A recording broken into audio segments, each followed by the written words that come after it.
I want to convene the regular meeting of the Brattleboro Selectboard for Tuesday, January 22nd. We know the meeting has been properly warned because we were here at 5:15 for executive session. First up, can I get a motion to approve the minutes of the January 8th meeting? So moved. We have a motion to approve the minutes of the January 8th, 2019 meeting. All those in favor, please say aye. Aye.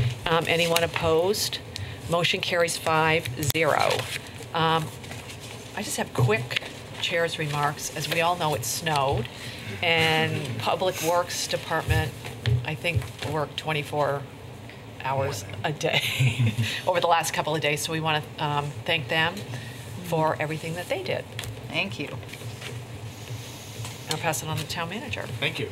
Yeah, I'd like to add my thanks to that and a heads up that snow removal is going to continue.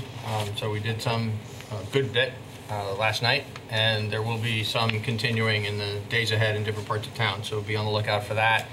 And I'm happy to report that all of the parking meters, the new parking meters, except the ones on Main Street, got installed today. The equipment is all in town. Yeah. The meters were installed at the various other locations, that are not Main Street. Some places there's 2 or 3, some places there's quite a few. Those all got put in today. Main Street will begin tomorrow, maybe begin and end based on the pace at which they're working today, but it'll at least begin tomorrow. And then the kiosks, the pay stations for the parking lots, are also here in town. They've been delivered, and they will be installed next week. Excellent. So barring something unforeseen, we will have all the equipment installed by the February 1st target date when the new ordinance goes into effect. Great. That'll be exciting. Thank you. Does anyone else on the board have any comments or committee reports? I don't. Seeing none, this is the time in the meeting for public participation, and this is when people can speak on issues that are not on tonight's agenda. So is there anyone who would, Dick? And we ask that you identify yourself.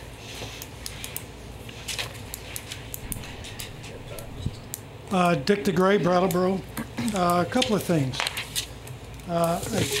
I did have a conversation with our town clerk today, and as we all are aware, I hope we're aware that petitions need to be turned in next Monday. And this, what I'm going to read you is the list of positions that no petitions have been taken out.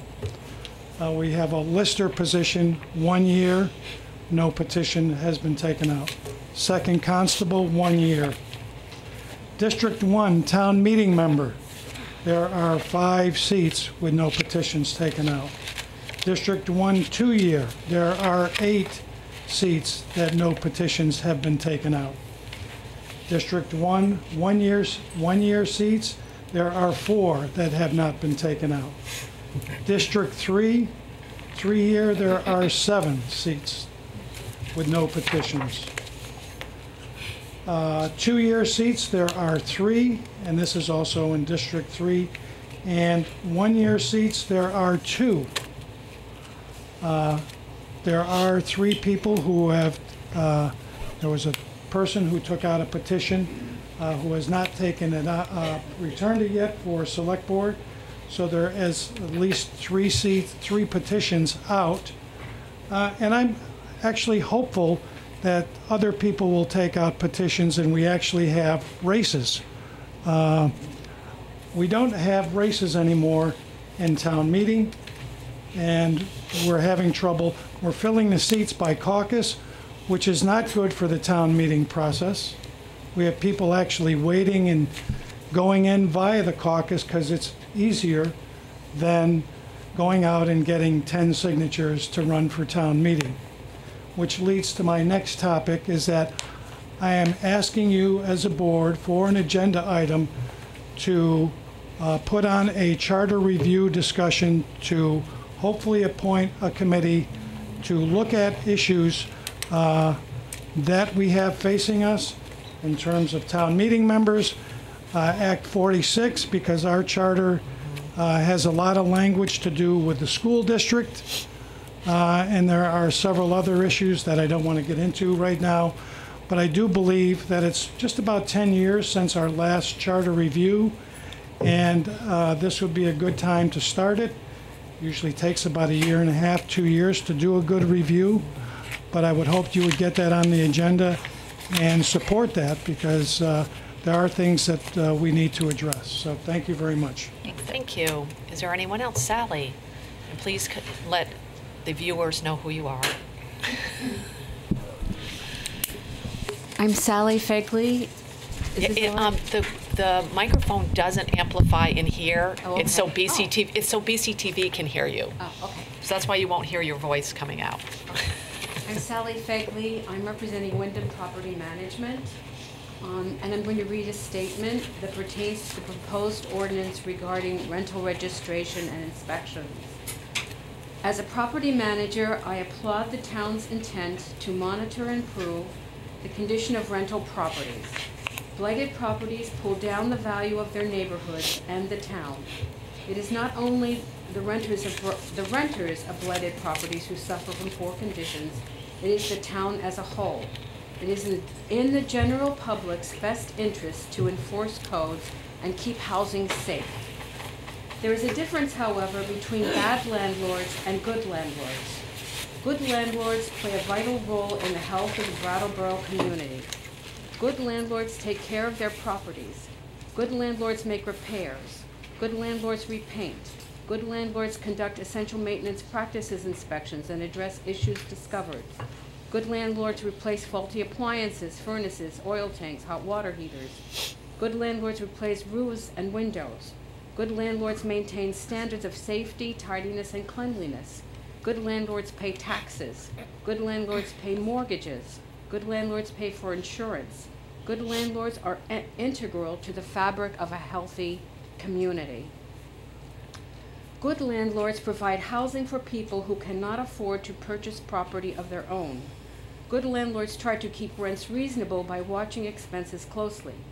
It is apparent to good landlords that many people wanting apartments have a difficult time affording them. Good landlords provide a service. They bridge the gap between housing and homelessness. In general, good landlords are not wealthy people.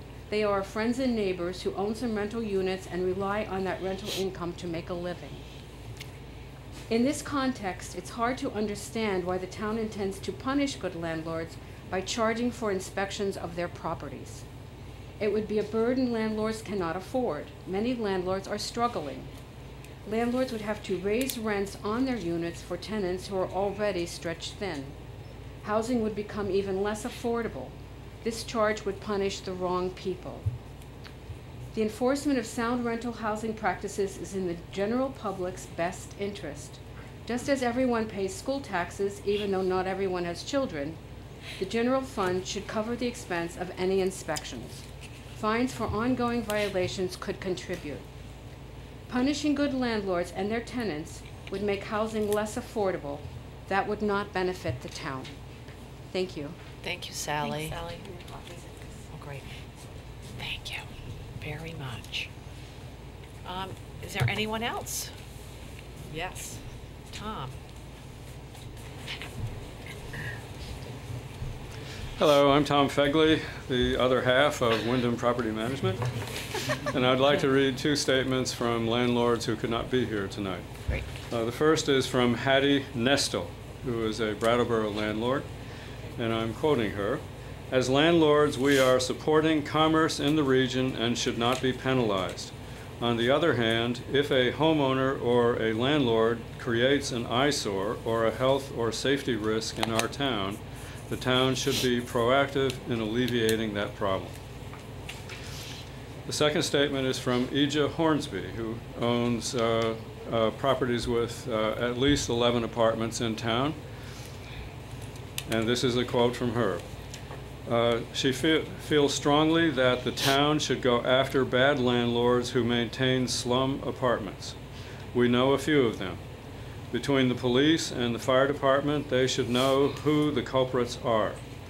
Let them go after them and then go back and make sure that code violations have been remedied.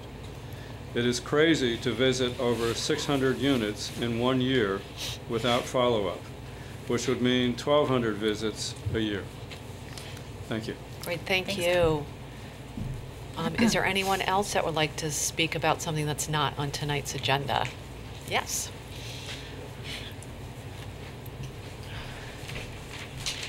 Hi, I hope you were heard even though the mic wasn't adjusted to your height by everyone at home. And my name is Ricky, I'm running for District 2, and I am ignorant as to what the funds that landlords are being fined are going towards, which I'm curious to know more about as a renter. And I want to know what the select board and public comments are about having a hoarding intervention council that wouldn't necessarily involve police or fire departments, but people in social services that are specialized with dealing with hoarding addiction. And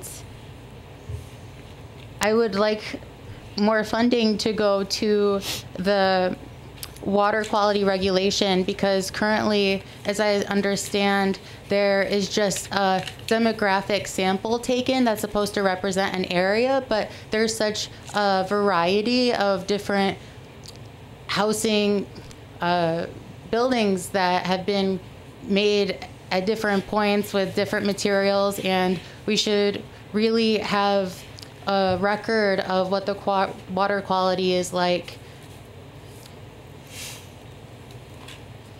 And also to organize composting for apartment buildings with larger than 5 residencies occupying it.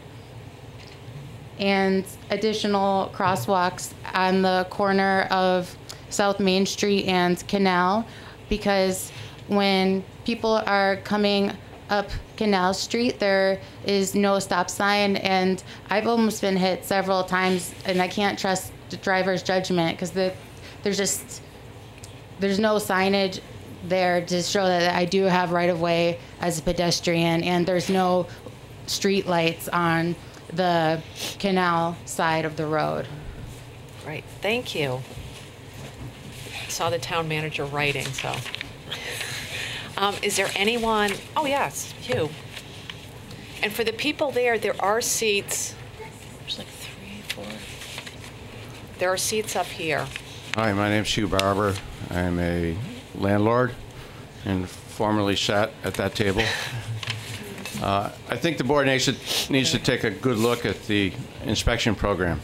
I think you need to look at the amount of money that's coming in to be over $50,000 a year for 700 inspections. Where's that money going to go? And is it a fair amount to charge the landlords? And I also think there's a liability issue here to the town. If an inspection misses something and there's a tragedy, there could be litigation involving the town and the landlord. And I think town council should take a serious look at the potential liability, because it happened 20 years ago, and the town stopped inspecting properties. The same thing happened. There was a fire, a death. The town got sued. Everybody got sued, and there was some serious issues. So I think you need to walk before you run with this proposal.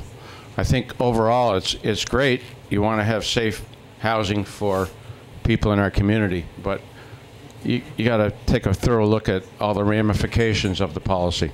Yeah, thank you. Thank you. And just so everybody knows, this is going to require an ordinance change, what everybody has been talking about the new housing inspection program. So there's going to be more discussion at future meetings about this, because we actually haven't seen the draft ordinance yet. And then we have a first reading and a public hearing. So there are at least 2 more opportunities that this is going to come before the select board. Yes. Oh.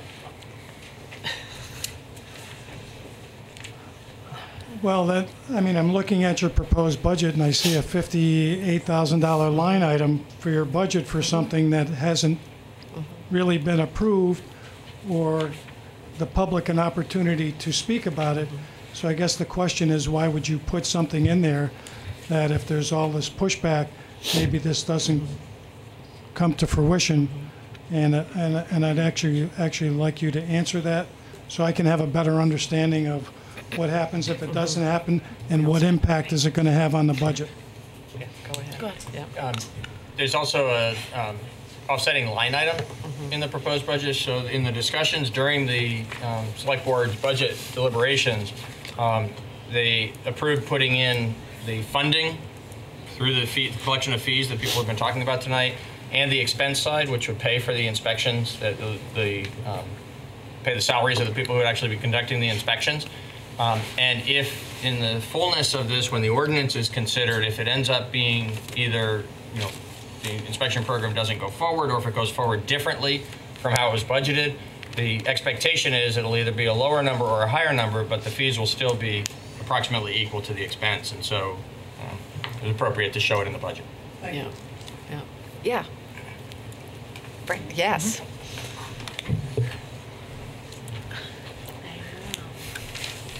I'm Frick Sprite. I'm not only a landlord, but a neighborhood organizer.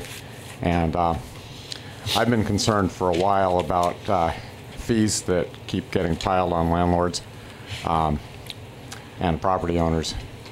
We're already funding our competition through the tax on the fee on sales.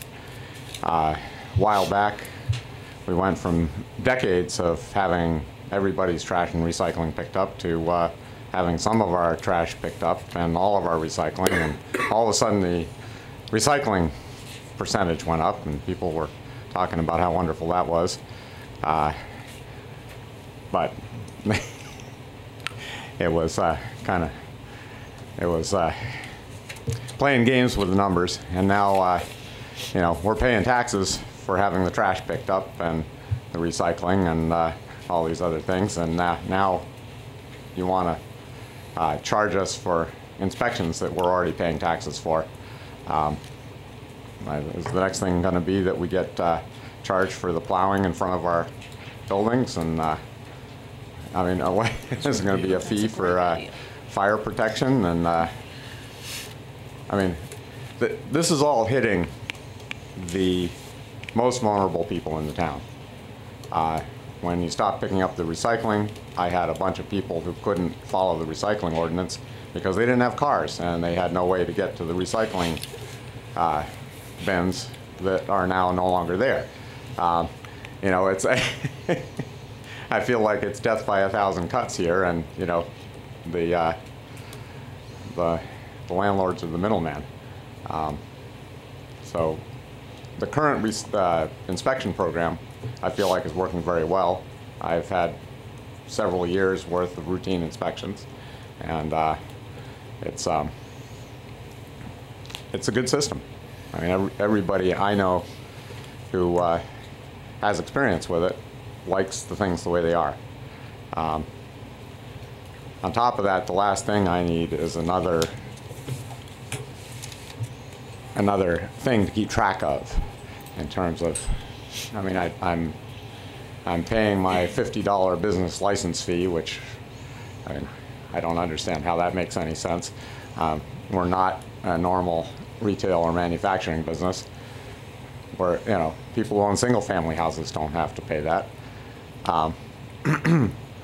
So let's start treating all residential properties the same instead of picking and choosing who gets hit. Right. Thank you. Is there anyone else that would like to speak to something not on tonight's agenda? You both. I'm Jackie Reese, and I'm a landlord. I'm Ishana Artra, and I'm a landlord. We've both begun this organization that we've called Vermont Neighborly. And this is a statement of support for the new ordinance by Vermont Neighborly. We've both lived in this town for a long time and have been affected by the drop in the standard of cleanliness and safety in the town of Brattleboro. And we feel that this ordinance is going to directly address that. And we feel that it's worth $2 a month to protect each rental unit, thereby the whole building, the neighborhood, and ultimately the whole town of Brattleboro. Yes, it costs more money for the landlords who are already stressed by the standard costs of maintaining their buildings, but we should be weighing the $2 a month against the added stress and expense of property damage, evictions, and lower rents related to the increase of crime and drugs in our neighborhoods. Yes, we landlords will be paying for this additional service. However, we landlords stand to gain the most benefit. Some of the benefits that we foresee is that landlords will be better able to address problem tenants because the town will be able to document what is happening in units. This is also an opportunity for landlords to have a direct affiliation with the town officials who are necessary allies in the protection of our buildings and neighborhoods. When landlords are better able to address problem tenants, good tenants in those buildings will be more likely to continue renting from us. And those who cannot afford to move to a better situation will be more likely to maintain their units in better condition. Entire neighborhoods improve when all landlords and all tenants are held to a basic standard of habitability. When the town officials have come up with a solution for how they can help, are we going to pass up this opportunity for the sake of $2 a unit a month? Landlords will be more of a united front and will have better working relationship with the police and fire department by supporting this program. Do we want to throw away the strength gained from this alliance with other landlords and town officials for the sake of $2 a month? For how many years have we been asking for help with difficult tenant situations? For how many years have we landlords been asking, why can't the town do something to help us with tenants who are damaging our buildings? For how many years have we been asking, why can't the town do something to help us evict a tenant when they turn out to be bad actors? Brattleboro's challenges are growing, and we need a new approach to stay ahead of them. The current lack of enforceability through an ordinance is what keeps the town from giving us the help that we have been asking for. I know we all wish that when a tenant is causing damage, we should be able to easily evict them, but that is not the way that it works now. This program is the beginning of how to change the way it works. In addition to increasing landlord participation and achieving town-wide standards, these inspections give the landlord added documentation that will be usable for warnings and evictions. This ordinance turns what used to be regarded as a simple nuisance into a finable offense, which will then bring to light the actual issues faced by landlords. Making it a finable offense will convert nuisances and health and safety infractions into leverage for landlords with problem tenants, and those tenants would amass a publicly available record that all landlords could access when screening tenants. Current staff hours do not make it possible to conduct inspections across the board in a timely fashion. We all know this. And across the board is the only way we are going to be able to enforce standards. As much as we'd like it, the town legally can't just come in and inspect the tenants we have complaints about. The town has to inspect all apartments equally. Either we want the town officials' help and are willing to pay the $2 a month per unit for it, or we should stop complaining. Damn it. Or we should stop complaining that landlords are helpless to evict tenants who are damaging our properties. So we either support this or we stop complaining. There are many types of expenses involved in maintaining our properties: security cameras, plowing, painting, furnace inspections, insurance. Think of this $2 a month per unit as one of those expenses. If the resistance is to landlords being the only ones funding this service, contrast it with tenant taxes that already go to fund services that do not directly benefit the payer, such as childless people who pay education laws, law-abiding citizens who pay for the police force, people who never have a fire in their house, who pay for the fire department. And notice, this is like a tax that will be applied directly to the maintenance of the payer's business property. As such, it is a deductible business expense that will likely be passed on to the renter, which is fair because it is also directly for the benefit of the renters. Consider also this $2 a month per unit is likely to reduce the other extraordinary expenses that we have to pay, such as damage repairs, lost income, and in the long run, police and fire man hours. Do we or do we not want the town to be able to enforce maintenance, health, and safety rules being violated by our tenants? Do we or do we not not want the town to be able to enforce rules being violated by other rental property owners? If we do, paying for the extra town services is the way to get this program going. If we landlords pay for these inspections, we will also have more power to demand quality service. Thank you. Thank you. Is there anyone else that would like to talk about something not on tonight's agenda? What's it? Donna. Oh. Hi, I'm one of the tenants that Jackie was speaking of, and I'd be more than happy to pay, you know, a little bit additional to make sure that the landlords have the help that they need to make our buildings safer that we have to live in. I live in one of the buildings that are unsafe and not very habitable. And I can't afford to move to, you know, a nicer place. So I definitely support this.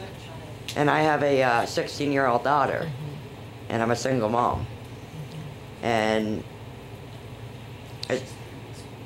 she's being exposed to, you know, drug dealers and drug addicts, you know, who aren't willing to get the help that they need.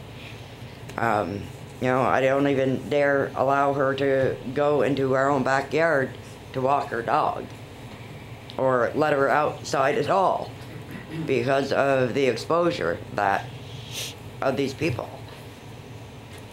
And that's not right. We pay rent there and we should be able to go outside and we can't. So, thank you. Thank you. Thank you. Thank you. I think Donna's next.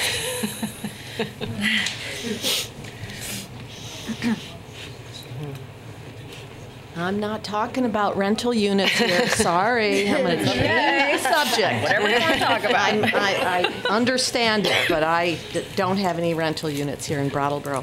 My name is Donna Simons. I own a Candle in the Night, a 45-year-old business on Main Street. And I'd like to discuss your proposed 1% sales tax increase. And I bring this here tonight because later on the agenda, there is a further discussion of using money from the 1% rooms and meals tax for promoting Brattleboro. And, you know, I'm having a really hard time with the constant bringing up of the sales tax, raising the 1% sales tax. I don't know, Patrick. I watched the November 13th meeting. I watched the November 27th meeting. I couldn't be here because I, in fact, didn't have power and I didn't have an open driveway to get out. So I'm sorry that I wasn't here. But you alluded to that it has been brought up several times in the past. Do you know how many? Honestly, I don't like guessing. Right. I don't either. So I only know, so I think this is the third, but my mind wants, I could only find two other previous ones. This could be the fourth time. It's either the third or the fourth. I think it's more than that. Okay, well, I can tell you in 2009 and 2012, and I thought again perhaps in 2015. So I feel like I'm on this merry-go-round that I just can't get off of. I mean, I don't want to offend anybody, but it's like having a problem, a physical problem that you think you've solved, only for it to come back and bite you again. And I think it's unfair because every single year the select board changes. So every few years, we go after this pot of gold. And there were several things that were brought up that I'd like to take issue with. Number one, Tim, I'd like to know if you, in citing all of those towns that do collect the 1%, was able to determine how they use that money. Do they put all that money all into lowering property taxes, or does some of that money go back to the towns? Is that part of your research? Yes. Okay, so how many of those, do you know how many of those towns? I don't know if we can get back. Yeah, we don't want to have into the it. discussion. Okay, so I'm not going to go there. You can I'm ask just- the questions, and then he Okay. can Believe answer me, I want later. to. He can answer later. Okay. Yeah, I can get back to you. I also would like to point out that none of those towns are along the Connecticut River. And so when you cite the adverse, that there aren't any adverse effects, I'd like to point out that there isn't a single town along the Connecticut River that shares a border with New Hampshire that does have this local options tax. I'd now like to challenge, there's not. Go ahead, tell me which Well, one. there is. Well, Yeah, see, I can. St. Johnsbury doesn't, White River Junction doesn't, Right. Windsor doesn't. Right. Anyway, the other thing I'd like to bring up, a few things, and I'll try to make it brief because I know you all have to move along. You asked if there had been a study that showed what the discrepancy was, if there was any proof that the percentages made a difference. And I can tell you that in 2009, we submitted a study that showed that 3% is the breaking point, which Vermont has passed a long time ago.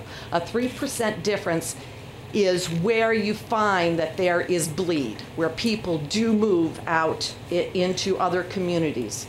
And I'd also like to cite that Art Wolf of the Northern Economic Counseling Group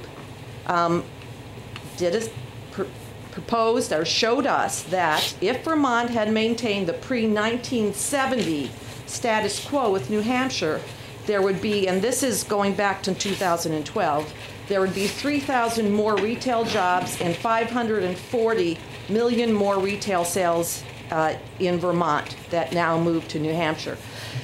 So there are impacts. The other thing is that I saw in looking at all the comparisons, you spoke so clearly of the success of the rooms and meals tax. Well, I'd like to point out that New Hampshire has a 9% rooms and meals tax. It does not have a 0% rooms and meals tax. So you're talking about the difference, not 1%, you're talking now about 7%. And so I think you need to make those things very clear. No one's going to go across the border to New Hampshire to have a beer or to stay in a motel for 1 penny. That penny helps Vermont, I understand it, but people do go over for 7%. They go over for 6%, let alone go over for 7%. And so I didn't find that to be clear in all the things that were stated. I kept hearing all the touting of the rooms and meals tax. And I would also, I really wish that when this was brought up again ad nauseum to me, that there had been an outreach to the merchants in town to say, okay, listen, not only did you ask for a study and you wanted some information from Patrick, which he provided, it would have been really nice if you had said, you know, why don't you go get a little group of merchants together and talk to them and at least get their feedback that you can bring back to us. And so if you did, I don't know about it. You might have talked to Stephanie. But I've been in business for 45 years, and certainly no one came in to talk to me.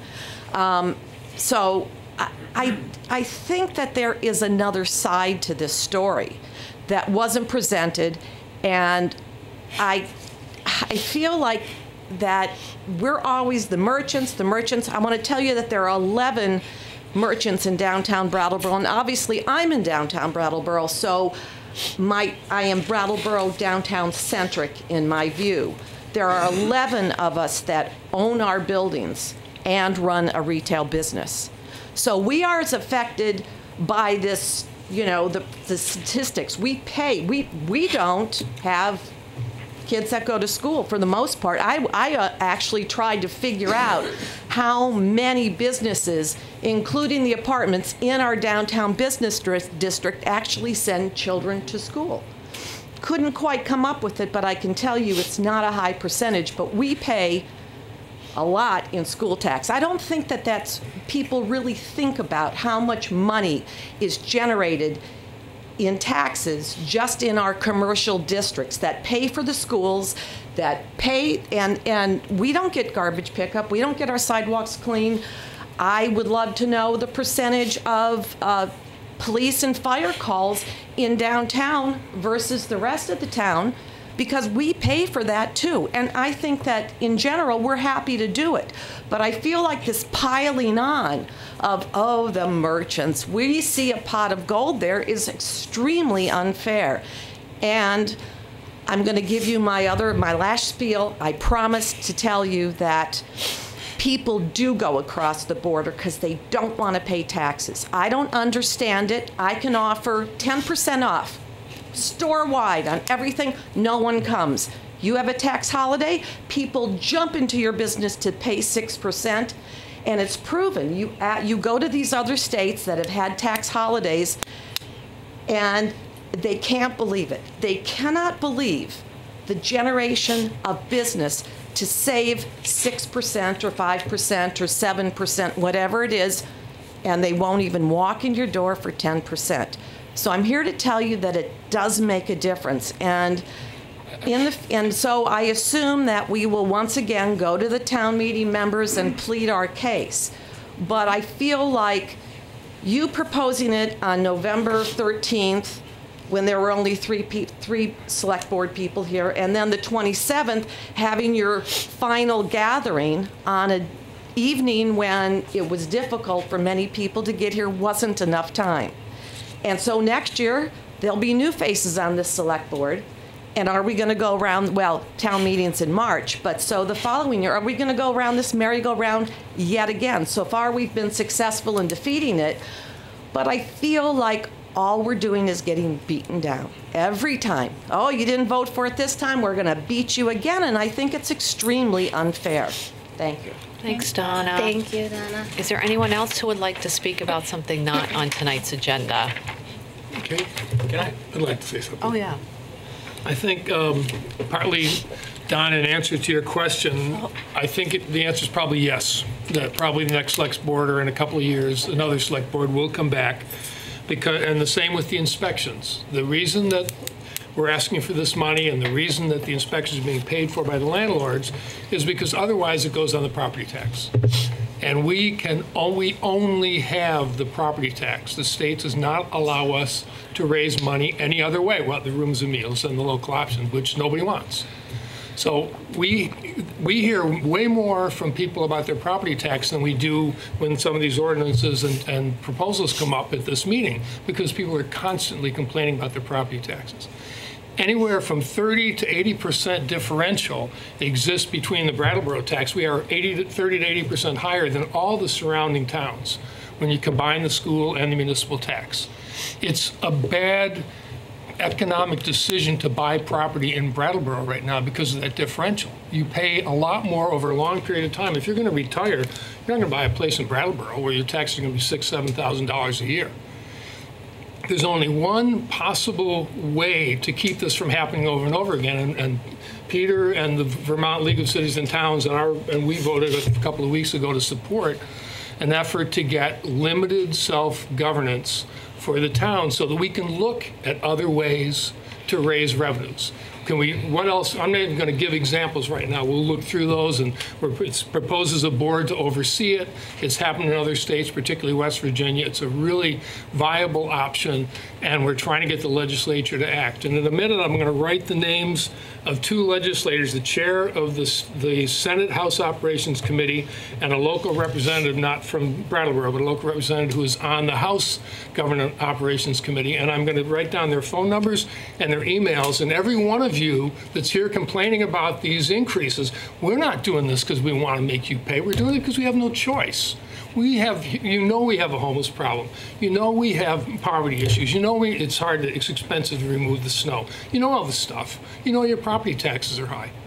There's only one solution, and I'm going to put those up there and write it down, every one of you, and contact them tomorrow and tell them I'll write the limited self-governance down as well, and tell them to pass that bill and get this authority to us so that we can actually make some decisions that work for this community and will support the things that this community needs to have. The costs aren't going to go down. Property taxes aren't going to stop going down. If we don't find other sources of revenue, you're going to be back here again in a couple of years, Donna. No question about it, because we're up 4 cents. We're up 4 cents without increasing that tax. Yeah. Okay. So we're going to move on. Does anybody else have something that's not on tonight's agenda? Yeah. No. Oh, there's. Hi, Gershon Moore, running for Town Rep District 3. I hear a lot about the tenants that are having a hard time or ruining properties. However, I want to address the things that probably aren't really seen by our local officers that plenty of people see right out in front of them. The one main thing I want to address is the amount of people that have been threatened by guns. As a local person, my kid lives here, I'm not having it.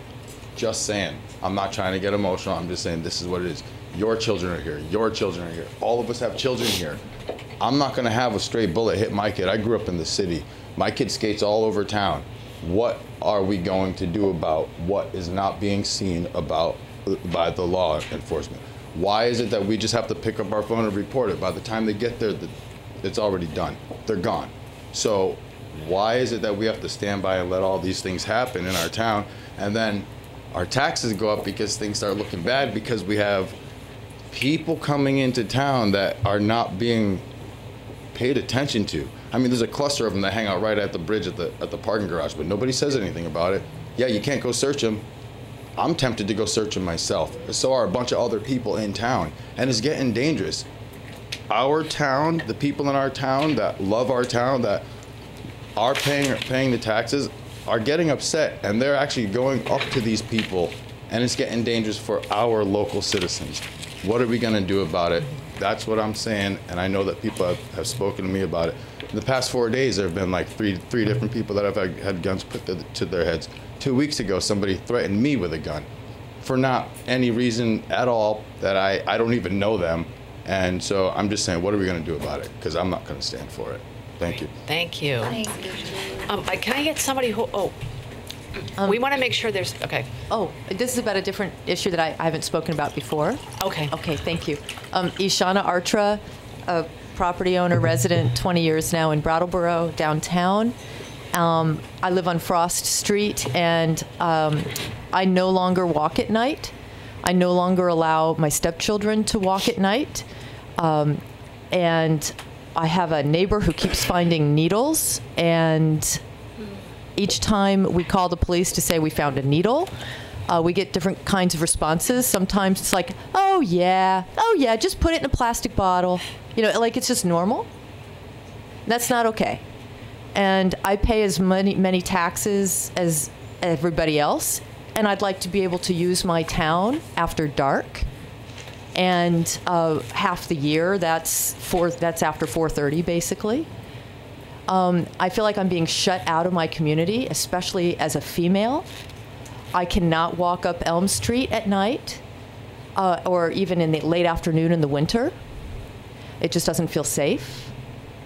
And also, I was considering starting an Airbnb in my home because renting out became too dangerous for me. To bring people in anymore, it just became too dangerous. And so I considered doing an Airbnb and found out I could basically get $30 a night. And if I was lucky, because of the street I live on, There are drug deals that happen in front of my house before dawn. I have pictures of drug deals in front of my house.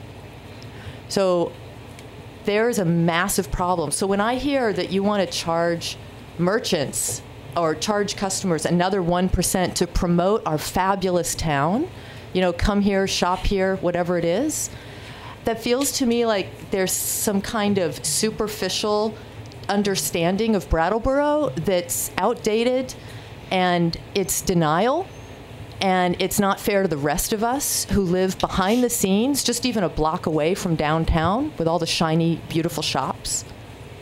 And I'm tired of not knowing if I truly can grow old here.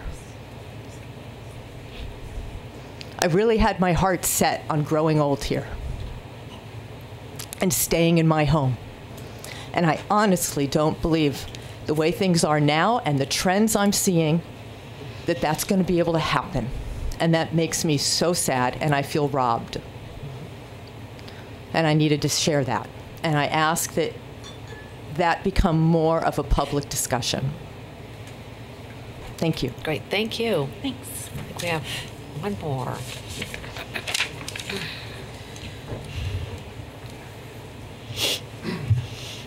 I'm Matt Gander, and I live on Western Avenue, and I'm affiliated with Chantal. We don't talk about politics. I want to first echo what the last speaker said and also what Gershom said. When I first moved to Western Avenue, I've lived in Brattleboro for 14 years, but when I first moved to Western Avenue, there was a crack house right across the street, and it was kind of almost like nightly entertainment, except it was so hard to look at, too. Obviously, this town has a lot of problems, but what I really want to speak to is this whole issue of the 1% tax, because Tim, you know that I support it very, very much, and I think two things are important. One is to understand whether this is simply an offset, whether we're raising this money in order to offset property taxes, because God knows people that pay property taxes in the town, which I don't do anymore, but used to, face a lot of burdens. Obviously, this has an impact on people that sell goods downtown. And we can go back and forth, but it's a zero-sum game. And then the other question I have with it is, we're an under-resourced town. The problems we face as a town are larger and greater than our resources. We work really hard, and I know the people that work, you know, in the fire department and the police, public safety, and with groundworks and so on, and people like you, Peter, work really, really hard to try to make things stay together. But the points you made are real. I mean, what we're facing is real.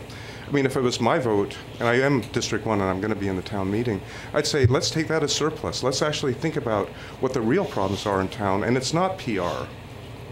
It's not PR. That's not the thing missing in this town.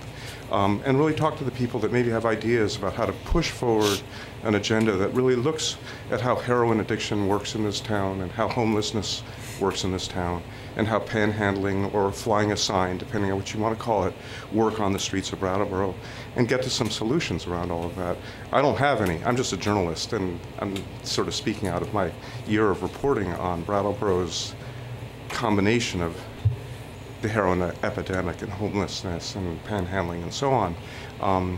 But I think when we start looking at money in town, we should be aware that some people are just doing a lot better than other people in this town. I live across the river from the trailer park, and I don't see anybody from there here tonight.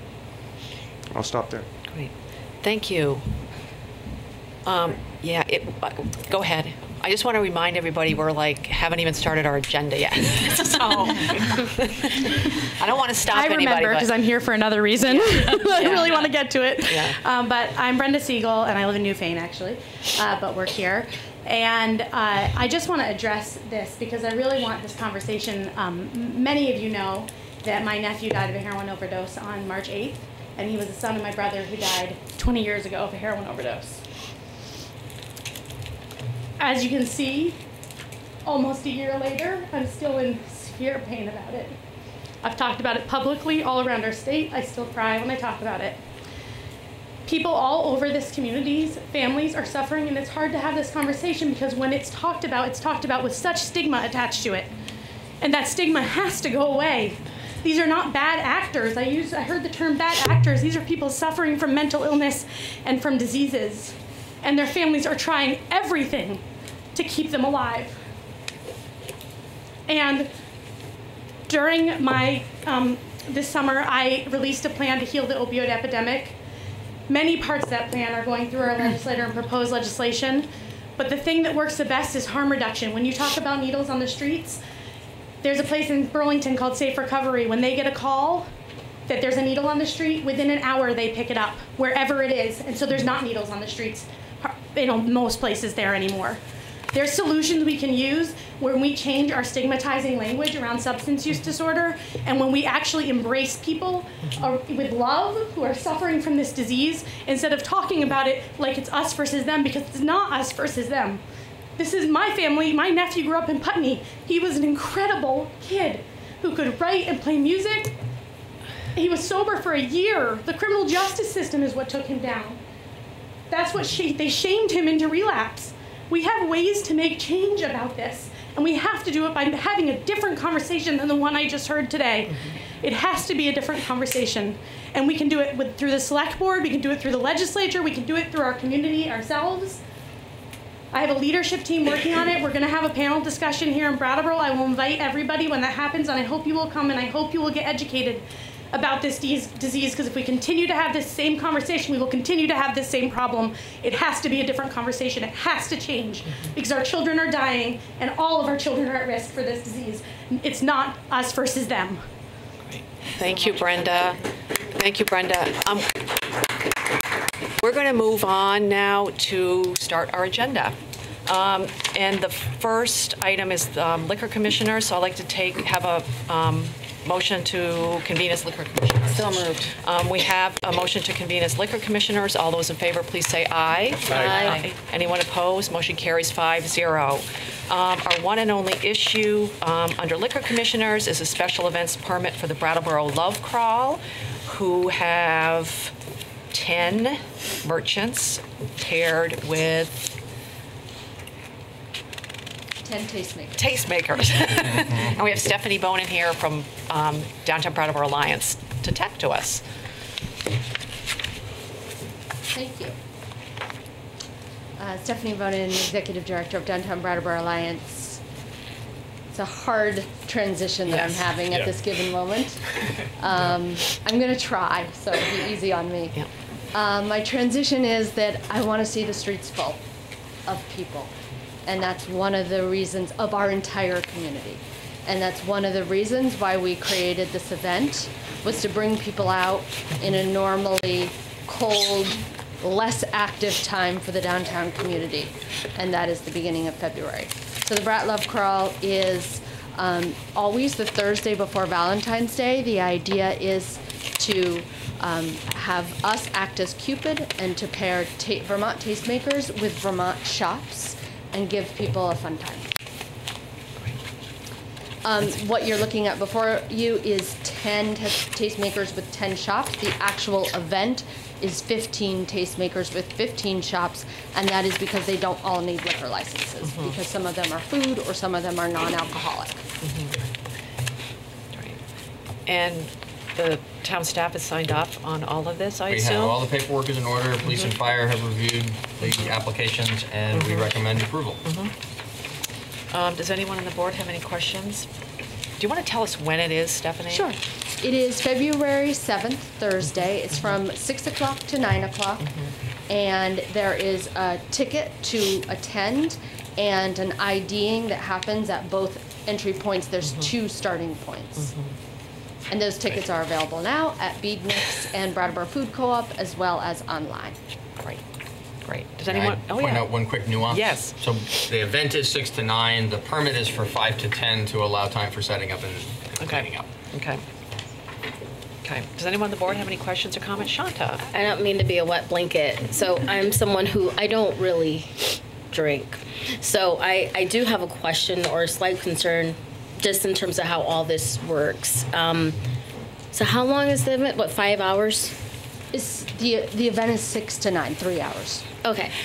So is there space, or is there a cutoff point at which people are encouraged to kind of, as they're milling around stores, to not be consuming alcohol before they get in their cars and drive?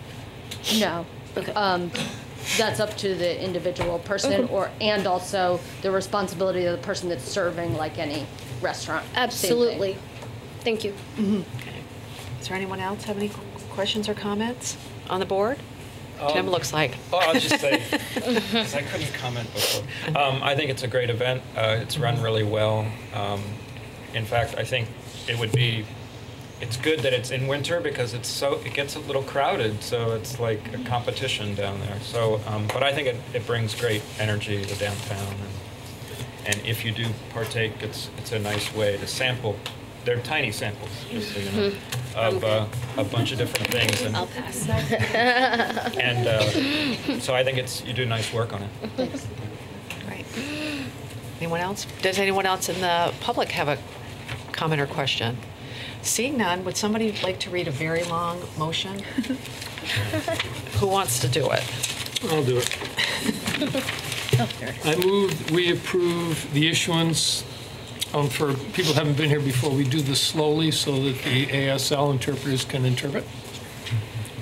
Potential motion to approve the issuance of the following special events permits for the Brattleboro Love Crawl event on Thursday, February 7th, 2019, from 5 p.m. to 10 p.m. American Crafted Spirits doing business as Silo Distillery at Renaissance Jewelry on 151 Main Street. Caledonia Spirits at Altiplano, 42 Elliott Street. Charles Dodge doing business as Putney Mountain Winery at Brattleboro Bicycle Shop on 165 Main Street. Cold Springs Spirit doing business as Mad River Distillers at Cara Wolf Jewelry Shop, 4 Elliott Street. Lawson's Finest Liquids LLC at Downtown Brattleboro Alliance, 106 Main Street.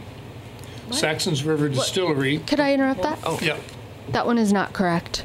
Which one? Change It should be Vermont Artisans. Lawson's Finest Liquids should be Vermont Artisans. Okay. Thank you. Say that again? Lawson's Finest Liquids is at Vermont Artisans and Design. If someone. It says DBA instead, yeah. Yeah. I don't have an address. Do you want me to pull up an address? No, We'll be okay. We can do. Okay. We're okay. So Lawson's Finest Liquids LLC at Vermont Artisans Designs. Saxon's River Distillery at A Candle in the Night, 181 Main Street. Shacksberry LLC doing business as Shacksberry Cider at Beadniks on 115 Main Street. Vermont Distillers Incorporated at Twice Upon a Time, 63 Main Street. Vermont Spirits Distilling Company at Wyndham Movement and Apparel at 2 Elliott Street. And Wild Heart Distillery at Taylor for Flowers at 15 Elliott Street. We have a motion to approve the issuance of a special events permit for the Brattleboro Love Crawl event, which is on Thursday, February 7th from 5 to 10. All those in favor, please say aye. Aye. Anyone opposed? Motion carries 5-0. Thank you very much. Thank you. A quick note, Stephanie, Yep. the application actually says Downtown Brattleboro Alliance at 106 Main Street. That's how that ended up confusing here before the board. So it'll be important as this goes forward for final approval from the state Department of Liquor Control, that the application be modified, and we'd be happy to provide some kind of a clarification about the action that occurred tonight if you need that. And I assume that that's on my shoulders to reach back out to Lawson's and ask them Yeah, to I fill think the permit out again? you need to submit an accurate application to the state, and if you need a clarification from the town about the action that was corrected here during the select board's vote, we'd be happy to do that. Okay, thank you. Sure. Would someone like to make a motion to adjourn as liquor commissioners? So moved. We have a motion to adjourn as liquor commissioners. All those in favor, please say aye. Aye. Aye. Anyone opposed? Motion carries 5-0. Next up, I need a motion to convene as water and sewer commissioners. I move to convene as Water and Sewer Commissioners. We have a motion to convene as water and sewer commissioners. All those in favor, please say aye. Aye. Anyone opposed? Motion carries 5-0. We're going to have 2 different agenda items dealing with the Culture Made Vermont project. And Steve Barrett is here to talk to us about water and sewer issues at the Exit 1 Industrial Park, BDCC. Good evening. The Utilities Division has received a request from the Brattleboro Development Corporation to increase the water and sewer allocation at number 343 John Sites Drive for Culture Made Vermont. The property is currently a vacant manufacturing facility with water and sewer allocation for 750 gallons a day. Culture Made is requesting an allocation increase from 750 gallons a day to 44,789 gallons for water and 41,989 gallons for sewer. Now, I've just broken this down a little bit so everybody can understand. It's complicated, but not that complicated. So I've just tried to break down the pieces of this. So capacity allocation. Allocation is required for any new connection or changes in usage for existing users.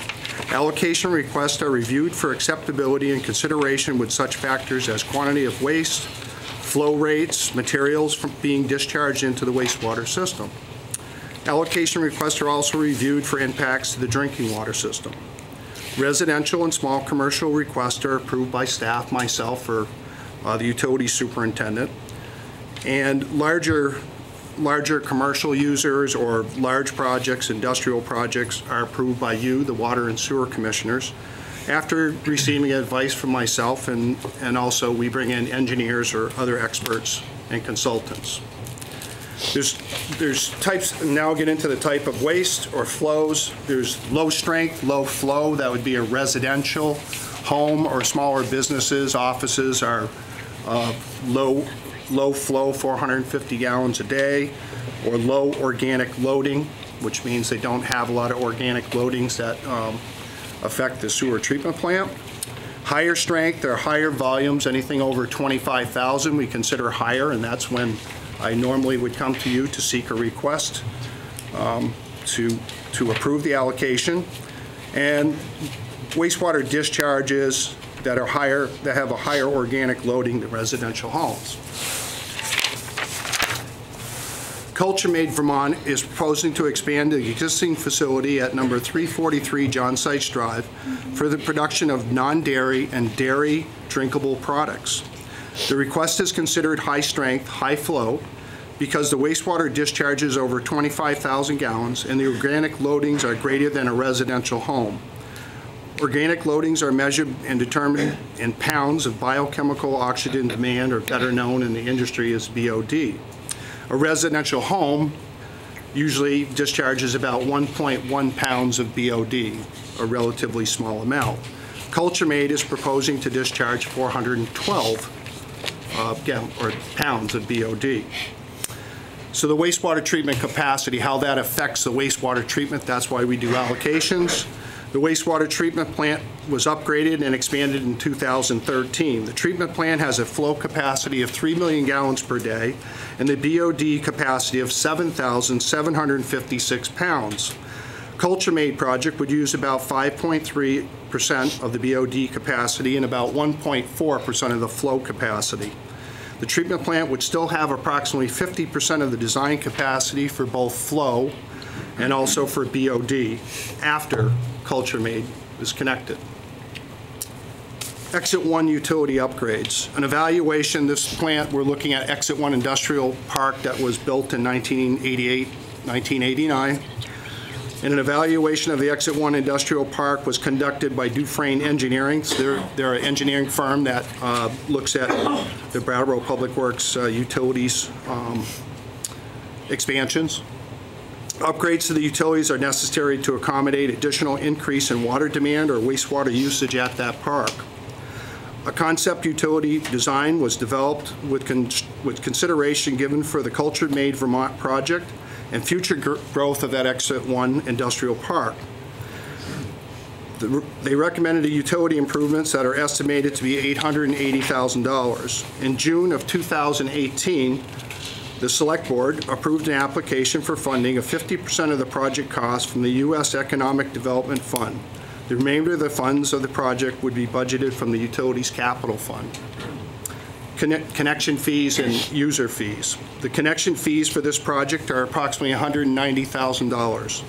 Estimated quarterly utility bills for this project are $47,000 a quarter. The connection fees and usage fees will help offset the capital improvements to the Exit 1 industrial park. Evaluation. Evaluation and review by the State of Vermont Wastewater Division, Aldridge and Elliott Engineering, and town staff has determined that the proposed project can connect to the Brattleboro municipal utilities without negatively affecting the town's ability to serve the future customers. The state of Vermont has also required a pretreatment permit for the discharge of the processed wastewater for culture made into the Brattleboro wastewater system. This provides an additional level of review and accountability for the business once connected. So the recommendation, we're recommending that the Select Board, as Water and Sewer Commissioners, approve the Brattleboro Development Corporation Water and Sewer Allocation for number 343 John Sites Drive for Culture Made for the production of non-dairy and dairy drinkable products. Thank you. Nice job, Steve. I just want to clarify one thing. We're not talking tonight about the $880,000 worth of improvements or the grant. I just want to make that clear to the world, that's something different. That's right. You're not talking in this item about that, and in the next item, you will be talking about design work related to that, but not the final decision and hundreds of thousands of dollars. That's right. So tonight it's basically the BOD and the water allocation. Yes. Correct. That's correct. Does anyone on the board have any questions or comments? It's pretty clear. Kate, I'd just like to point out that the people at home watching in the room don't recognize probably that we spent hours doing a lot of this work in executive session to make sure that what's being dumped is not going to overload our new $34 million facility, and that the fees being paid will more than offset the costs. So, Steve, it's a lot of good information, and it's there because we asked him to come up with to answer all those questions. Does anyone else on the board have any comments? No, lots of good information. Thank you for making it as clear as you possibly could. It's a very difficult subject. As the board knows, we spend a great deal of time, and it was necessary to kind of have that pushback because the concern for the Select Board and also as Public Works Director, our utilities is their wastewater treatment plant, which is very important to the growth and the stability of the town businesses and the residents. So I think it was a thorough job, and I appreciate the work from the board also on this. Yeah, because I think the one thing we wanted to make sure of that we weren't allocating too much to culture made and make it so that businesses in the future couldn't do what they have to do, whether it's a brewery or something else. And I think that has been worked out really well. And the Brattleboro Development Corporation's here too. I mean, they were a vital part of this also. Yeah. Is there anyone in the public who has any comments or questions about the water allocation? Would somebody like to make a motion? I'll make a motion. I'd like to make a motion to approve water and sewer allocation for Culture Made Vermont, identified as Project 17-028, to be issued to Brattleboro Development Credit Corporation Real Estate Holdings 3, Inc., located at 343 John Sites, is it Sites or C? John Sites Drive, sorry about that, and Exit 1 Industrial Park. We have a motion to approve a water and sewer allocation for Culture Made Vermont. All those in favor, please say aye. Aye. Anyone opposed? Motion carries 5-0. And we have Steve for another issue with the water and sewer. So the next piece of this project, but also for the Exit 1 Industrial Park, is the engineering agreement for final design of the utilities at Exit 1. So I've attached engineering service agreement from Dufresne Group for the final design of the Exit 1 Industrial Park water and sewer system. The upgrades are necessary to increase the capacity at the utilities for the existing businesses or future development of the Exit 1 Industrial Park. Culture Made Vermont project will require utility upgrades to support the proposed increase in water and sewer usage. The upgrade will benefit the Brattleboro water system overall, providing additional water supply during fires or water main breaks. The Exit 1 system also supplies water that can support future business and residential housing within the Omega project. Dufresne Group has completed a concept design and estimated for the upgrade wastewater system to accommodate future demands. The final engineering agreement will provide final design and bid documents for the project. I'm recommending that we accept Dufresne Group engineering service agreement for for final design of the Exit 1 water and sewer improvements for $50,800. And the $50,800 is coming out of the utility fund. That's correct. That would come out of the capital funds that have been approved previously in the budget for projects like this. Does anyone on the board have any questions or comments? My only, or I was just trying to seek clarification, the timeline that's in this packet, attachment 4, is that when the designs or the draft, like what's the total timeline for the work itself? The work itself would be completed by June. Okay. There's actually some dates in here, but they may be done as soon as April or May. Okay. And what this will do is provide final documents, bid documents for the project, and a final design that will give us an accurate estimate of what the real costs are going to be prior to putting it out to bid. I want to be clear about one thing, because maybe I misunderstood you, but I thought in asking about the work itself, you meant the physical construction project? Or the engineering team. So what Steve's answer referred to was the work under this contract to actually get us to final design and bid docs. Got it. And the select board will actually make a decision once we get further down the road and the development is moving forward and we have this final design, you'll actually make a decision about whether or not we proceed to construction. And then there would be another layer because it would go out to bid and then come back before the board again to accept the bids. Correct. Perfect. Thank you. Thank you. Anyone else? Comments, questions? Anyone in the public have any comments or questions? Would someone like to make a motion? I'll make a motion to authorize the town manager to execute an engineering services agreement with Dufresne Group for a sum not to exceed $50,800 for the final design of water and sewer improvements at the Exit 1 Industrial Park. Great. We have a motion to authorize the town manager to execute an engineering agreement with Dufresne Group for improvements at the Exit 1 Industrial Park. All those in favor, please say aye. Aye. Aye. Anyone opposed? Motion carries 5-0. Thank you, Steve. Thank you. Would someone like to make a motion to adjourn as Water and Sewer Commissioners? So moved.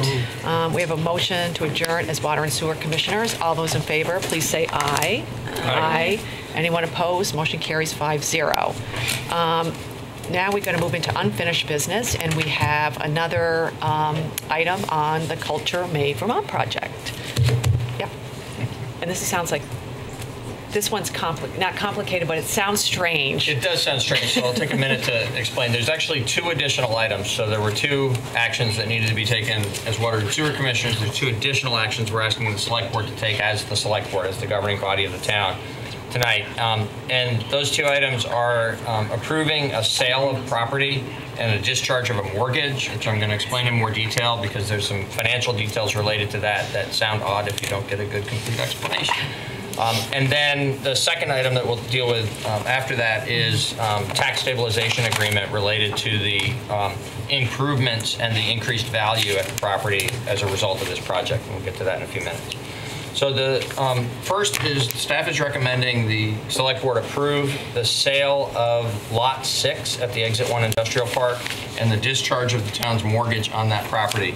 And this has a long history. As Steve mentioned under the water and sewer items, the industrial park was actually originally conceived and the first development activity occurred there back in the 1980s.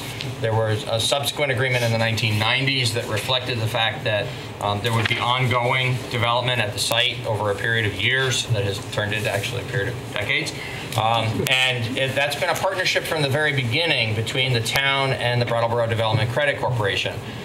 The understanding was the town, using grant funds, purchased the property, and in conjunction with the BDCC, would see to the development of the property, with BDCC being the lead agent for that work. The original agreement anticipated that there would be lots that would be sold off relatively rapidly at the park. And then when that didn't happen, there was an additional agreement in the 90s, and the impact of those agreements was that as additional lots were sold within the industrial park, there would be a calculation made of what the net proceeds of the sale were. So BDCC was doing that work when there was going to be a sale of property. The town would be entitled to consider what was happening, what the project was, what the sale was for, and receive the town's finances would benefit from the net proceeds of that sale. In the last 2 or 3 times that we've had one of these in the Exit 1 Industrial Park before us, the request has actually been to discharge the mortgage, which means to release the mortgage on the property without any financial benefit to the town, direct financial benefit to the town's finances, because so much time has passed since the 1980s when this was first conceived that the carrying cost on the property actually exceeds the sales price on the property, and there are no net proceeds for the town to gain from this. So that's all well documented in materials that were before the select board this evening. We've received a report and advice from the town attorney about the proper nature of the discharge of the mortgage and the evidence related to there being no net proceeds of the sale. And it does follow along action that was taken in an almost identical fashion by the select board a few years back to facilitate the sale and the expansion of the GS Precision, sale of a property and the expansion of the GS Precision project. So here what we have is the exact project that Steve Barrett described a few moments ago related to Culture Made Vermont, which will be taking an existing vacant factory, renovating that and expanding it and creating initially about 25 jobs and over time over 100 jobs at the site to produce dairy and non-dairy drinkable products. And there'll be an investment of approximately $32 million in the project and then benefit to the economy ongoing as we go forward. So based on the fullness of that, and we recommend first that due to the obligations that we have to each other between BDCC and the town under those those pre-existing agreements, that the board approve the sale of the property and the discharge of the mortgage.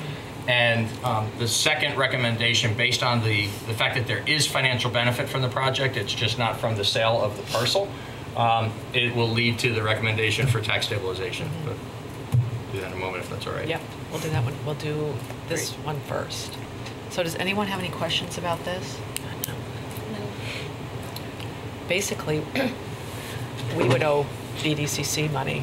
Yeah, that's true. If it had been written in the way that too late. It was, the calculation could go lower than zero, right, we would be owing BDCC money. Right. So instead, we just waive the obligation. We say zero. I know Adam's writing that down. So does anyone on the board have any comments or questions? Anyone in the public have any questions? Dick. Peter, it wasn't clear if you were going to talk about the tax stabilization agreement right after this. We are. Yes. Yeah, we're going to do that one next. Okay. Do you want to talk about that, and then we'll make if you'd like me to, I will. Yeah. So, just in case. The reason that I blended into the discussion about the discharge of the mortgage and sale of property, blended into that some description of the scope of the project is because I wanted to make sure it was clear that while there isn't financial gain to the town from the real estate transaction, there is anticipated to be very substantial financial gain to the town with a capital T and to the broader community based on the investment that's being made in the creation of the jobs and the ongoing operation. Steve spoke under the water and sewer items about the magnitude of almost $200,000 worth of connection fees and almost $50,000 per quarter of paying for the services that they'll receive. So both on the utilities side and in the property taxes and the economic impact of the community, this is going to be a very substantial project for Brattleboro.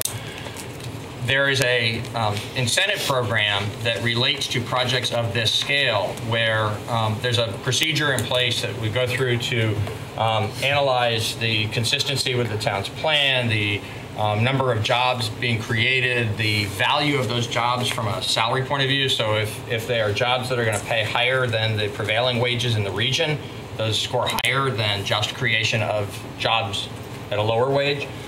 These are the jobs created for this project are going to be in excess of the median salary for our area. So it scored very well for that. The number of jobs scored very well. The $32 million worth of investment in the project scores very high. And so the sum total of that is this project qualifies for the maximum amount of tax stabilization that's allowed under our program.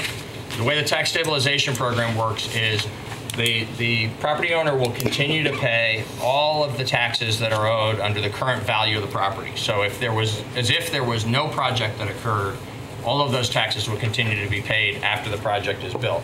And then after the project's built, the town will revalue the property because there's this substantial investment that's being made. And so the value after the project, when the factory is operating, is going to be substantially higher than what it is today. On that difference, on the new value that's created by the project, the town, under the agreement that's before the select board tonight, which staff does recommend approval on, the property owner would receive a 65% discount for the first 10 years. They'll pay 35% of the taxes that would otherwise be owed on just the new value during the first 10 years. The idea of tax stabilization is that it reduces the tax impact for folks that are coming in and making this kind of very substantial investment to help them get started and build up the business. This business is expected to start with about 20 or 25 employees and build up over time to over 100. And so the tax stabilization helps the companies have the cash flow to make that kind of growth so that when they get to the end of the tax stabilization period, they go up to the 100% of the new value as well. So it's important. Sometimes what gets lost in that translation is it seems as though the town is actually putting cash on the barrelhead to reduce a tax obligation to get somebody to make this kind of an investment in the community. That doesn't happen under any circumstances. This project, because it's a really big and good project for us, is qualifying for the most consideration that we can give to a company, and they will still be paying 100% of what would have been paid if there had not been any investment made there, and 35% of the property taxes owed on the new value that'll be created by the project. And then over time, that will kick up to the 100 of the full value of the property. And so it complies with our standards for projects of this scale. We've been through the thorough evaluation to arrive at this amount of tax stabilization. The agreement's been prepared by the town attorney, and staff recommends approval. Does anyone on the board have questions before? I know Dick has a question. There's two kinds of tax stabilization agreements that we do. Is there any business personal property tax stabilization as part of this project? There is not. No. And I understand what you're saying, but you're saying, just so I'm clear, that they're going to pay the same tax rate, 35%, over a 10-year period and then shoot up to 100%. That's correct. And most tax stabilization agreements that I've been involved with as a former select board member incrementally jumped every year to a certain percent. And I think the thinking behind that is that, well, just in case the business isn't successful, or in 7 or 8 years out, they go, no, this isn't it, and we flee the town. And so when you're talking about money on the table, the taxpayers in Brattleboro are, in essence, subsidizing this project for 10 years until they hit that. And there's always a potential for the business to say, this isn't going to make it, we're going bankrupt, we're going out. And we've subsidized them for 10 years. So I would have thought that a different way, which protects the taxpayers, and I'm for tax stabilization agreements. I understand them, and I think they're great incentives. But I also believe that moving it up incrementally every year until you reach 100% would be a much better way to go for the taxpayers. May I respond? So that is a tool that's used if a project weren't to have scored as well as this project did. If we had a project that was going to be, say, taking a factory and renovating it but not expanding it, if it wasn't creating as many jobs, those sorts of things, then it might be scaled that way, or it might be that it didn't even start at 35 and 65. You might start at 50-50 or something like that. So each tax stabilization agreement is scaled to be as appropriate as we can to what's actually happening with the project. The last two that we have had have been just like this. This one is all but identical to the one that we had, I believe it was 3 years ago, for the GS Precision project, because that was a project that was occurring on this scale. We've been fortunate that in a relatively short period of time, we've had 2 of this scale. It's usually longer in between these, and we piece together smaller scale projects that would have smaller scale tax stabilization attached to them. I just have a question. So if the company falls back on any of the criteria for ranking this high, if they fall back at any given time, then does the tax stabilization change? Like as Dick Gray suggested, thank you, that the 35% might be increased, you know? It wouldn't be increased. What I'm looking at is the taxes will still be owed on the increased value of the property. What I'm not sure about is whether it's assignable. Do you know? I believe the town has the authority to approve that. We did in previous ones. Let's take a quick look on this. We did that, for example, in cultural injury. Transfer agreement.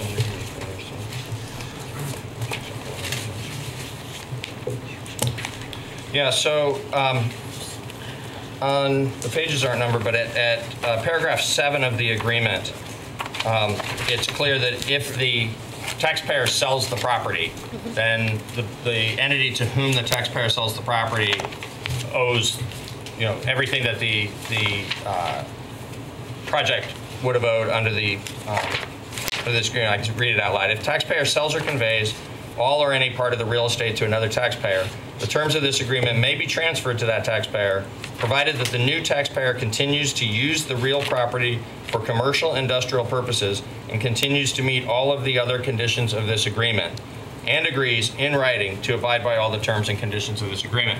So the risk we take in this is the company fails and the factory goes fallow. But so long as if something changed in the circumstances of the project and the company were to sell the factory to somebody else who was going to come in and abide by the criteria that qualified Culture Made Vermont for this level of tax stabilization, they would continue to be entitled. The successor would continue to be entitled to this level of tax stabilization. Okay.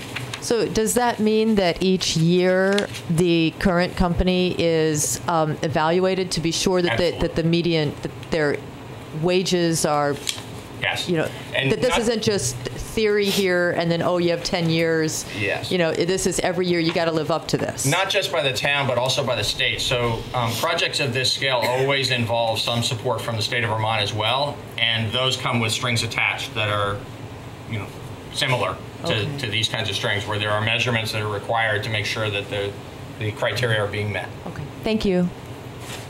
Does anyone else have any questions about tax stabilization?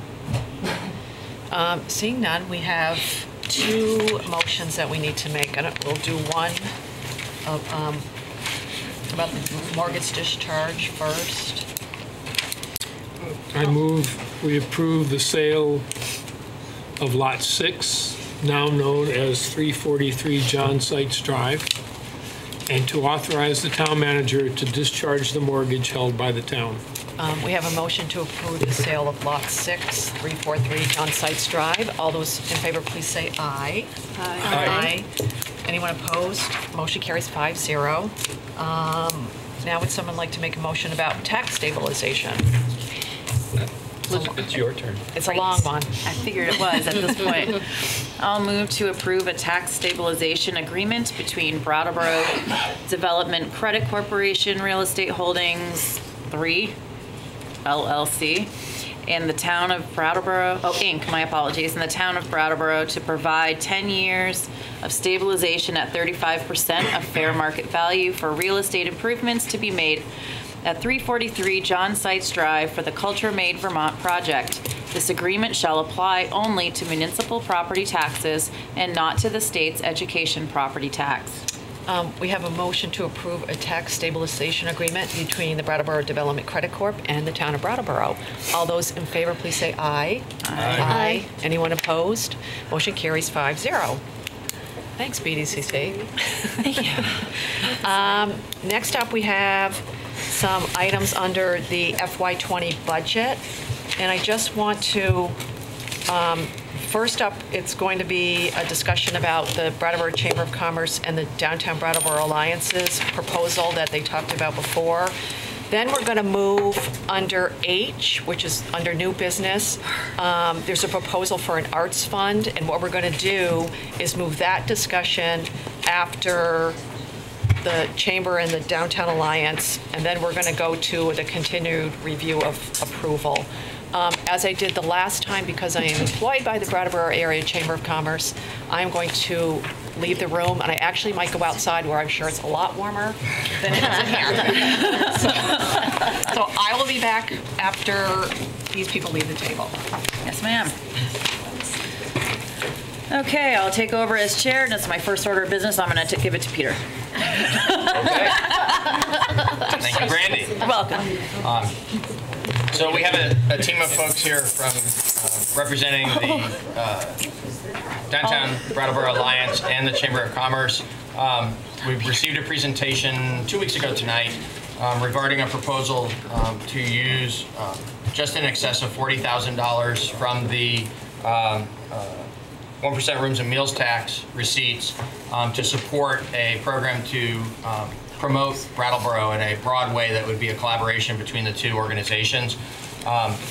The select board 2 weeks ago asked for additional information to be provided, and specifically sort of a written outline of what the program, how the program would be organized, and that material has been provided. It's been in the backup for the select board's notebooks and been online for the public to review in preparation for tonight's meeting.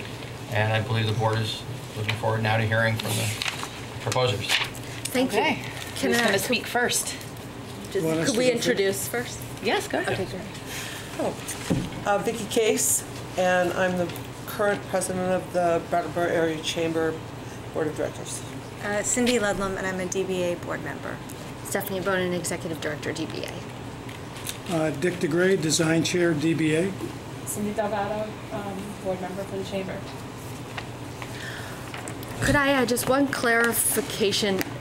Yeah, and I just want to say, speak up because the interpreters have a heater right behind them, and it's a little And we do too. loud, and we do too. Yeah, so We need them on. sorry. You can turn off the air conditioning. We refuse to turn it off.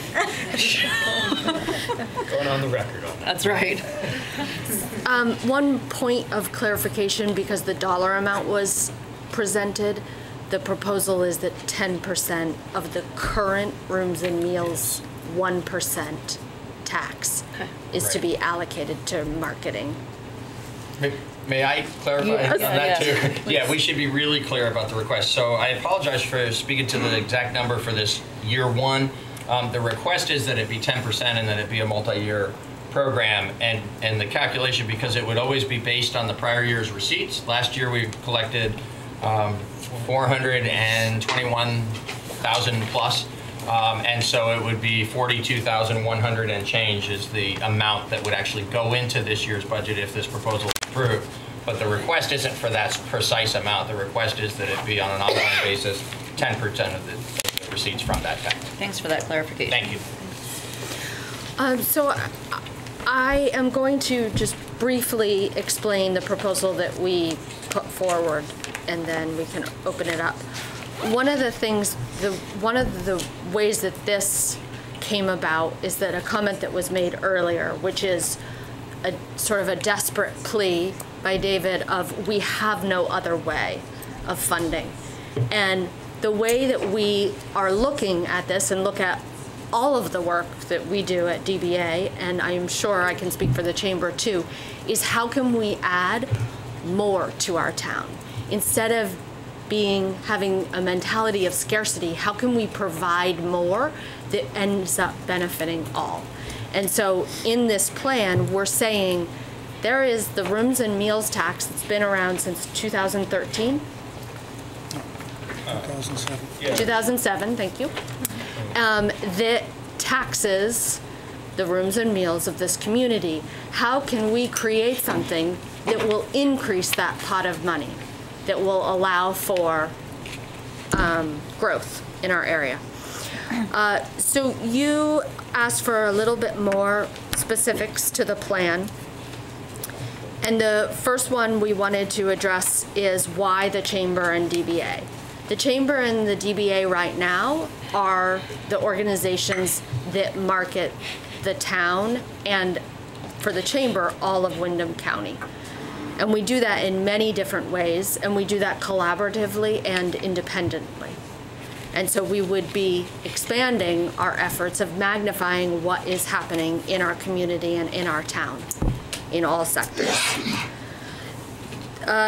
The organization and process was touched on last meeting, and so what we put forth was a little bit of clarity around that. And one thing would be that there would be a 5-year review to the select board, but before that we would be presenting each year the budget and how fiscally the project is going each year. That's nothing new to DBA, which presents every year as well, our budget. The way that we're looking at it is that we need to present to you possible ideas that we would consider. This list was not exhaustive, but to give you a concept and some concepts and some ideas. And this was all based around our potential target markets, which is no different than what we work with every single day. We lump it into a 50-mile radius, which is to include but not limited Western Massachusetts, Southern New Hampshire, and Northern Vermont, as well as the drive market, which is weekend visitors, New York City, Boston, Hartford, Montreal, to name a few. And any of our strategies would be to take what is going on, not to create new things, take what is going on currently in our nightlife, during the day, in our dining scene, in our art scene, in our every single thing that's happening in Brattleboro and magnifying it. And that's what the plan is. Do you want me to go over potential measures of success? Obviously, the data on the potential measures of success depends on the strategy. And so, again, the data could be found in some of these examples: social media analytics based on impressions or actions, increasing growth of meals and rooms tax revenue beyond the historical averages that we've seen, and also an annual survey to membership businesses. Those are the ways that we already measure the success of our existing programs. Anybody else want to speak at the table? I just want to be clear that for us, this is really a two-pronged attack. I don't know of any other towns specifically that are marketing their town. And as I said 2 weeks ago, I've been in enough meetings in the last 15 years talking about assets. And I believe that our community has many assets, but they're not widely known. And finding funds for promotion is difficult, scarcity of money. And again, you know, I don't want to be redundant, but like I said 2 weeks ago, when I was the real proposer of pushing this 1% rooms and meals tax, I felt I was short-sighted in not putting money aside for promotion of the community. So if this is successful, we believe that the 1% fund should grow, and want it to grow, because I live in Brattleboro, my taxes are high, and this is really the only fund that David has talked about before that has had a significant dollar impact on the tax rate that we pay. And so if this is successful, and this is not a lot of money, but it's a start, and if it's successful, it will grow, and the town will benefit from that, along with the businesses within the community that we hope, when we're attracting more people, that these people are going to shop in our stores, stay in our hotels here, go out to dinner, get a bite to eat, which benefits that 1%, and hopefully that pot will grow. But I must be clear that, you know, I support this because it's promoting our community. Not a specific, but it's promoting the holistic town and all the assets that we have. You know, I mentioned the museum, I mentioned Harris Hill. There is a list of 50 things that people sitting in the audience can talk about. I mean, we have a snow slide up at the park, but in the summer, people go up there and picnic all the time. There's theater up there all the time. We have so many assets that we never talk about. We seem to be talking about a lot of negative things, and they're not going away. But we do need to promote our town. And anybody coming into our community is a potential resident, is a potential business owner, somebody that may want to move his business to Brattleboro. And so the best face that we can put forward is an asset to the community and to the taxpayers. And so I do hope you get behind this, because I do think it has value to the town overall. Okay. Take any questions from? Yep. I can open it up to questions from the board, and then I'm going to open it up to questions from the public. Sure. I used to write grants, and I guess the reason why I said that is because I was expecting to see something more detailed. I understand that, I mean, I kept seeing the words plan and marketing and strategy, but it still wasn't really clear what. I also just stepped out of my own way and thought I would ask people from Connecticut, from New York, people that you would potentially be marketing to. One piece of feedback from a person who's come here several times said that Brattleboro has a charm. It just has to figure out, a unique charm. It has to figure out what we want to showcase and how to market it. But if you're doing more of the same thing, you're going to get what you've always got. She wasn't really speaking to marketing. I think she was really also specifically speaking to, well, if you're just promoting what's already there, can you tell me, like, and you're expecting different results, tell me more about that. I asked another friend, and I hate to be blunt about that, she said if she saw all white faces in the promotion or advertising, not to bring it to color, but she was just being honest, and she's visited, she wouldn't be interested in coming here. We had another friend who said, well, I come to visit you guys and then go ski. So, which reminded me of another point that someone brought up about Brattleboro being a through point. For some people, not necessarily a destination, you know, stop at the Vermont country store and then continue to go ski. So how to tip that. And then I kept thinking about, you know, the fact that there are lots of people who know about some of the events that happen here, and they'll come. But what would we be saying or doing in order to make them stay for more than just a day? And then, you know, again, going back to some feedback I've gotten from people who own businesses in the downtown area.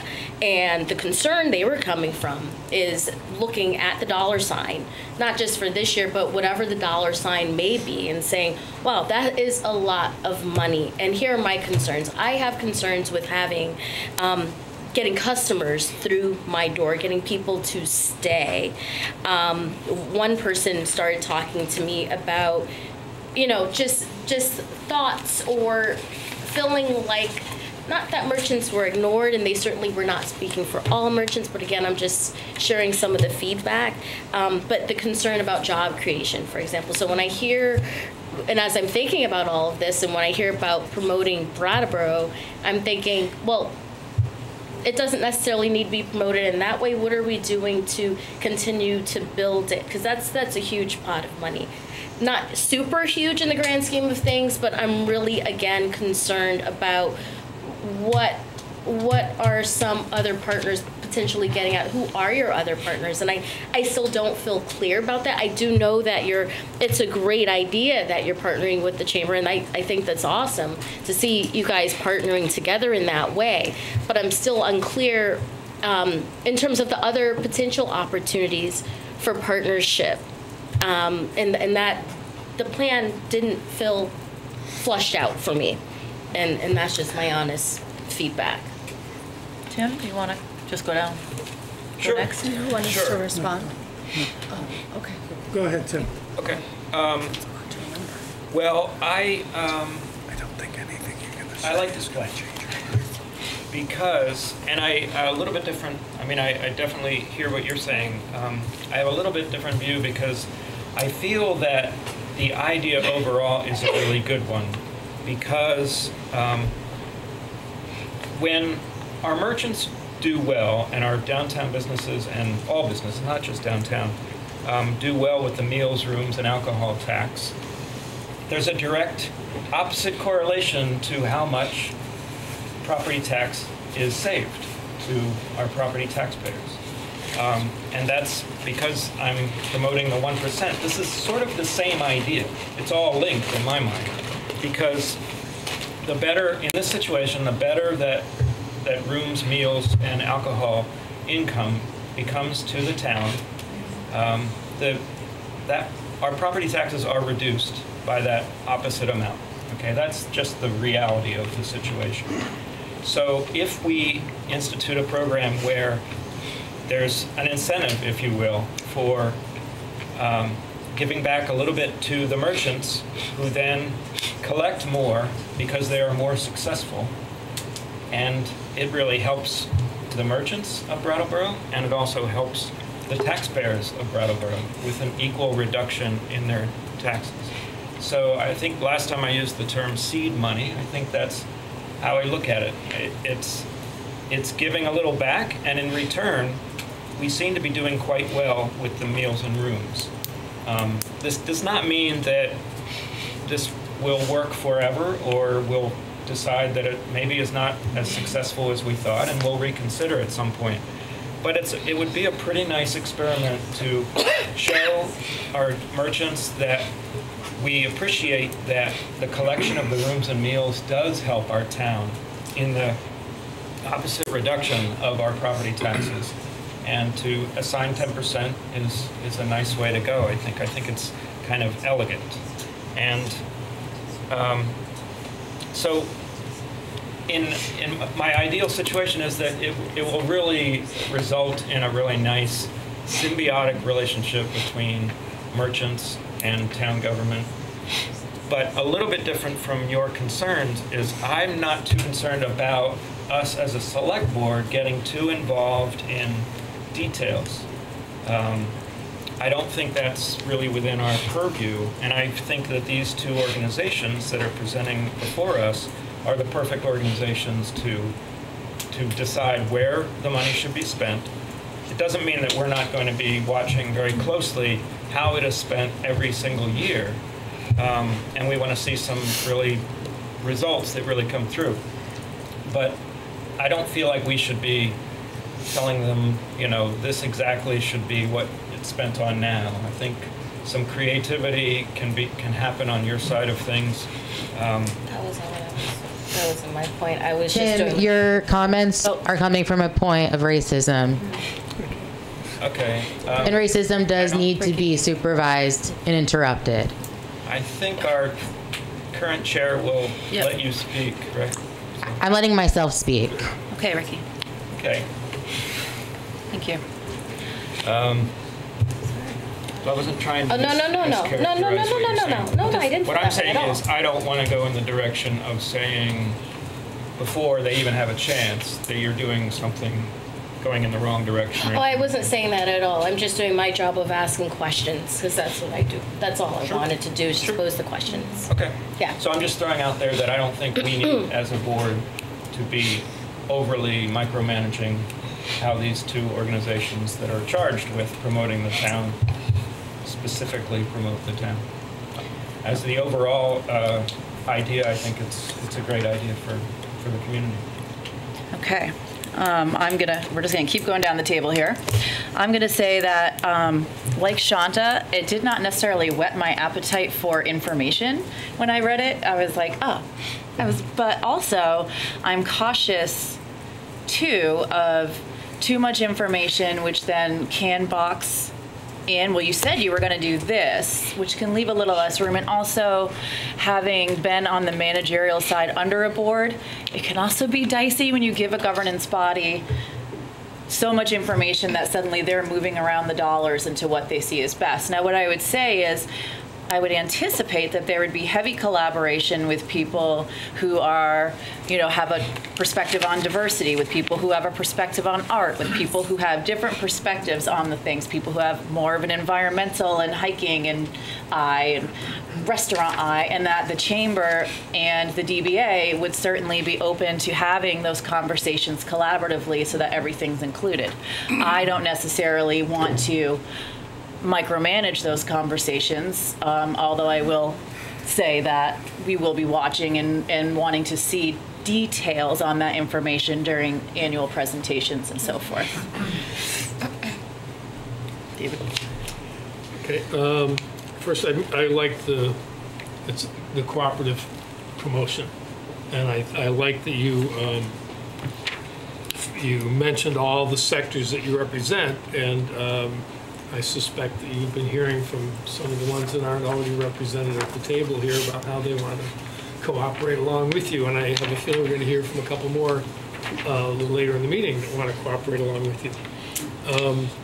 So I have some really specific questions, so is now the time to ask really specific questions? So I keep looking for Kate. Sorry. You're only getting me. Well, I'm going to have to get used to this. You are all going to have to get used to not finding Kate here. The first is you talk about promoting Plan a Go-Go, and it's primarily in the community and people within a 50-mile radius. People are going to come for a day or an evening event. But you didn't mention what kind of promotion. What's the method, unless it's inferred in the social media part. But that's to the drive market. So I'm a little unclear about that part of the strategy. So, yeah. So, under strategy, promotion of Plan a Go-Go? Yeah. I could speak to that. Yeah, could I just give a little frame of reference? I want to be careful that we are not merchants-only organizations. And so I think that we're being defined as that. So within our membership is our community, and not just merchants. Yeah. Okay.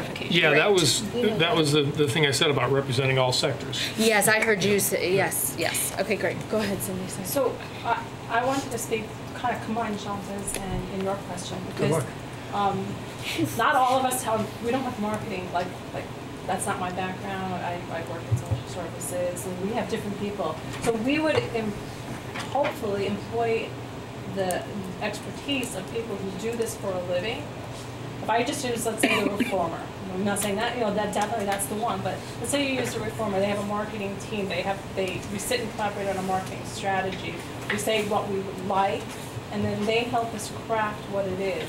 And I'm a firm believer of employing and working with people who that's their subject matter expertise. So when you say specifics, we haven't had a chance to even really dive into specifics as to what it would look like, because we haven't had a chance to have the feedback from community partners as to what the hopes and dreams are, like Shanta says, well, what about getting people to come and stay and do this and not have this as a gateway to drive through? Well, how do we do that? And who do we go and talk to figure that out? So what we're asking for is, it's a big thing. This is the trust that we're going to manage through the money effectively and fiscally responsibly, and work with the right people to be able to pull together the best marketing plan for the entire town. I would personally, I live here, I pay taxes here, I work here. I want to see something that represents everybody and is appealing to all markets and all types of activities. Well, I think the reason that I asked that specifically about what kinds of promotions, because the next bullet is print ads. Right. That are designed to target those interested in outdoor recreation. And so the question is why not food or arts or clean energy? Right. So things that we're really known for. If you talk to probably anybody in this room, everybody has a different thing that they like. So taking a finite amount of money, seeing how much you can get the most bang for it, and then see who you can target that to. So we haven't determined that yet as to Is it going to be hunters? Is it going to be people who are coming here for craft beer? Is it going to be people here for the arts? Is it going to be people here who are driving through to go skiing and we want to capture them and have them stay for a little bit? So to give you a more precise example, I reached out to a social media guru and said, for contract work, take Planagogo as an example. How can we target this audience, and what would it cost to do so for an extended contract of 8 months? And so those are the conversations that we have to have. But nothing is decided. These are possible ideas depending on budget, depending on feasibility, depending on all of those things. And I think depending on those key conversations that you were talking about, to get the diverse opinions so this can be informed. Well, knowing Brattleboro, you will get diverse opinions, which brings me to my last question, which it doesn't seem like is addressed at all, at least not specific. With what specificity is, how are you going to prioritize all of those diverse suggestions and ideas? How are you going to decide? I mean, I think it's what we do every single day. Is every single day I'll be talking about recreational trails 1 minute, and then I'm talking about promoting the a cappella concert that's happening with a Newfane resident. So this is what we do, just like we all have our professions of what we do on a daily basis. And this is a collaborative, small project that pretty much should have a laser focus on increasing the amount of people that come into our community. David, I think it's no different than what you do here every 2 weeks. You try to prioritize what's important and move forward with discussions by the board, debate. And I look at this project here as the same thing. When we can ask everybody, there used to be conversations about what kind of store would you want downtown. You talk to 10 different people and you got 10 different storefronts. And so the reality is, through discussion and saying this would be a good place to try to implement, to see what this does. I don't see this as a set target. I think that this is going to be evolving and moving around because you may take a shot and you may not hit the target the first time. And that's why we're asking for an extended period of time to do the review, because we may not hit the target the first time. So it would be difficult to come in here the following year and say, well, we tried this, we weren't successful, but we believe going in this direction. So good debate and discussion is probably just what you do is what we're going to do here to figure out which direction is the best way to go possibly. One big difference is we have a charter, we have a town plan, we are a regulated entity, we have really clear guidelines of what we can do, and our decision making, there are 5 of us, and there's a real structure around our process of decision making. And the reason I'm asking these questions is not because I have any lack of confidence in your ability to pull it off, and or any reason really to resist it or not want it, other than it's going to come out of the property tax. We're going to have to find some money to fill whatever gap is created.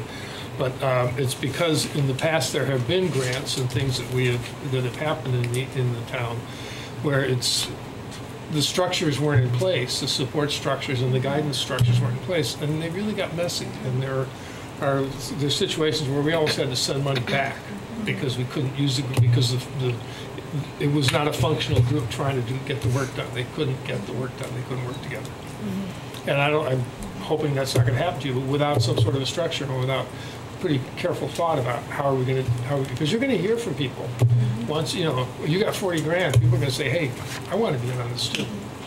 And you're going to have to, it's going to be a harder, well, I don't know if it's harder than you anticipate. The track record is not good without some structure around it. All I can say is, at least speaking personally for myself, is what I do is collaboration. That's all I do for my work, and I'm part of. With Rotary, we collaborate with many community members. We did a big project at Turning Point where we built the pergola with a community-supported group. It was just all volunteers. So we collaborate well. I know that maybe historically that maybe not has always been that way. people that I've worked with didn't always collaborate well previously in years past, and now we're all collaborating well for workforce development. I'm hopeful. I'm new to this, so I'm coming in with a fresh set of eyes. I'm hopeful, and I see really good collaboration with everybody and being able to do this. To me, it's important to market Brattleboro, and to me, I see it as this is a great town, and we really should not miss the opportunity to promote it and market it. Okay. Okay. At this time, I'd like to open it up to public participation. Daniel?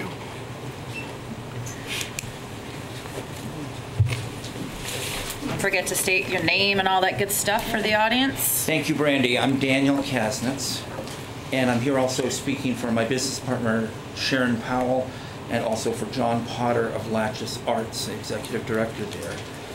One thing I want to say right off the bat is that promotion is not a problem. Absolutely, that's correct. It is an opportunity. It is the opportunity that is necessary to capitalize on in order to address issues that come up. So I'm not going to say that it's more important than addressing issues, but I'm going to say that without proper promotion and proper growth, game over. And I'm also here to say that John and I embarked on a project that we feel will hopefully, a year from now, will come back and they will be able to say, here is a model project that came to us, that worked with us and succeeded. It involves a substantial production at the Latches Theater, a Foresight is 2020 event next January that will be a full PBS quality broadcast production, a full theatrical event. Many things leading up to that, in particular, a long promotional process, and sort of eerily, the things we came up with as far as our goals. What is the goal with this first annual Foresight Festival? The first goal we had written down, and this is before these news articles came out, promoting downtown Brattleboro as a leading nexus of arts and commerce, pioneering sustainable models of economic and artistic growth. And so that is the baseline of why this event happens. There's another portion of this gesture which is infrastructure-based, where we are hopefully very soon going to lease the basement of the Brooks House, the former Moleseye space, and put in both a production area, audio and video production. We will have it available for events, but it will specifically not go up against Hooker Dunham, 118 Stone Church, where they've already covered the market wonderfully of spaces to rent. It will be for production. One of the possibilities there, I spoke with Shanta about, is we'll be set up to make YouTube videos. If businesses of any type in Brattleboro, in particular downtown Brattleboro, want to put up a YouTube channel but do not have the infrastructure or the ability, that's something that we can do tremendously economically and fits absolutely perfectly into our business plan. So I want to enthusiastically support their plan. I think that John and I will do our best, and John has a particular horse in the race, given that his business has generated a good amount of that rooms tax. Thank you very much from John. So John is very excited about the idea of doing this and putting the efforts, strength of Latches behind it. I've had experiences, a little aside is that as I was walking past the ad for the space that is still vacant, and it's the only space that's been vacant the entire time since the fire, no, you can't put a tavern business in there anymore. In fact, the last 2 tavern businesses crashed and burned before the building did. That's why putting a business in there that derives its economic stability far outside the reaches of Vermont itself, but is a Vermont-specific, Vermont-centric offering, like Green Mountain Coffee, like Ben & Jerry's, is the thing to do there. In fact, it's a ridiculous space for a production facility, but Stephanie is the one who really convinced me why it should be downtown, with a tremendously eloquent statement about how downtown was evolving. I wish I'd recorded it. It was so good. I've never been able to repeat it anywhere near the quality you did. And one of the wonderfully eerie things about this is when I had written my first outline, spoken with a good friend, we were walking down the street, we walked past the sign, I look at the sign, say to my friend, there it is. He says, yeah, I know, it's a great space. And a voice booms out behind me, open that place back up. Anyone want to guess whose voice that was? Dick DeGrady. When you said boom, that was the only thing that came to my mind. And I loved synchronicity strikes again. I handed him my initial plan. I will be honored to hand him the updates of the plans as it goes along, because he knows nothing yet about the latches part of it. Same thing with Stephanie. I had approached her. Would Duo be able to cater food down there? Because I do not want to go in the restaurant business. I would love to have Duo catering, whatever happens there. I got just tremendously warm reception from them. Okay. And aside from music production and performance, my other main strength is cooperative marketing.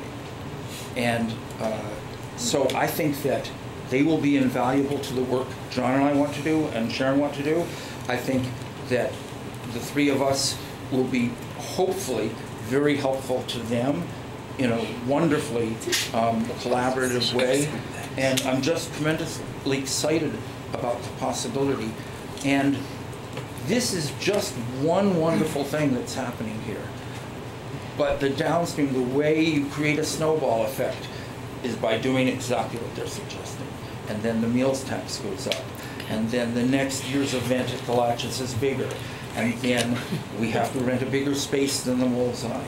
And I'm really all for this. Thank you so much. Thanks, Daniel.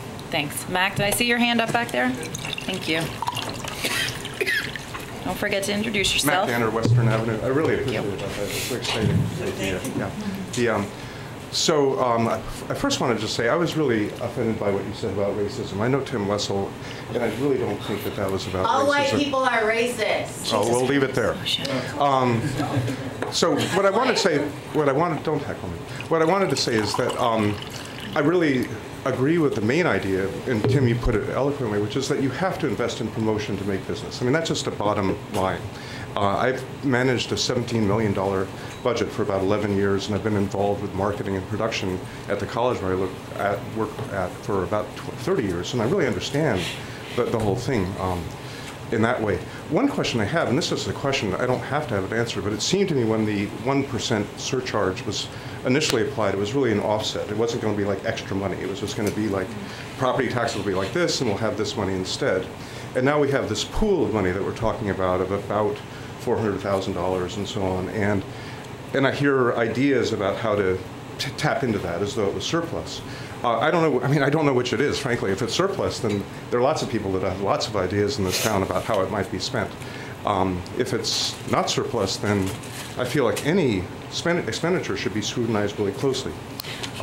When I ran that $17 million budget, I had about, most of it was personnel, a lot of it was structural costs, but I had about $3 or $4 million that went to programming, that went to new ideas and so on. I mean, it was stuff that you spent on student affairs, athletics or whatever. And nobody, I mean, if somebody were to ask me for $42,000 for something, I'd expect 10 pages, and I'd expect a very detailed prospectus for what it was going to be spent on, who was going to be consulted, what is it going to look like at the end, what are the deliverables, how does it get assessed. I don't see that here. I mean, obviously the select board is going to do what it does, and then it's going to go to the town meeting. But I would just expect a higher degree of scrutiny in a budget like ours than simply saying, here, take $42,000, we trust you, go spend it, let's do it. Outdoor recreation, maybe some, whatever. I really believe in marketing, but what is it going to look like at the end? I don't see that in this discussion today. And I'm not saying we should have it, but I feel like it should have been there before this proposal came to the table. That's a lot of money in Brattleboro. Thanks. Thanks, Mac. Sean? Ishana Artra. I live on Frost Street, and I love the idea of promoting the strengths of our town. We have so many, just as you explained, and I'm a big fan of collaboration. I think more ideas come out of the round table, right? And And I would love to see your proposal be more fleshed out before I, as a citizen, could stand here and say, this sounds ready to launch. Our town stands at such a precipice that I don't believe there is such a thing as a surplus in our town. I don't think we have the luxury to experiment at this moment. I hope that we do eventually. Now, with that in mind, I have a few questions for you to consider if you are tasked with fleshing out your proposal more. And one of them is, first of all, have you explored other funding options? Have you explored grants or any other funding options that don't require the town's funding this project? And then the other would be, now this is my trying to understand this equation. It's my understanding that the 40-some-odd thousand that would go in this direction would be not going in another direction, right? It's not otherwise just going to sit in the bank doing nothing, right? So it would be, is that right? That's right. Or would it be sitting in a surplus account? So the way the request is structured for this first year and the way that it'll be presented to town meeting if the board agrees to send it forward is use of fund balance. So it would come from the accumulated surplus funds in the general fund, which the rooms and meals tax has contributed to because it has increased a lot in recent years. So the receipts outpaced our budget for rooms and meals a few years in a row. This year we've increased the budget to match up with what we collected last year. If the rooms and meals receipts continue to grow, then there'll be additional surplus funds that are provided by that. So it gets a little confusing. Is this surplus or is it not? The most straightforward answer to that is these are funds of the town that could be expended for this purpose or could be expended for some other purpose, and there's a decision to be made first by the select board and then by town meeting about that. Okay, thank you. So then that helps me understand better that this is a pool of money that, in my opinion, it would make more sense to have a competition, to have invite many groups, have it be open to put forth proposals that support this community. And okay, good. So that would be my preference and I haven't been a part of the history of this. I don't know if you've heard from a lot of groups and this is the finalist or not, but that would be my suggestion for using my money. And then, because it's also my understanding, and please correct me if I'm wrong, that somehow our property taxes are impacted by this. Could you explain that for me, please? Sure. So, again, that's a question of the request as it is presented for this year's decision-making versus the longer term. So, for this year's decision-making, there's not a request to increase taxes to pay for this. It's a request to use fund balance. Yeah. Going forward, if the rooms and meals continues to exceed the budgeted amount, then it would be contributing additional funds to the surplus, and it might be that a request in a future year would be also to use fund balance for that purpose. If not, then it would be as part of all the general revenues of the town. You know, there's the fund balance usage, there's the non-tax revenues, and there's the property taxes. And so at the end of the day, there's so much money in and so much money out, and there's the decisions that have to be made about which is which. So it's not that there would be an earmark of funds that would be completely distinct from any decisions regarding property taxes, but it's also the intent of the program as it's been proposed that it would grow the rooms and meals tax in a way that that would increase the overall revenues of the town so as not to burden the property taxes. Okay. Like what, and that's what you were explaining? Yeah, and I don't think I did a great job, but if you don't mind if I tack Please. on, I think what I'm trying to to say is that we've gotten up to about $500,000 that the meals, rooms, and alcohol, I like to say alcohol even though most people don't because that's an important part of where the money comes from. About $500,000 comes to the town every year at this point. It fluctuates, but it's rising every year so far. And that means that property taxes are reduced by $500,000. So this 10% is coming from the source. It's going to the source where the $500,000 is coming from. So the idea is that while it is absolutely entirely taxpayer money that's coming in as revenue that we can use for everything we need to pay for, the streets and everything,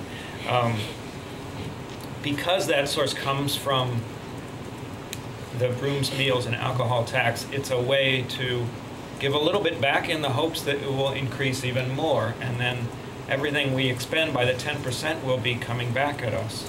That's the hope. We don't know, but that's basically what we're trying to, what I'm trying to describe here. So it's kind of true. It's both true that it's taxpayer money, and we wouldn't have it if it weren't for rooms, meals, and alcohol.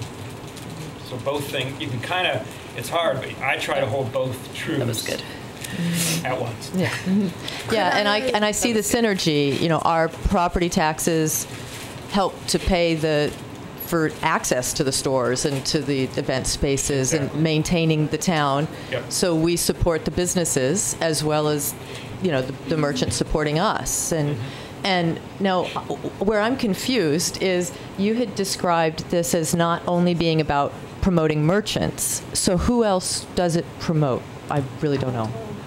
So let me give you some examples of the work that we do. So we have a board, each of our organizations has a board, and we have a strategy plan within our organizations. And so the work we do in promoting Brattleboro can look like 3 rat cards that we did. One was for general Brattleboro, one was for food tourism, and one was for family travel. That is now in 5 different Vermont Welcome Centers along the I-91 corridor. Okay.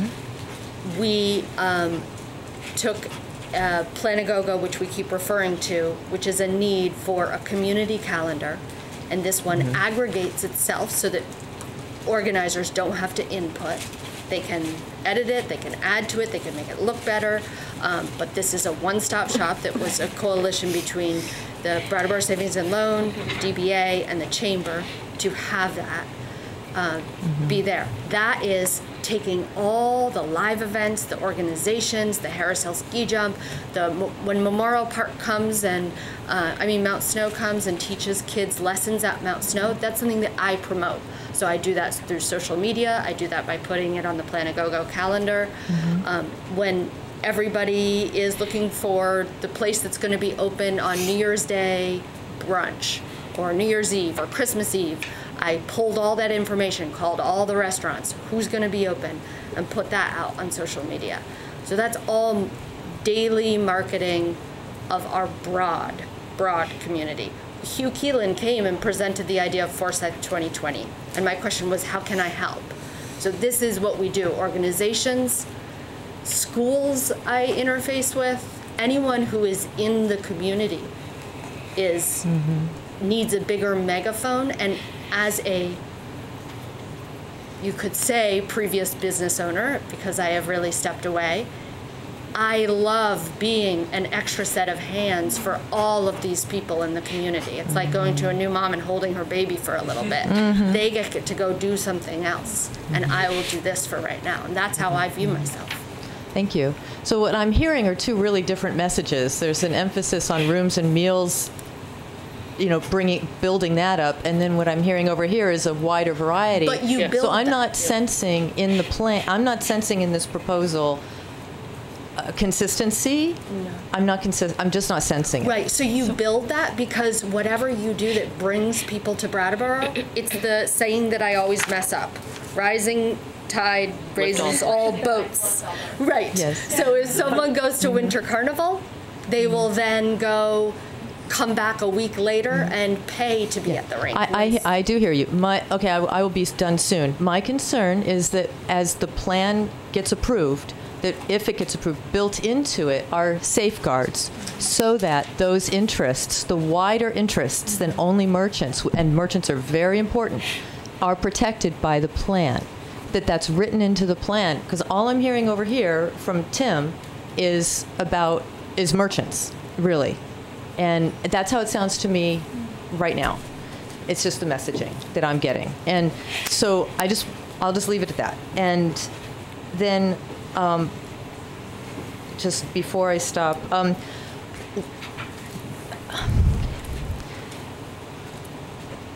the criteria for what you're going to promote, what this $42,000 would help to promote, what's the criteria? You don't have to answer that now, but what's in the best interest of our town to be promoting? And I would really encourage you to have a lot of people at your table in sorting that out.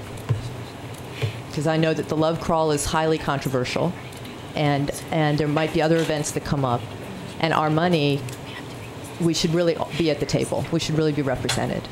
So I would like to put that forth. That's okay. Just don't go anywhere. Okay.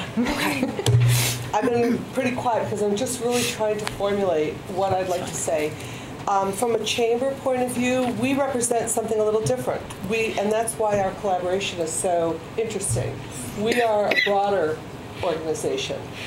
Our goal is not just to represent all the businesses that we do within our area, not just downtown, but to help when people come here, to make them kind of want to come back here, and what's going to bring them here. And so as a chamber, you represent that. So when somebody drives up I-91 and they get off the highway, you want them to have a good experience, and you want them to take that back. And when people move to town, you want to welcome them and show them what we have as a town. Because with all of our problems, and God knows, I've been here almost 40 years, and I know we have big problems, we also have an amazing community that comes together and talks about these things. So from a chamber point of view, that's our goal, is to make people who want to do business here come here.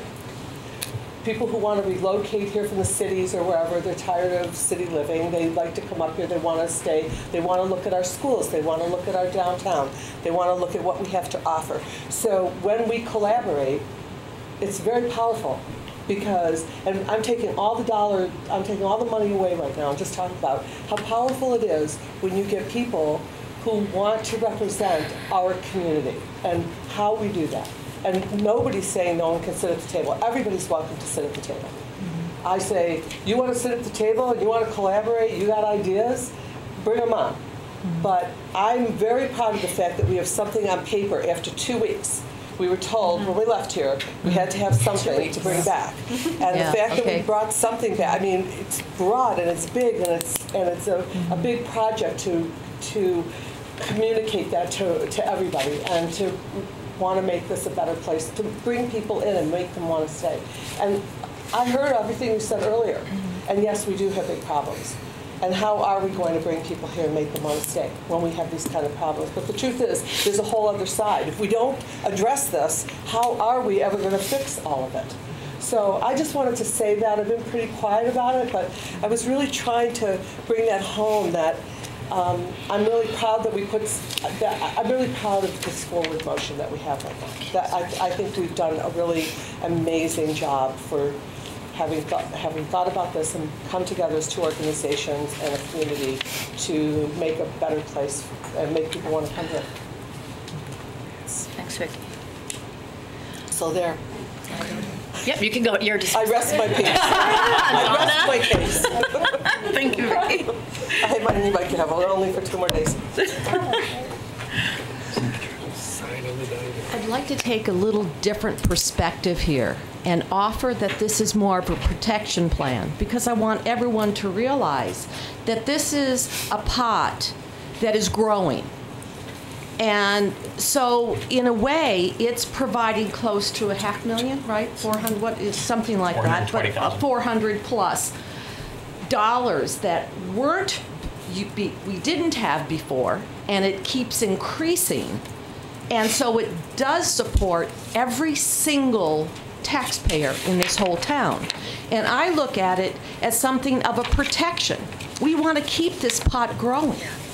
And so you can, we have 2 organizations in this town that have been charged with promotions. That's what they do. They promote this town, downtown, the wider community.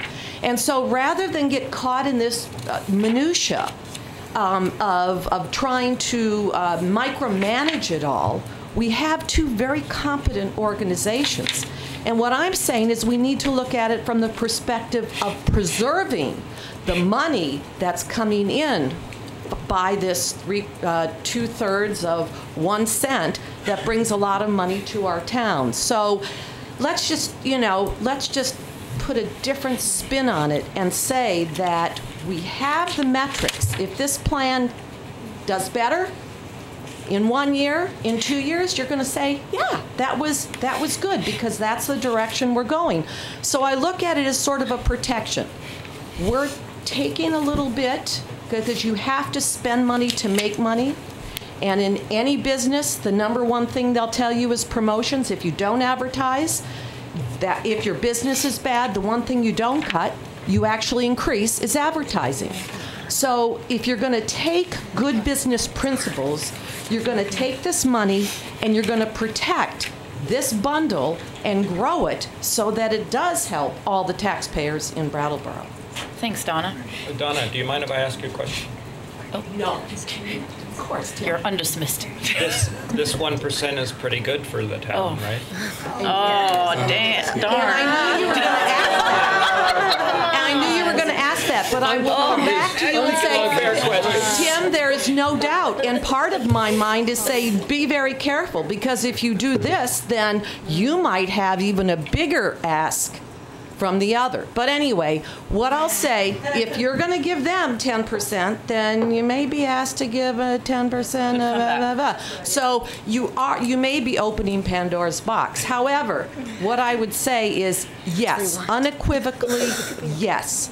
And my only complaint about the 1% on the sales tax is that we have some unfair competition out there that has proven to be a detriment to the sales tax and the businesses that must collect sales tax in Brattleboro. Otherwise, I would be the biggest cheerleader, because this is not about wanting bad things for this town. I see some creep happening, and I've been here a long time.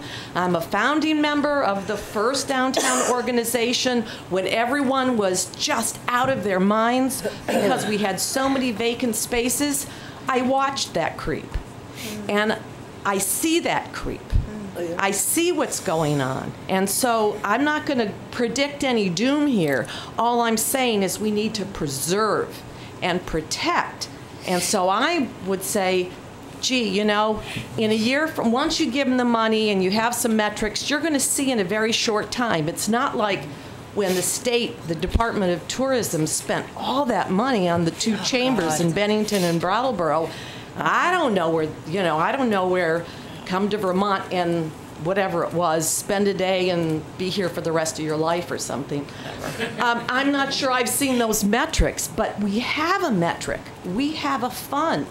We have not a sales tax, a rooms and meals tax that we can chart. Forgive me the comment.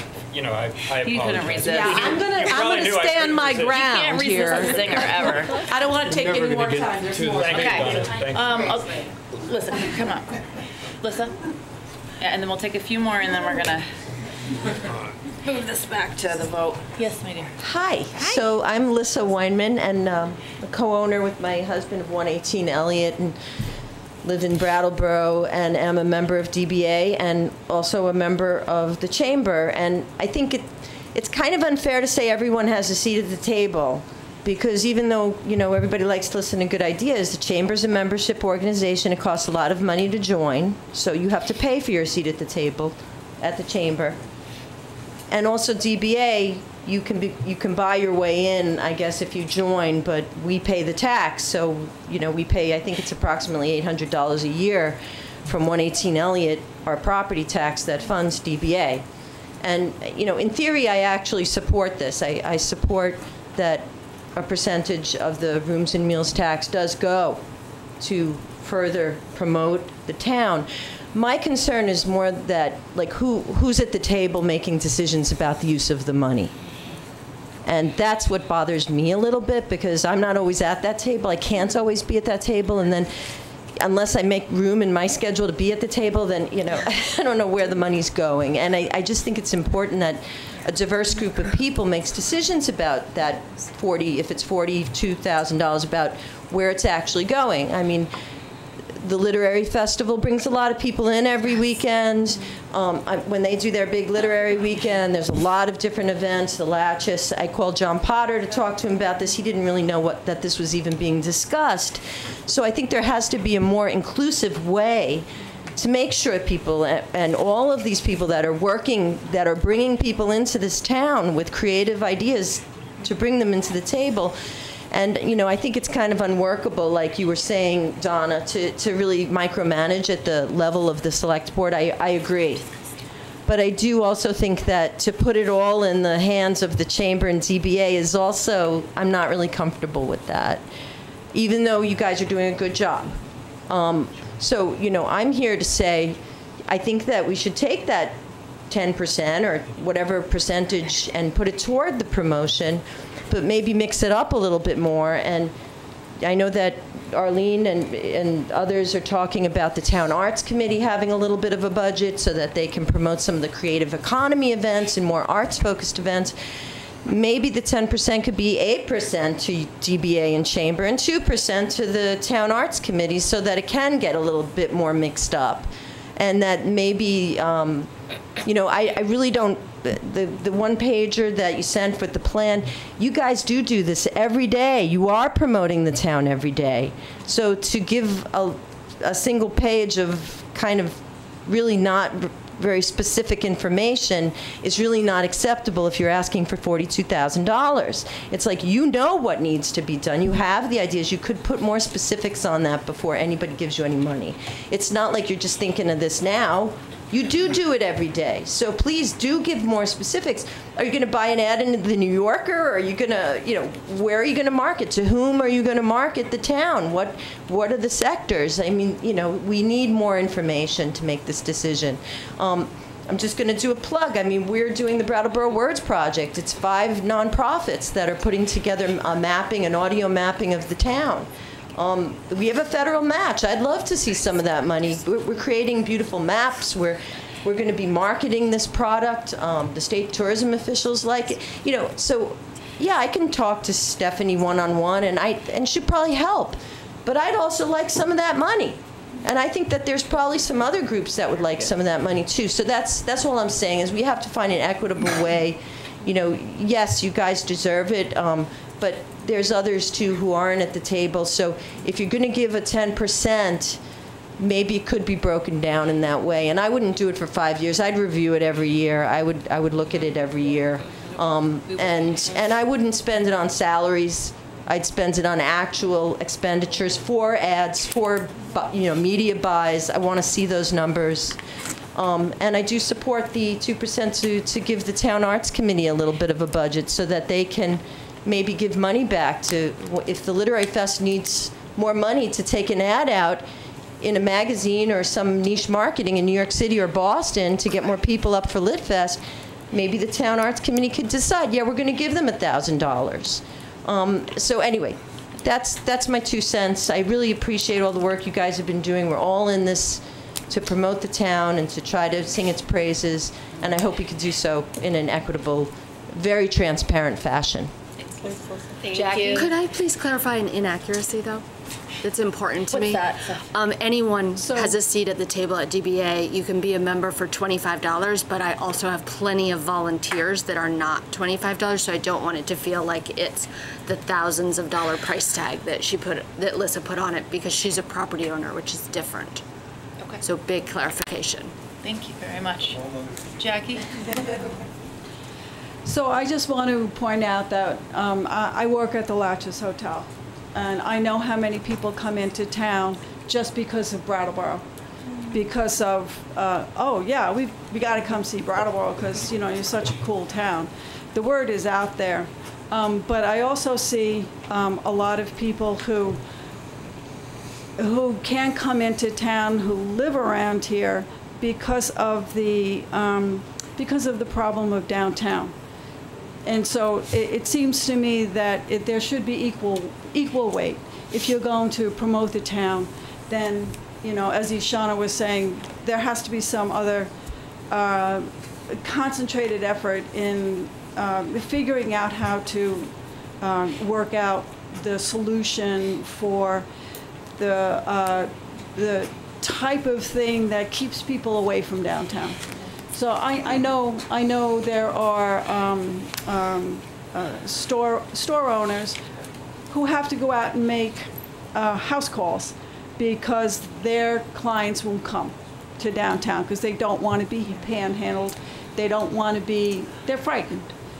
They don't want to commit to town in their big expensive cars because they're targeted. But anyway, so I agree that promoting the town is great, and I just think it needs to be, as everybody else seems to, be spread out a little bit and be weighted against the other issues. Thanks, Jackie. You should have said that. Franz, and then we're going to actually take a break.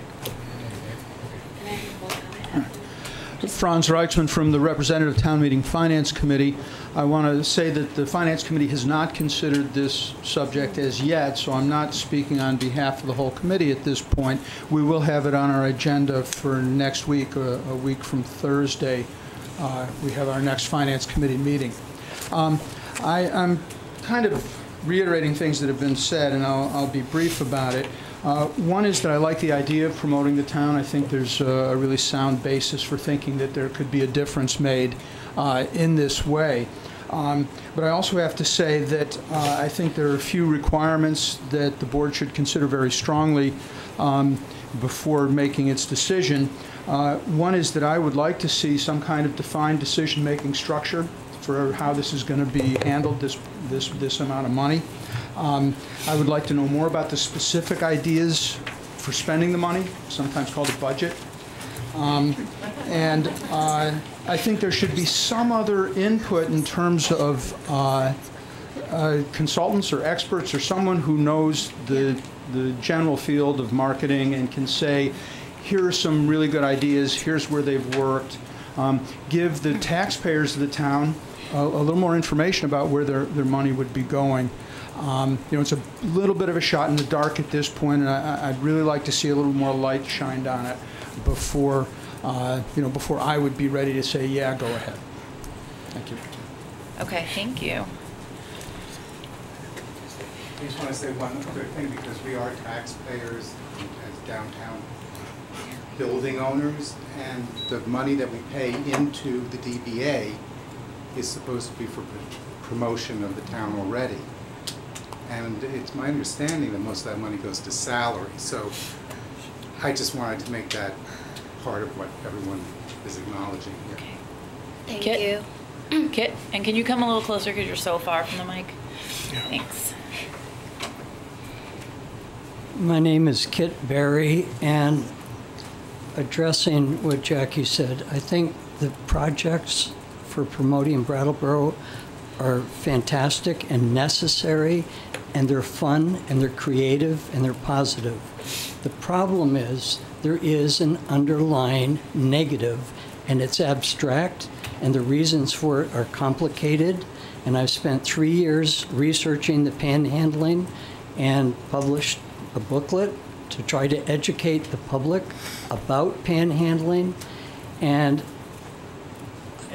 I don't have an answer for it, but if it's not addressed, it undermines the positivity of projects like this, because in interviewing over 300 people, I heard, and 70 business owners downtown, people are staying away from downtown.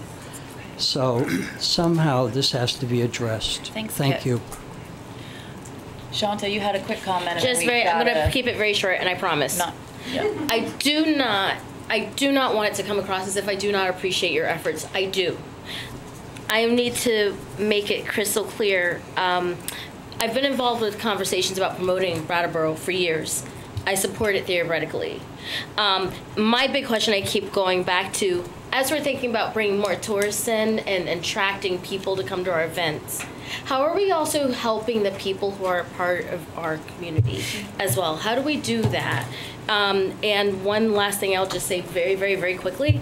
The concern that a couple of individuals expressed to me who do business in downtown Brattleboro was the idea that if we bring people in for a day-long event or 3 days, they may not really be seeing downtown. So I will go on record and just say I do not feel comfortable sending this to town meeting. I don't. That does not mean not to continue your efforts. It does not mean not to continue to flesh out your plan. If I walked into a door and said to, when I was writing grants, and said, yes, I would like to apply for a grant and I want 40 grand. Just give it to me. Here's some general ideas. They would have laughed at me. And so I really would expect more. I'm not trying to micromanage, and I do appreciate the efforts. And this is not, my lack of vote isn't saying that I do not support in theory what you'd like to be doing. Okay, we don't need to take a break, but I need to go and clarify something with that other chair that we have. So I need 30 seconds. Wherever this might be. Temporarily adjourned. Do you have any good jokes? I try not to ever remember them. I'd like to see a visual presentation of the media images and commercials that are going to be used in promotion of the town. And I want all of issues that are being voted on to not just be at the table, because people, freedom of speech in general, are going to be talking about what their input is on these decisions, but for this to actually be a direct community ballot issue where all residents vote on these budgets, approving them or not, and not just representatives. Okay, thank you, Ricky. At this time, I am going to ask my fellow board members if we are ready to call a vote, because it is 9 o'clock. I need a clarification on what we're voting for, because we don't have a motion whether we're going to put this in, take the proposal to take it from reserve, or whether we're going to send it to town meeting for them to decide. What's the logistics? And I would support one and not the other, so I need clarification. So, in fact, there are at least three different actions that you could take. You could take an action to say you're not ready to approve this and move forward in any fashion around this at this time. Okay. Or you could take a motion to embrace it fully and put it into the budget that you're going to be considering here shortly, which would involve action that we would take under that item to show the additional $42,000 use of fund balance and create a line item in the budget that you send on to town meeting for the expense to fund this program as it's been proposed. There isn't a middle ground. There is a middle ground that you could choose, which is to send it to town meeting, to agree that you're going to make it a warning item to ask whether town meeting approves the use of $42,119 use of fund balance for this purpose, but where you as a board don't actually put the two line items into the budget, where that decision is reserved for town meeting, where the budget that you recommend to town meeting goes forward without this item in it. So there you're not putting an end to the consideration for this budget cycle, but you're not fully embracing it as part of your own budget that you're recommending. Okay, so we've heard our three options. David? I move that we put this on the warning for representative town meeting. Without putting it as a line item, just for clarification. Without as a line item. Does this mean we will also have the opportunity to vote on the other possibilities? Yes. Yes. Yes. There's a separate That's item what I want this to evening. clarify. Yep. You'll be hearing that next. Yep. If I understood And it Kate was correctly Wednesday. and what she described about the movement of the item from That's the coward's way. the town meeting warning discussion up into this budget discussion, you'll have exactly the same options to consider related to the other proposal. No, I don't want it, because So David put a motion on the table to send it to town meeting without adding it as a line item in the budget that goes to town meeting. Are we ready for that vote? Yes, we're ready for that vote. Okay. Discussion? What's that? Discussion? I think at this point we've... No, discussion on the motion. You get to have discussion on the motion. Does anybody want to discuss it? I do not need to discuss it. You get to have discussion on a motion. You cannot Certainly, make a we could motion have discussion and not on a have motion. discussion. We could have discussion on a motion. So- Traditionally, this board tends to have all the discussion before We have our the motion. discussions pre-motion, and then we close the meet, and then we... But the chair could opt to take... The chair could opt to, comment. and the chair will opt to take a comment, but that's not our practice. Okay, well, Sorry. I'm going to ask you to withdraw the motion. I prefer not to have this cluster go to town meeting in this manner. I believe that we came through with a concrete proposal. If this goes to town meeting, this is for promotion of the town, not special organizations, the town as a whole. And I feel strongly about this, not only as somebody sitting here, but as a taxpayer. And if you can't support this as part of what we propose, don't, because when it goes to town meeting, everybody's going to say, I want a piece, I want a piece, I want a piece, and I'd rather not have that discussion. So I would ask you to withdraw your motion. David? No. I think it should go to town meeting, that's where it should be decided, and it gives the organization time to put together some of the things that you have heard about so that the proposal is really complete. You know, David, several of the things I heard here this evening, if we put them down on paper, then somebody would have said, who did you have sitting at the table? How could you have this, make this proposal without having the people that want to be at the table here? And so we put something together, and in reality, Brandy was right. We don't want to, I feel that we don't want to put handcuffs on the group that's making the proposal. And so getting this approved and then getting people at the table, and me, is the right sequencing. If we would have came here and said, we're going to spend it on this, and the rightful question would have been, who did you ask to sit at the table? Who did you encourage to sit at the table? So from that perspective, if you want to go through and push it to town meeting, go ahead. But I think we were in a no-win situation here. David, does your motion to send it to town meeting without adding it as a line item stand this time? Yes. I think it's Is the right board thing to ready do. for that vote? Sure. All those in favor of sending it to town meeting without a budget line item, please raise your hand for aye. Aye. All those opposed? I forgot to count. It's 2 and 2. 2 and 2. So it doesn't pass. No, it doesn't pass. Right. Next, somebody want to make one of the other two possible motions? The other being, well, actually, there's only one other one. Is put it in the budget or we're not ready to vote, so. With this? Yeah. No. No, so does anybody want to move to put it in the budget as a line item and send it to town meeting would be the other option? I would like to move that. Okay? Be on the record. Clarification that just happened here. Yep, Yeah, so- we are now putting a motion The on. vote was 2 2 to 2. Yep, You so it need killed 3 it. to pass. 2, Yep, who did and who did not? I voted to kill. Tim and I David voted Okay, pro. you voted for the motion, I voted against it. Tim voted for the motion. and Tim voted for the motion, okay, Yep. okay, Shanta and Brandy voted against the motion, okay, so the motion died. okay. And Brandy has asked whether any of them want to make the motion now to approve the program and put it in the select board's recommended budget. Okay, thank you. And Tim has made that motion? Didn't you? Yes, I'd like to make that Good motion. job. Okay. Is there discussion? See? Look how nice I am. Need a discussion. Clarify, this would be the 10%, This not is what the you- dollar amount. That's This would right. be the 10%. That's right.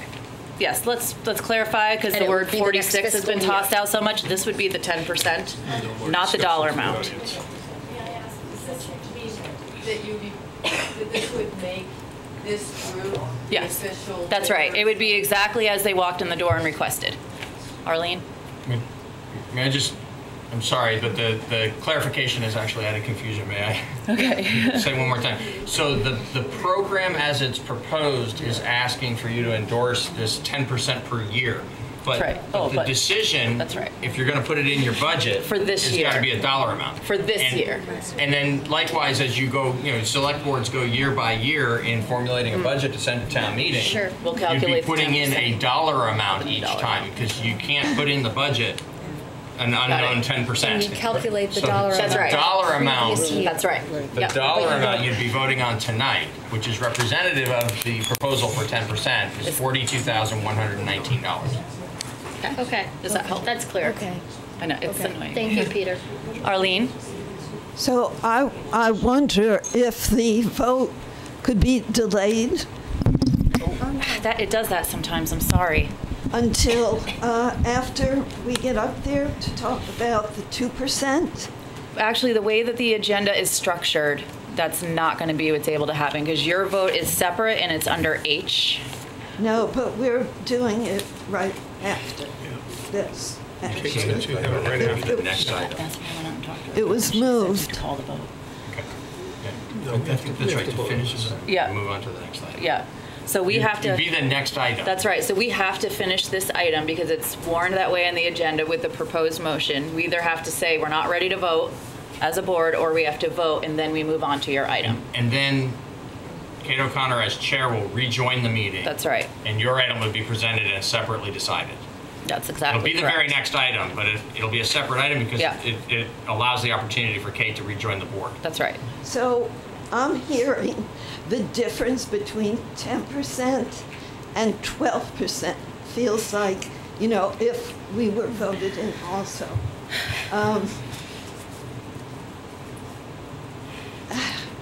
Just a procedural problem? It's procedural, huh? It's separate though. That's Yeah. that's separate. It's not that. This is not this. This is It's old separate. business from Yeah. another week. Your new business. Right. Yeah, Okay. it's Yeah. separate. Okay. Does the public get to comment on this motion? No, No, we already had. we've had public comment. Yep. Okay, so Tim has put forth on the table a motion to put this money, $119. $119 as a line item in the budget that the select board will then be sending to town meeting for further review and approval or not approval. That feels like a separate issue. We were talking about the Nope. validity of this proposal. Right. This is about whether or not to send it to town meeting. Right, but this is what the actual vote is. This Like is you what the- guys, we've all had a lot of holistic discussion, but our actual agenda item that's been publicly warned for this meeting is this vote. We have to do it. That's exactly correct. It was warned as a budget decision to be made tonight prior That's right. to making the final decisions about sending the budget to town meeting. Right. It just feels like choosing this particular organization is a separate issue than putting this in the budget, than allocating this It's project not. to the budget. It's not separate. It's not. So they've been lumped together, so we yes. don't have a choice. We either get to promote Brattleboro with some of this money or not, and if we do, it has to be this organization. You want me to give a further explanation? I mean, you can give a brief explanation, but at this I point, don't need to, but if we've you'd really like. got to. I mean, yeah, basically, this is the way the proposal came in. This is what's been publicly warned. This is what we have to vote on. That's it. I'd like to vote. You know. Or we could, and at town meeting is where it will go, and it can be decimated or increased or whatever it is the good people want to do. But this group is. But we got to send the budget. Okay, are we ready to? I'm ready to. Okay, you ready for us to vote? Okay, so we are going to vote on whether or not to send this to town meeting as proposed, as a line item in the budget. Okay.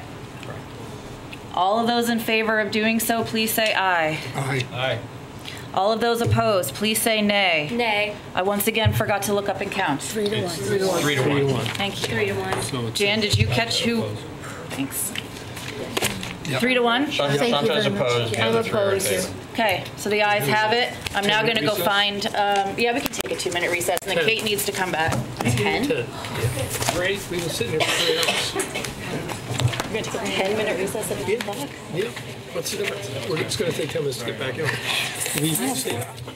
We are back from our break, and the next item up, we've actually moved from item H It is the Arts Fund proposal, and we do have a copy of it in front of us. I think everybody does. So I don't know if the group who would like this wants to come up and give us a brief presentation, and then we can ask questions. We appreciate it. And thank you so much for hanging out with us all night. This has been a late one. My son has to come get my card to get Chinese food because I will not get to Pan North in time. So just that might happen in the middle of this. That's and fine. I'm looking at my phone to keep track. Enough for everyone? Unfortunately, no. Yeah. Fortunately for my wallet, though. All right, so do you want to introduce yourselves and then tell us about your plan? Arlene Disler. I've worked with the arts community for a couple of decades. I was on Alliance for the Arts when that existed. I've been on the board of the Arts Council of Wyndham County. I'm co-founder of Right Action. I'm part of the Words Project. And I write about the arts as a freelance writer. So. I'm Brenda Siegel. I'm the executive director of the Southern Vermont Dance Festival, which is designed as an economic driver for our community.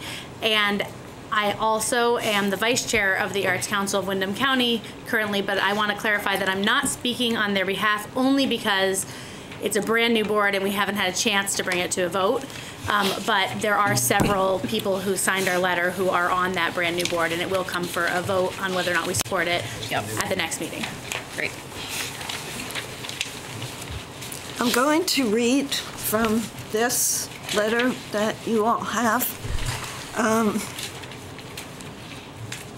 It's got 20 signatures, people young and old from the arts community. There's kind of a blossoming new group of young artists that have been meeting that I've been hearing about. It's pretty exciting. And so a bunch of them are on here. As well as Janet Wallstein, who's the new head of TAC. That's the Arts Committee, Town Arts Committee. Town Arts Committee. I don't know if she's brought it to the committee yet. She said she was going to. This all has happened pretty quickly. That was like a week ago. So, but she was very much in favor of our proposal. The arts community has for years talked about the need for a town arts fund. It's mentioned under policies and implied in the goals section of the town plan's arts and cultural resources section from 2013, and actually went back to the 2005 version. The need is felt now more than ever. National funding for the arts and humanities is threatened at every turn. The NEA and NEH threaten to be eliminated or greatly reduced at the whim of, I hate to get into politics, a capricious president and a stymied Congress. I don't. You don't mind? At the same time as arts funding seems fragile, with many entities all over the country vying for scarce funds, Brattleboro's arts sector is ever more touted and valued in living life in Brattleboro. It's a big part of our identity, anecdotally, and in many lists of top arts towns. We feel the time has come for the town to step up and support the arts sector in a substantive way. What we are asking for is modest. Only 2% of the 1% rooms and meals local option, because I realize that there is an effect on ultimately town taxes So we are not asking for a lot of money.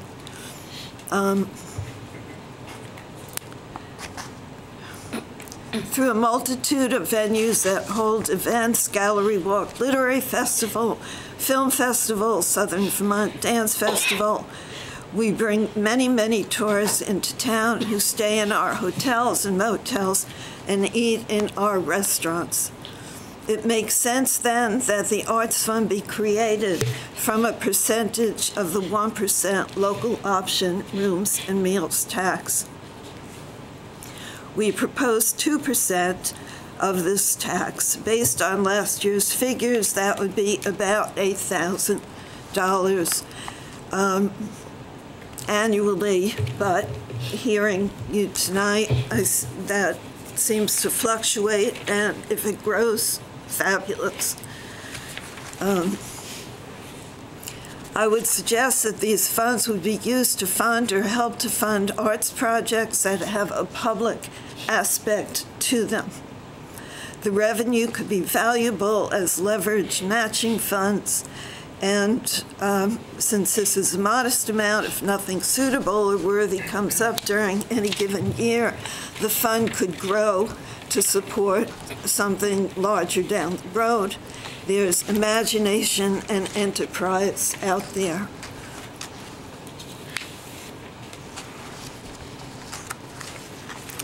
There is already an entity that considers public arts proposals.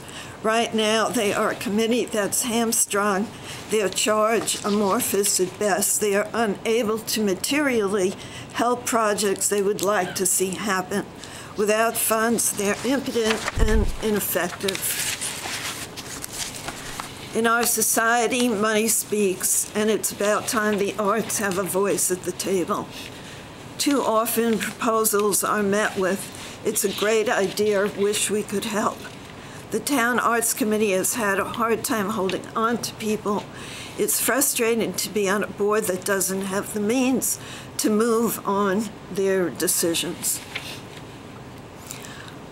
I propose a vetting committee made up of individuals and people that represent various arts organizations, including Town Arts Committee. A group made up of various sectors of the arts community could be most able to look at and judge uses of the funds. As I conceive it, and this can change, of course, there would be a written application form.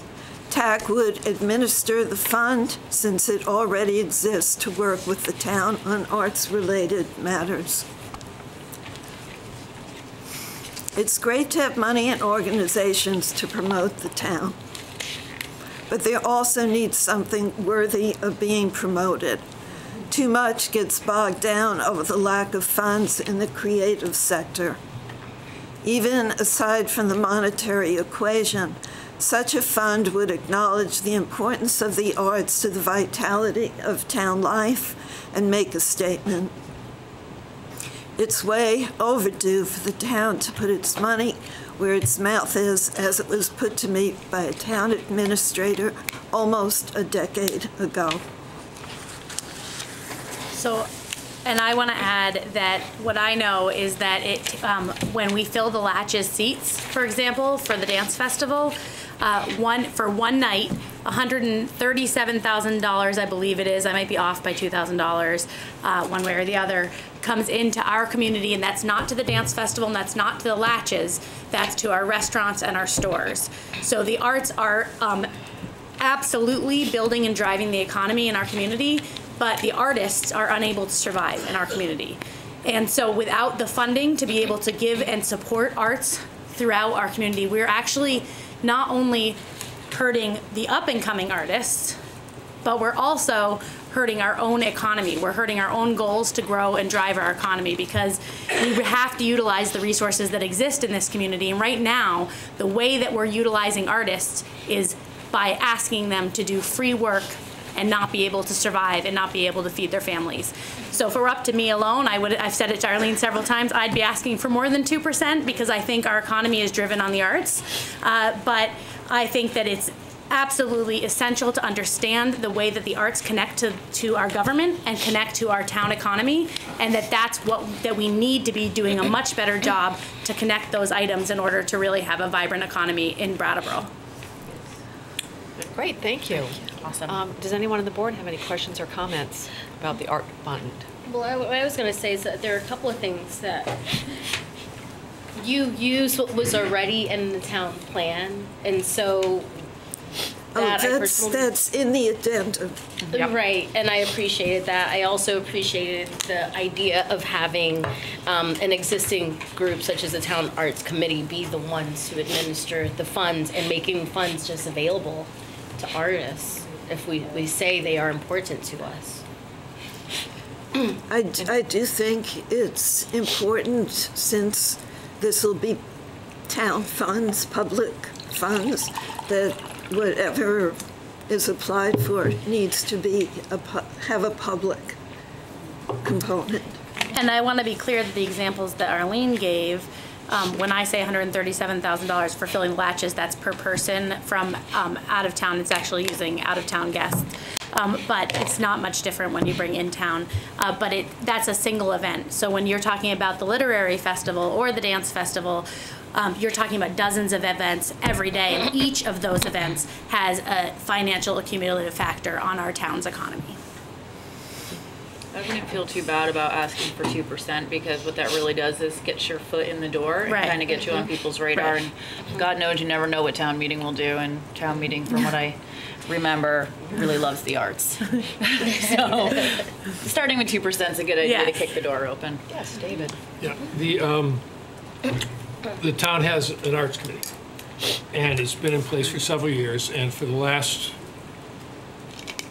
I want to say 3 years, it might actually be longer, the arts committee has been pretty much non-functional. And my understanding is that they can't get a quorum. When they do get a quorum, they can't agree on things. And basically, they haven't carried out their charter, which is not, it's not amorphous. It's very clear. The charter is direct to advise the select board, recommend activities to promote the arts as listed in the other things you put down here. And so this proposal should come, we have this arts committee, this should come from the arts committee, and if we had a functional arts committee, I would consider it. But right now, the idea of giving money to an arts committee that has not been able to do even the most basic part of its charge, to any degree, is just, I can't do it. It's not giving money to the arts committee. There would be a separate fund. That the arts committee would administer. That fund, right, the decision-making would have maybe a couple of representatives from the arts committee, but it would have a much broader input. Community partners. Yeah, I mean, different arts disciplines.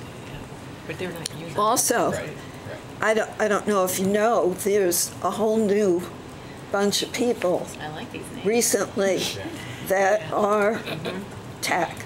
There's a new head of it, and it's almost all new people. So. And the other thing to keep in mind is that without funding and without anything that they can do, it's hard to feel inspired to continue to show up and make a quorum and do anything. I mean, really, if we're going to get behind what we say our town is, we have to add funding to it. And the other piece of that I really want to add is that we've really survived off of people that are now, and this is no offense to Arlene, but people that are now in their 60s and 70s and 80s creating the arts in our community. And there's an up-and-coming many artists like myself that are under 50 and have never been able to really get our footing. And we can't get our footing because we're surviving off of this other group of artists. And we have to allow those new voices to rise, and this is one way to do that.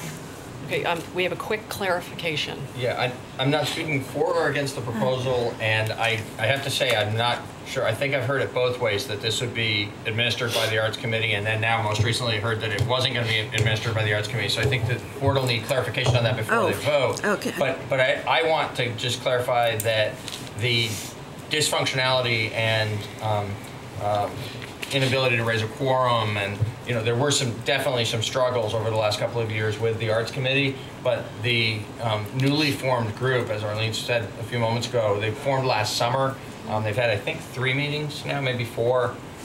They haven't met in the last several weeks, but they're a group that is actually showing up as a quorum and conducting substantive business. So I just want to make sure that was understood as background to the decision you're going to make. Okay. Any other? And Janet Wallstein, who heads it now, as I said, was very enthusiastic and signed the letter.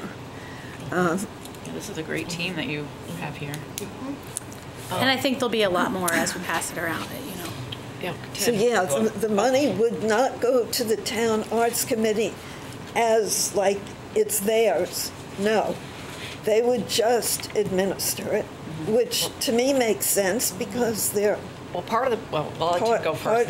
I have something to say. Well, I'm a little uncomfortable still with that couching of that because we don't really give committees money.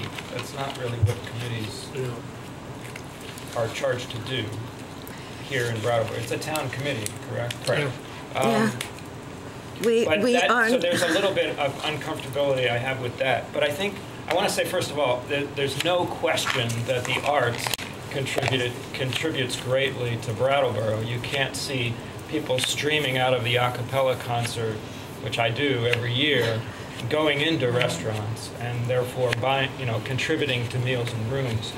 But I'm a little uncomfortable with attempting with my constituents to draw a straight line between arts, in quotes, and the meals and rooms taxes. And I think what we just did in our last action was to support the idea that we have the DBA and the chamber that's going to contribute to our town in this symbiotic relationship.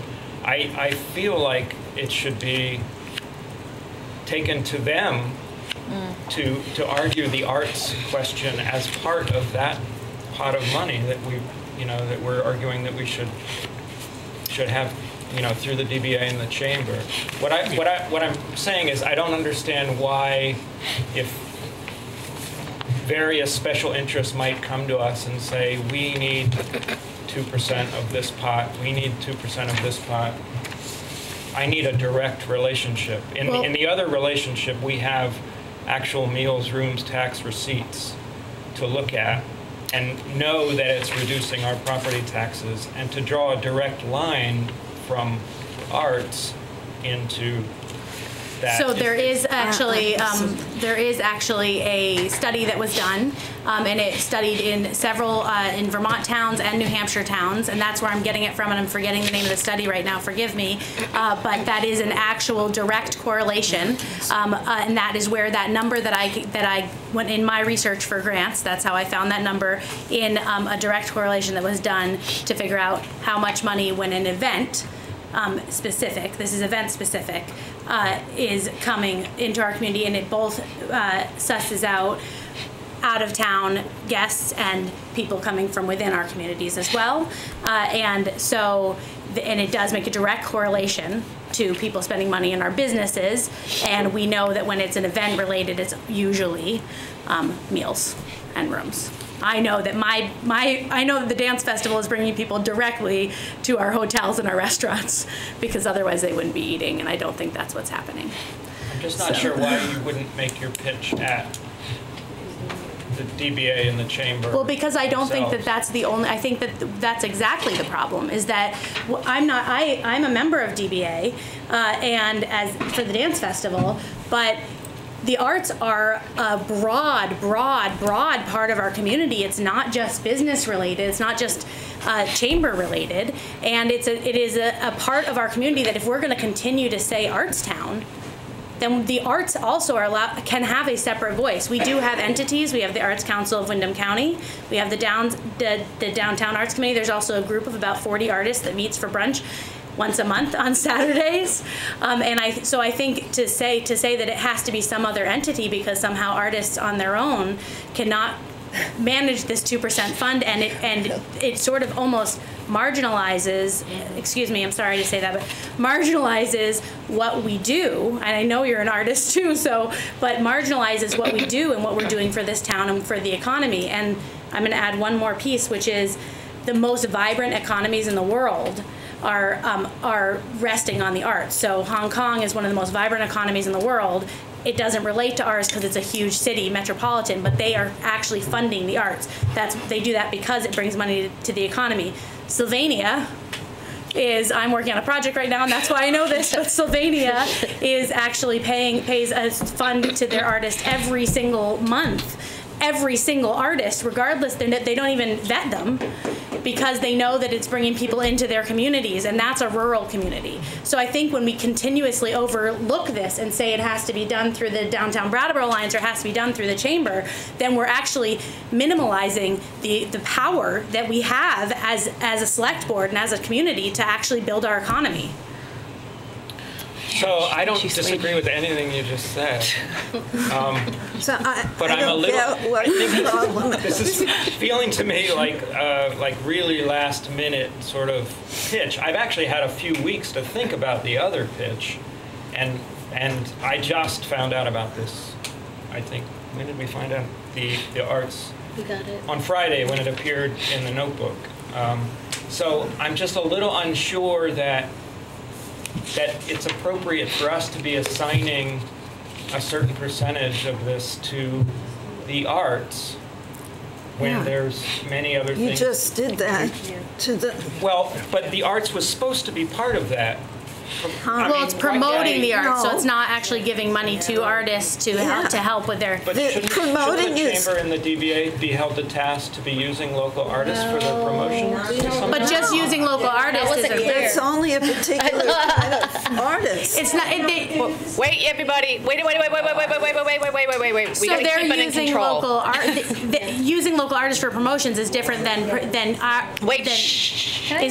the artists themselves helping to have funding doing their work, which then brings people to our communities. So I think we're talking about a different Can we thing. can we clarify just one thing? You're talking about giving this funding to like if Brandy is an artist and she needs funding, the money would go to Brandy. And there'd be a committee that decides. Okay. Yeah. And can I ask another clarifying question? Just to clarify. It would be a public. Right. No, we got that part. Yep. The other clarifying question that I want to ask is I will say this.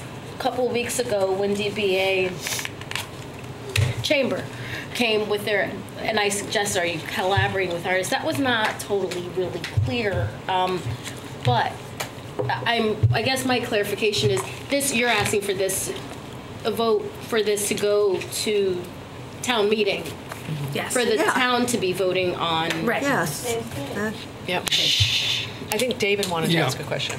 The thing that we just approved, the proposal we just approved from the DBA and the Chamber, a big part of why we approved it is because they intend to represent all sectors. David, I should clarify, I didn't approve. I was The select board approved it. I understand you didn't. Yeah. The businesses, and this is what they list in the proposal. Businesses, big part. Arts, big part. Entertainment, big. Outdoor and indoor recreation. Hospitality. Healthcare. Agriculture.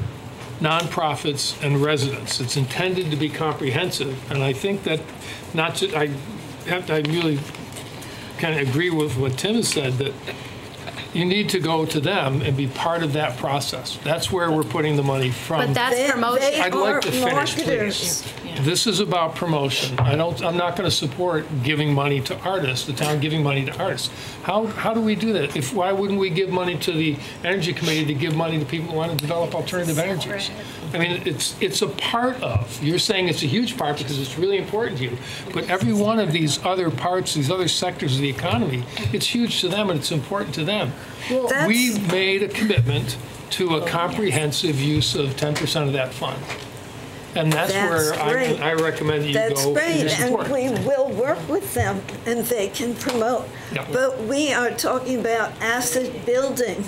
There needs to be something to promote. Right. And we are suggesting that strengthening this sector of our community gives power to what they are doing. Well, can I make a comment, because this is, and I'll just from my previous life, and from my current life, I fund my own art stuff. I either have to look for grants or figure that out or fund it, which is challenging, especially in a town that says they support arts. So I try to go to other places that might support it. But the other piece is I've served as an arts administrator that was unpaid. For so many different reasons. But I think that, at least from where I'm sitting, either taking the hat off and looking at it from the select board role, or thinking about, how I've lived in this town and seen us talk about being an arts town, but I've not necessarily seen the proper structures in place to take that very seriously. And so I see this as separate. I don't want to get it bogged down, because in our previous conversation, what I just heard was, and I forget who said it, that they, well, we don't want to be asked who's coming to the table, or whatever was said. I don't want to say that was said specifically, but I've not really seen, and I understand that's for all of Brattleboro. That's like a wide net. I see this as something that's specifically saying, hey, for years, we've been talking about this. We've been saying that we're an arts town. Why don't we actually create a way to actually support that work and support the artists who are actually being, like, if we're saying we're an artistic economy or creative economy, let's actually support that. You can't support that on a volunteer basis. You can't support that when you're asking artists, or you're saying we're an arts town and you're asking artists to do things for free, or expecting that they're going to just come in and, just volunteer their time endlessly, but they're not able to pay their rent. We can't say we're an arts town when we're literally supporting the idea and feeding the idea of the starving artists. Mm-hmm. We are perpetuating that, and we have been for many years. And can we just? I just want to ask. Yeah. So I just want to say that I actually felt the same as Tim, where I was like, wait, why don't they just go to the table with DBA and Chamber? It's already supposed to be wrapping all of this in. This seems odd to have it separated out. I appreciate the clarification, and I just want to reiterate it for myself and for whoever else might have needed it. You're saying that you want this money to go to supplement an artist who might be doing a public display of work, and that a committee would vet that person or whoever is going to be the beneficiary of those funds. And in addition to that, you obviously would be approaching the DBA in the Chamber to sit down to see how you can be a part of their promotional, et cetera. So that really, this is a little bit separate. You're saying, David, I'll buy your paint, we'll pay for your paints and your canvas, and we're going to put this up in this public location, and then I'm going to go and sit with Vicki and Stephanie from the Chamber and the DBA so we can let people know that your work's going to be displayed over here. Yes. Does that seem reasonable way to explain it? Let me just, before Vicki Case left, we met in the middle of the room and said, let's talk. Yep. Great. So I just want to make sure that we clarify that that one is to kind of help the artist make their beautiful art that's displayed in a public place, and you'll still take to task meeting with this collaborative group to make sure that work is promoted. Yes. Great. Can I just, I just want to move this along a little bit. Right. I'm not done rushing, but I just want to say one thing what my concern is, and I'm looking at this strictly from a person on the select board who has accountability to the taxpayers for their money. Right now, there's no structure, there's no one to give money to. And there's nobody who's going to administrate the money. There's no accountability for the money. So just as a looking for, if we give money to something for someone, there's no structure. So, you know, being the one of the 5 people and then 145 other people who have to, you know, really look at the budget, I can't support it because there's no entity that you're even asking the money for. And I'm a little bit, I got 2 different sort of answers or understanding that I'm not sure if we're funding an artist to do their work. You know, David made a point, why aren't we giving money to the Energy Committee and having the Energy Committee, you know, help people with their solar panels? And I'm a big promoter of the arts in Brattleboro. This has nothing to do with that. And I've never been in favor of funding town committees. And so it wouldn't fund a town committee. Well, that's the thing. You don't know who we're funding, and that's the big leap right now. It basically would be like grants. And we would have a committee that works, the committee, like we mentioned in the letter, of partners. Right, but it would have, it's town taxpayer dollars. And I think it has to be, we have to know where it's going. And it's not a town, you're telling me it's not the town arts committee. They would just administer it. But there's no administrative capability. So of if the it's town more arts appropriate committee. for the town to administer it, then that's fine. That's Right. not the But then big part we'd is to have a committee. Right. That But includes in, our town in arts general, these are what my concerns are. Those are what my concerns I are. want to add one thing, which is that I have watched over my years as an artist in this community, which now is reaching about 22 years, proposal after proposal after proposal after proposal after proposal come through different members of these select boards and never get funded, and through the town arts committees, through other things. I am letting you know that I'm meeting with this, the new Arts Council of Windham County is now a 10-person board of people who have not been, again, who have been creating art that is growing the economy of this town, and we do know that because there has been a study done, and it is a direct correlation, and they can't survive. They cannot survive. And so part of our growth of our economy, which in my opinion falls on the select board, is to be able to fund these artists. And so when every single time an arts comes through and I actually am for this promotional, this 10%.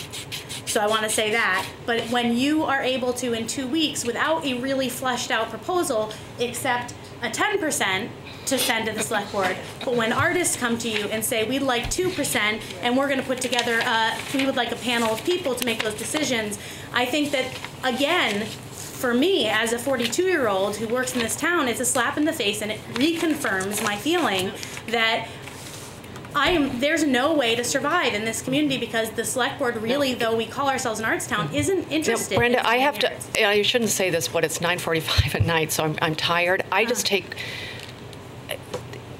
to say that we're not supportive of the arts is completely false. We have a limited amount of resources in this town. I think you are.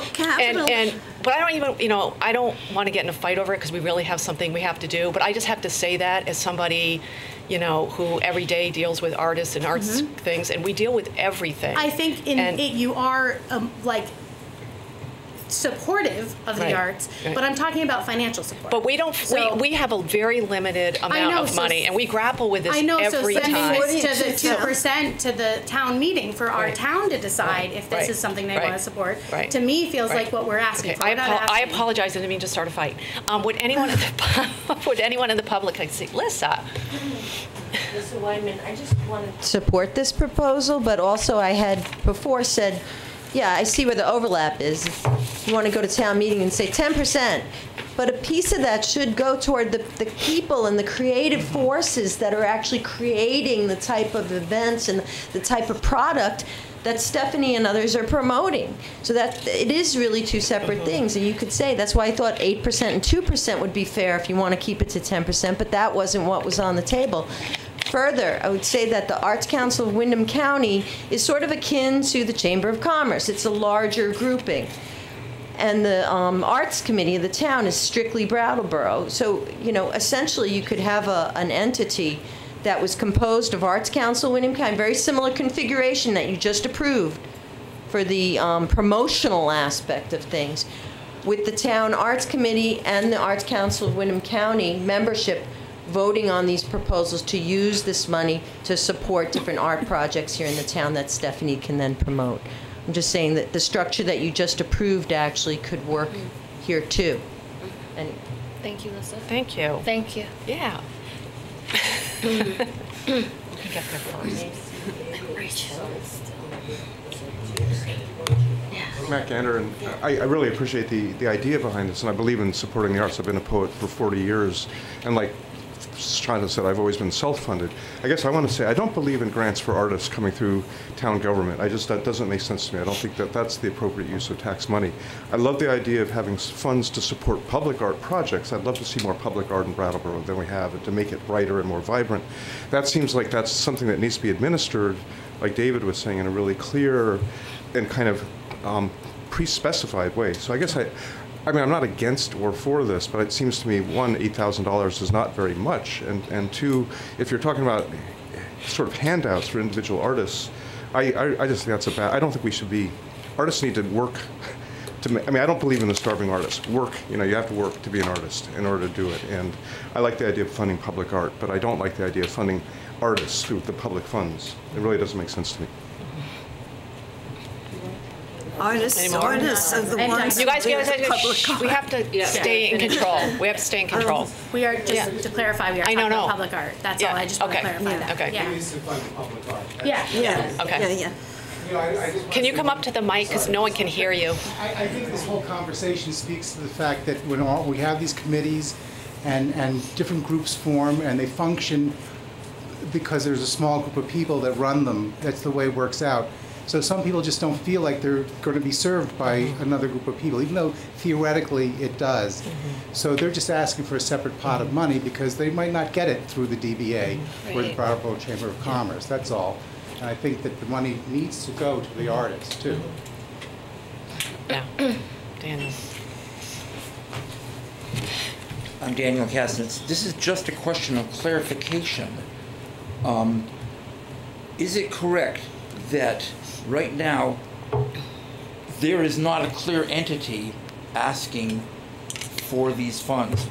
With the previous proposal, we had a clear entity, a consortium, if you will, of these two established entities that have experience. But right now, I sense that everybody thinks this is a good idea, but you are lacking the mechanism to make it so, because the town committee is not chartered to manage funds. And you two are not yet a cohesive entity to which they can go to the taxpayers and say, these people are worthy of administrating. Is that correct? Is that what we're up against? We're not up against whether it's a good idea or not. Well, I can't say that. What I can say is, as far as I understand it, there is no clear entity to administer it. That was my question. Is there a clear entity? Because I don't see one either. No. As much as I support it, how quickly can that happen? Can they put that together and come back next week or next meeting? That's what I want. Well, I can bring it for a so. vote to the Arts Council of Wyndham County, absolutely. And Janet Wallstein wanted to be here, but she couldn't tonight. Well, just as for my clarification, just so I can, just asking, since it cannot be the town arts committee, right? Because it can't be any town committee getting funds. I'm just throwing this out there, and I'm not saying it has to be the Arts Council. Let's say it was some other group. I don't know what the group would be. And they came before and said, hey, this is the entity that would be administering. Is that what I'm hearing, that it has to be an identified, clear? Well, I'm not saying I would vote for it. No, I'm not saying you would either. But what concerns me now is that, say tomorrow we were to say, yeah, we'll give this group $8,000, and not even, who do you make the check to?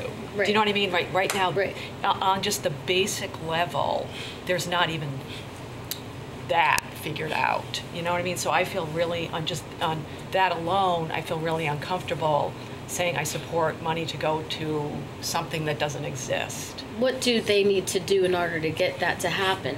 And when they need it? end by to get that to happen? Like in a week? In a week? I mean, when it's gotta go, we gotta don't we finish have the to warrant. You have to lock everything down. So I should bring it to the No, by next week. Very close to the warning. I can bring an email vote to the Arts Council of Wyndham County. The meeting goes out on Friday. Right. For next week. This Friday? This Yeah. Friday. Oh, so this is really. Yeah.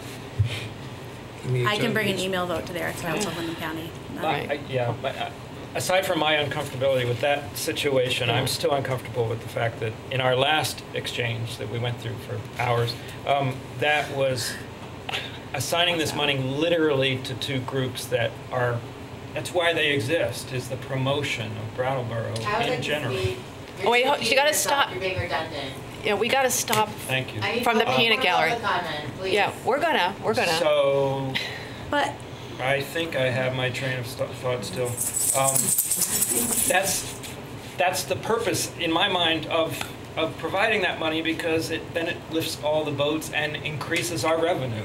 So I'm looking at it from a purely explainable financial perspective. It's a direct relationship. That's what I meant by deliberate. And I'm not questioning any data about the value of arts. I'm a huge supporter, and I've been here 2 years, and you know what? I've never not supported the arts while I've been on the select I'm board. not saying as people you don't support the arts, or as organizations you I'm don't saying support the the arts. select board. I can't think of anything. But where it's we funding. I'm talking about funding. Right, but that, I don't even want to get in that battle, but there's limited funding for everything. And Right, we have I people understand we that. have people Of course. come here that every day that are mad at us because we can't fund their thing. I understand so I think that. we're 14 years. Right, but what I'm saying is I think we're at least I am, and I think Tim is taking exception to the fact that the select board in the town is being called not supportive of the arts. I think Lissa wanted to say something, didn't you? I think it was Ricky's. Oh, was it Ricky? I was wondering Oh. if the, Can the board make some, I mean, it's not on the agenda, but could the board specify that as part of the 10% that was allotted, there would be 2% that would go to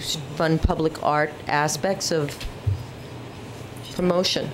You know, in other words, can the board have a sense of the select board, basically, that says that, you know, out of that 10% that we've allotted to these groups, that 2% should be a portion for direct grants for public art projects. Maybe that would be a start. Okay, any other public comments, Stephanie? Ricky's gonna freak out. I wanted to lament the capacity building, and that's how I see this. So there's promotions of that, but then there's capacity, and funding artists to do art is capacity. And my struggle is in nonprofits funding capacity. So I get it, and it's a really hard thing. The Animating Infrastructure Grant just came out. 52 projects from all over Vermont applied for this one grant. And DBA is the fiscal sponsor for that grant, and we got chosen. So we are one of 9 organizations that got chosen, and that money is going directly to artists. So they're rare and coveted, and it's, you know, it's not through a town governance. You all don't, you know, do that. The project is the Ask the River project that you all have seen. So. Okay, thank you. Ricky, did you want to say one last thing? Hi, so I've been coming to the meeting since July last year, and I think that this is the first anti-gentrification proposal I've heard, and I'm so grateful to, I would be so much more grateful for if there's 10% going just to promotion, there should be double as much going into the events and into the arts that are going to be occurring. It's like paying for like a gold invitation to like go to see a cardbox show with just a 2% budget to the arts. Yeah. Great, thank you. Okay, I think we sort of talked it out. Does anybody want to make a motion, or do we want to not make a motion? Where's the motion? We don't have one, so we can decide what we'd like to do. Would anyone like to do something? I mean, I'll make a motion if you tell me what to say. I really feel like I want to respond to how I apparently offended people. I didn't mean it that way. What I want to say is that the dance festival costs $40,000 to run. I don't usually get emotional about the dance festival. $10,000 of that goes into public art every year. I have to somehow, with a very limited pool of funds, raise money for that. I can't continue it if we don't start to find a way. And I know the whole point of that event is to go, money goes directly into our community. into our businesses. I design it so that they will go into our businesses. I promote our businesses along with it. And meanwhile, I am on food stamps. And I am on Section 8. And I'm an artist contributing to the local economy in Brattleboro. And so when I'm coming to the select board and saying, I would really like to have 2%, not necessarily to even go to the dance festival, but to go to these kind of events that really strive to grow our economy. I'm not saying you guys don't support the arts. I'm saying that we have a hole. And so I don't mean to be offending anyone, but we have a hole that needs to be filled. And that has to be, as someone who's right now in the public eye a lot myself, oftentimes people tell me where I'm missing something. And that's okay. That's how we grow, I feel like, as society. And so all I'm saying is we're missing something. And there's a single person on this select board who I don't support and think supports the arts. So I want to clarify that. But we have a hole in our community in terms of something that we're depending on for our economy. Great, thanks. What is the feeling of the board? It sounded like, judging from what you said, David, and what you've said, Tim, is that and I'm just trying to clarify it. I support it. I'm just not sure what they would need to do in order to, at least, not to say it would move forward, but the question is, I guess, what are the next steps for them rather than shooting it down now, but what would be the next steps? Is there time? If, for example, by Friday? We set the agenda on. That's when the warrant, yeah. Right. And so, if there was an identifier of, I don't know what the next steps would be. Right, because our next meeting is going to be the 29th. Right. And we have to have everything set by Wednesday, by Tuesday. By Friday. Right. This Friday. The 25th. Right. And at this point, I'll be really honest, I don't know what you could come forward with that would make me support it in 3 days, to be honest with you. We have to have some decorum here. Would an entity and a plan for how the proposals get vetted be something that could help? That'd be enough for me. Not at this point. In 3 days. It's I just think we have a really energized Arts Council in Windham County right now, and so they could do that. They're all people who've worked in nonprofits and are heading up the organizations in our community right now. Or let me ask the question a different way. Since, again, I did not vote on this, but the 42,000 and that 10%, if there was I don't know if it's too late or the most it is too late. But it's not too late for town meeting to do what they do, but we can't chop it. Oh, for town meeting. But we can't chop it up ourselves. Oh, I got it. But they would have to do something at town meeting.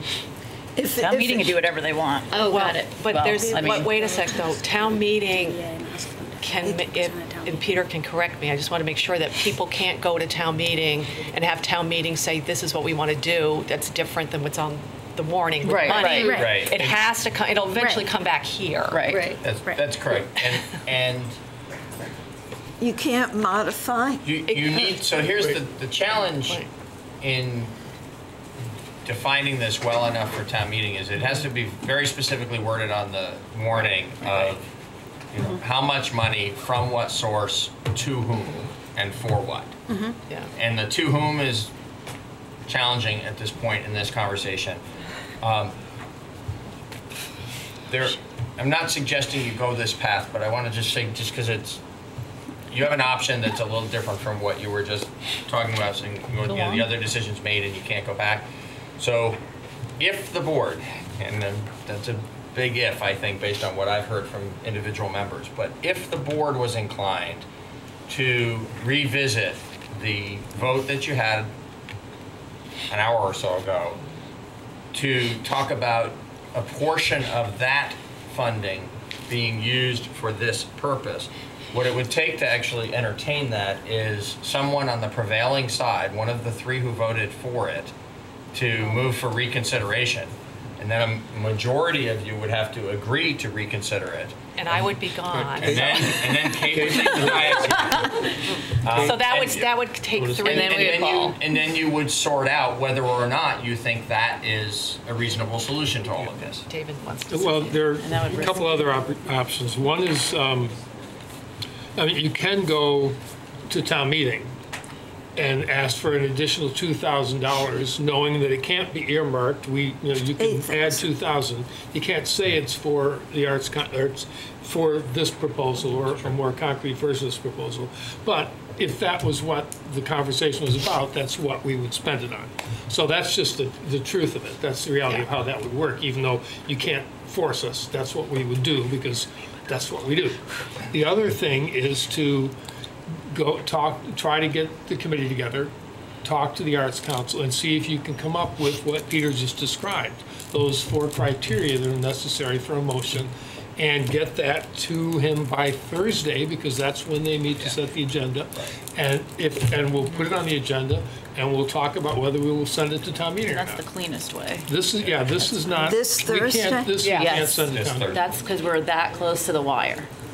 Can we go to town meeting with all of that in place and make a proposal of modifying the budget at town meeting? Because we have to clarify be only in the way that Dave just advised you. So you could ask under the main budget item at town meeting, you could ask the body to approve some additional funds. 8,000 is approximately what you've been talking about, to be added to the general fund budget of the town to be spent at the select board's discretion, but where the clear intent of the body would be to grant your request and have it be spent on the arts. Right. But only the select board can make that final determination on how that money is spent. That's right. But if there's a sense of town meeting that it wants to spend it on this, we're obviously going to, But the 4 items are an entity, who it goes to. Yes, the entity is the biggest Just give me the issue 4, here. sorry. So how much money, from what source, to whom, and for what purpose? Okay. So your purpose is pretty clear. Yeah. The from what source really sort of falls to us, unless you can be more specific. But the and how much you've identified. But the to whom is what the board is finding really challenging here, because it's public money and there's not an entity identified as who would be responsible for spending it appropriately. Okay. You got that? No more. The to whom was never resolved with the other proposal we just discussed. No, actually, it was pretty because clear. the to whom is the DBA and the chamber. We're actually going to be producing the... No, we're literally talking tax EIN number. Yes, exactly. Right. Like, I want to, we just have to figure out, no, you always interrupting you. So do you folks feel you're comfortable and? Yeah, I have one other question. Yeah. Ideally, this would be something that continues year after year. What we're talking about, if this proposal went to town meeting, that would just be a one-time and you would come back next year, So then probably we'd like come November, back. October. And that's what everybody has to do. A couple of months ahead. Yeah. Instead of a couple of days. Yeah. You guys, I have to just put a little thing on. We have 22 minutes, And we're losing our we're interpreters. losing our interpreter, and we have some people in the audience that are here for important things. So, I think if we can, Jan. Well, and I also want to remind everybody that the board tonight is going to schedule a special meeting next week to approve the warning. That's what we're talking about. So, if there's a discussion about this, then the warning would have to be changed. Yeah, If the warning that we publish on Friday. Right, that's right. Would have to be changed. That's right. Yeah. So, because we haven't approved it yet, so we can change you it. literally have. Okay, so do you guys understand? The Arts Council can do that. Do you understand where you are on this? Yeah. Okay. All right. May I make a suggestion to know the possibility? Well, we don't have time. And legally these those are guys- the only ones we have. And these guys are all set, right? Yeah. Or you gals, or women. I didn't mean to say guys. Just for clarification for some people in the audience, right now we're going to talk about the ordinance amendments on the parking, because we have to do that. Then we're going to skip over the fun. You guys, hey everybody, we gotta move, so we can't talk to the audience. Stuff left. Hey, you guys, or you people, do you mind like going out there and talking? I'm just trying to, I want to make sure people in the audience who are here know this.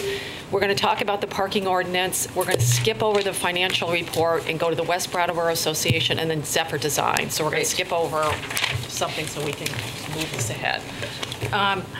Up next is the second reading and public hearing for the ordinance changes to some of the parking in downtown. So what I want to do is open the public hearing, and I don't know if the town manager wants us to give us a quick refresher, or do we need a refresher? Well, yeah, I think for the purposes of the record, it's important for us to summarize very quickly what's going on here. You have had fuller discussions of these on other nights, and the very explicit changes that are proposed are set forth in the materials that have been online. Yep.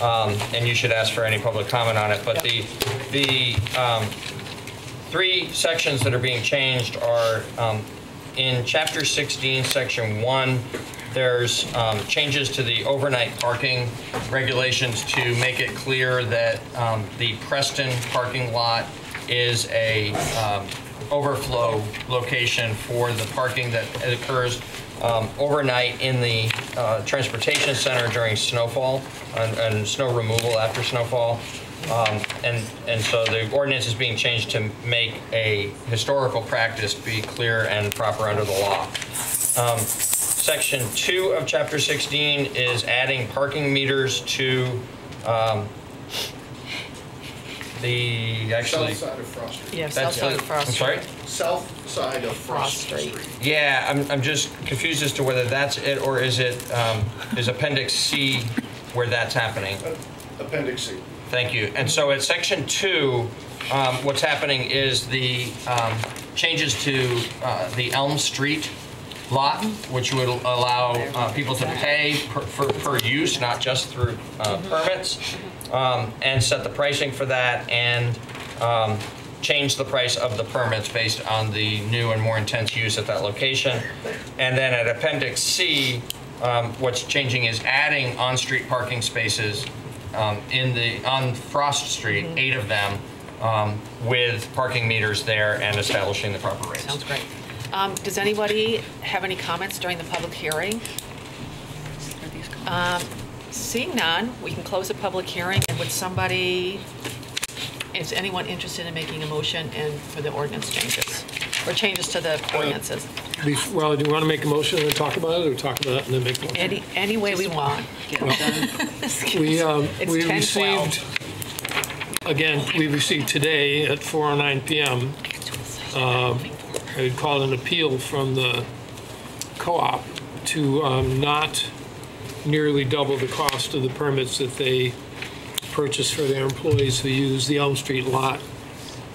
And so we're not going to have time tonight to thoroughly address this, so I'm not sure we might want to put it off for a week or two. But I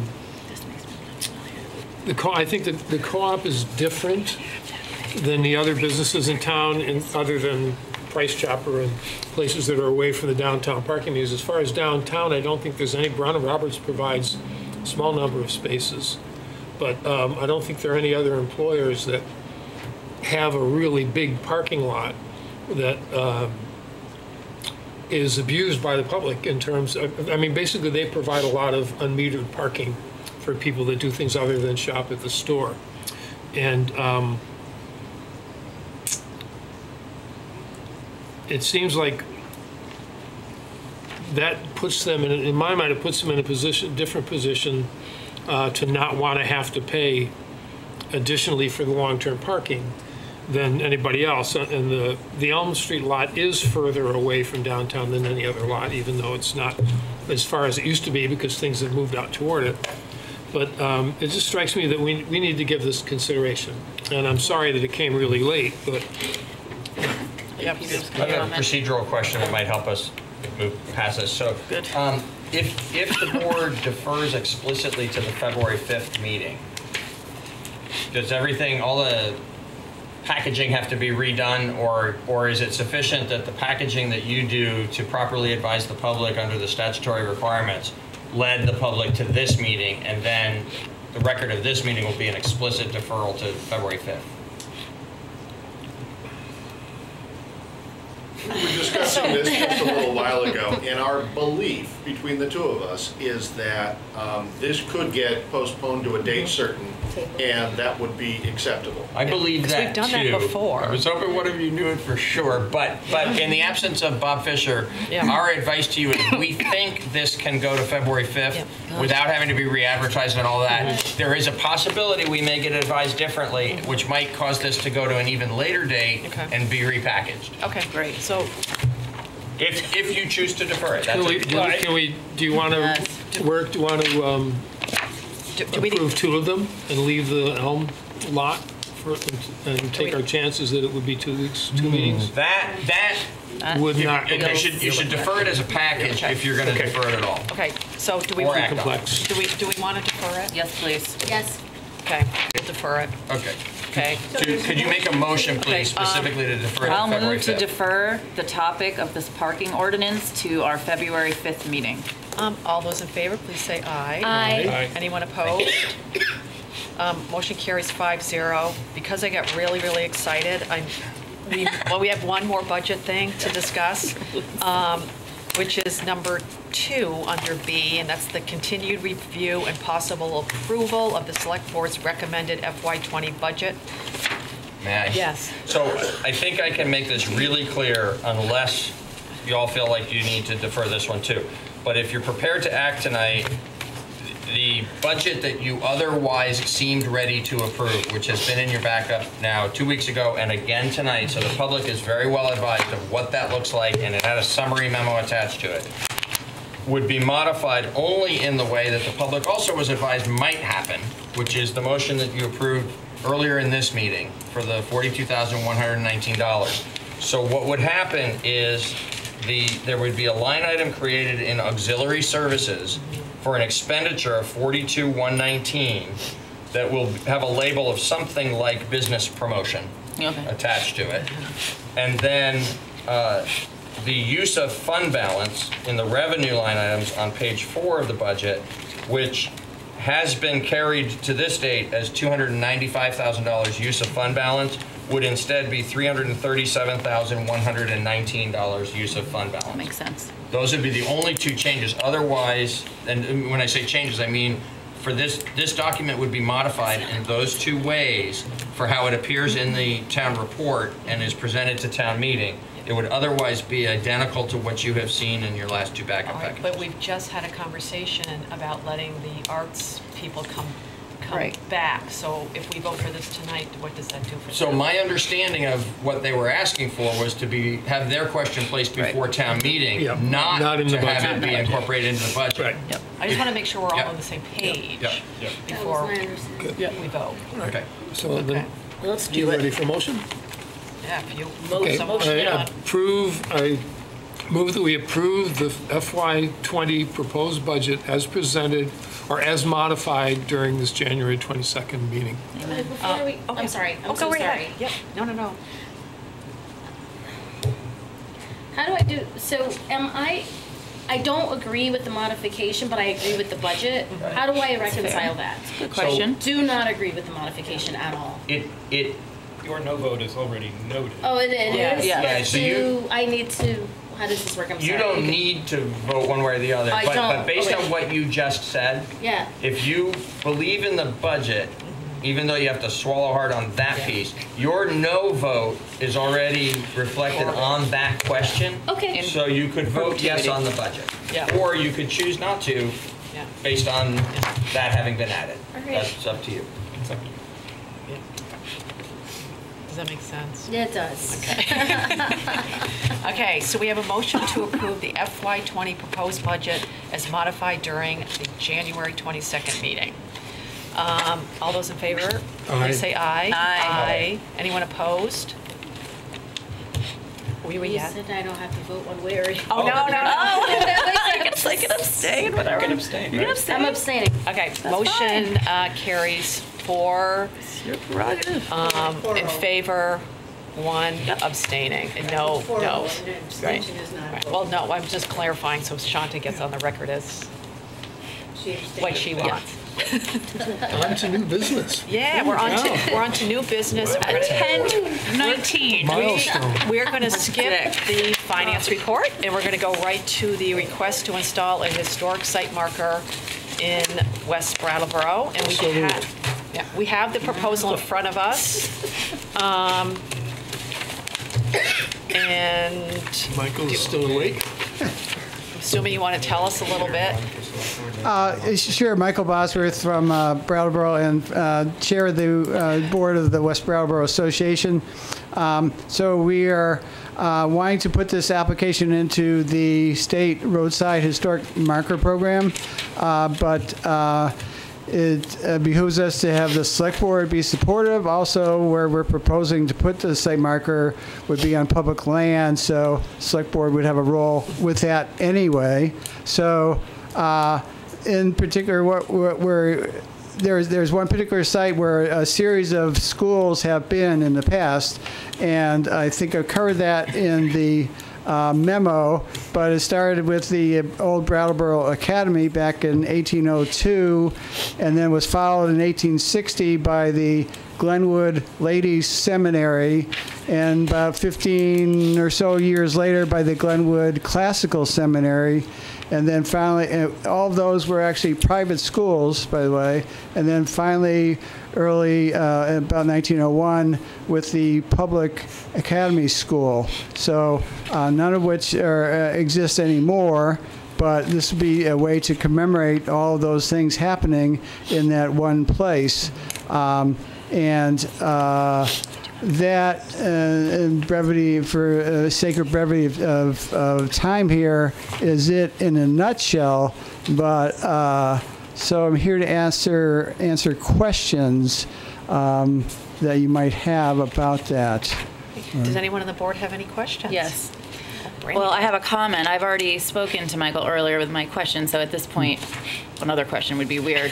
My hope would be in the future that our local associations and historical societies, I'd be really excited to see markers that are pre-colonization in different locations around the town as well, that show not only the history that started after white people settled or colonized in Vermont, but also incorporate some of the good work that's being done by people who are taking note of some of the indigenous trails and other things that took place in our town. Mm-hmm. Yep. Thank you. Anybody else have any questions? Anyone in the... I just want to address one detail in this. Staff is supportive of this. We've worked together with the association to work on the logistics of it. We believe that the most appropriate location for it would be in the green space that is to the east of the fire station. I know your original request was to be in the triangular green area, and I just we'll need the select board's direction on that. I just didn't know if you have an objection to being over in the other green area. We don't have a real objection. One of the big things that the West Brattleboro Association has long been working on is, how to make better use of our village green and better promoting it, whatever. So that's one of the big reasons people want to see it there. And also, it's a little bit more visible there. But the other location is a very appropriate location because it's basically right in front of where all those schools were. Exactly. So. There's nothing at this point to commemorate those schools. Yeah. We on the staff actually prefer the site to the east of the fire station because it is the closer to the exact place where these schools were, and for logistical reasons because more and more activities are occurring in the triangular space, and the more fixed objects we place in there, the more challenging it is to accommodate the different uses that people are trying to make of it. So we think the other area, which it could be, sort of part of the seating area there, would just be a more appropriate location. So we're okay with that. So. Okay, good. Okay. Yeah, would you like to? I move we approve a proposed historic marker to commemorate Glenwood Seminary and Brattleboro Academy. We have a motion to approve a proposed historic marker to commemorate Glenwood Seminary in Brattleboro Academy. All those in favor, please say aye. Aye. Anyone opposed? Motion carries 5-0. Thank you. Thank you. Thanks for staying so late. The next up is a plastic bag exemption. And I'll start this one off since I'm the one that asked for it to be on the agenda, and John Clements from Zephyr is here. What I'm hoping that we can come away with tonight is the select board's willingness to consider an ordinance change that will allow Zephyr to use the bags that they are using now. So that's what I'm hoping. We'll see if people will agree to start the ordinance change process. And I will let John Clements from Zephyr explain what his situation is. I'm John from Zephyr. Hello, John. Own an art supply custom picture frame store. I sell a lot of products that can get damaged in the elements. I have hundreds and hundreds of decorative papers that can't get a single drop of water on it without ruining it. I sell mat boards, foam core. I also custom picture framing, which really needs to be protected from the elements. I have called Cambridge to art supply store there, and they said they had no problem. They got an exemption. I called an art supply store in Seattle. Same thing, no exemption. Portland, Oregon. In San Francisco, the ordinance that they have a line in the exemptions of anything that can get damaged by the elements. I really have not found a cost-effective solution to this. I have talked to my suppliers. I have a letter from one of my mat board suppliers saying that the industry does not have a solution to this problem because it is so new and still limited in locations.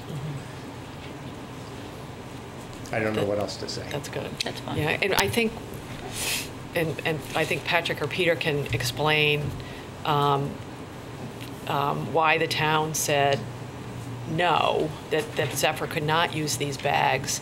Part of the problem is there's no power for anybody in the town to say beyond those bags that are already listed, you know, which is the vegetable bag, the newspaper bag, the dry cleaning bag. Those, there's ones that have been specified, and the bags that Zephyr uses is not one of those, and we have there's no authority that can allow and say, well, he can use the bag. Do you know what I mean? A 3-month deferment. Yeah, well, we can grant I believe it's a waiver is the term, but in any case, we can grant the requested relief if we are satisfied that there is no alternative that is possible to meet the person's need. And because this is new, and because of all the history behind how it came about, and because of the clear direction we felt we had received from the select board in adopting the ordinance, Patrick initially was the one who had contact with Mr. Clements, but then Patrick and Bob Fisher and I looked together at the ordinance and considered what Mr. Clements had said to Patrick, and we just felt that it was important in the early stages of this to interpret the action of the select board conservatively. And so it's not quite accurate to say there's no way to get relief, but we thought it would be a bad precedent to just start granting, well, that sounds reasonable, and grant the relief. And so we denied that.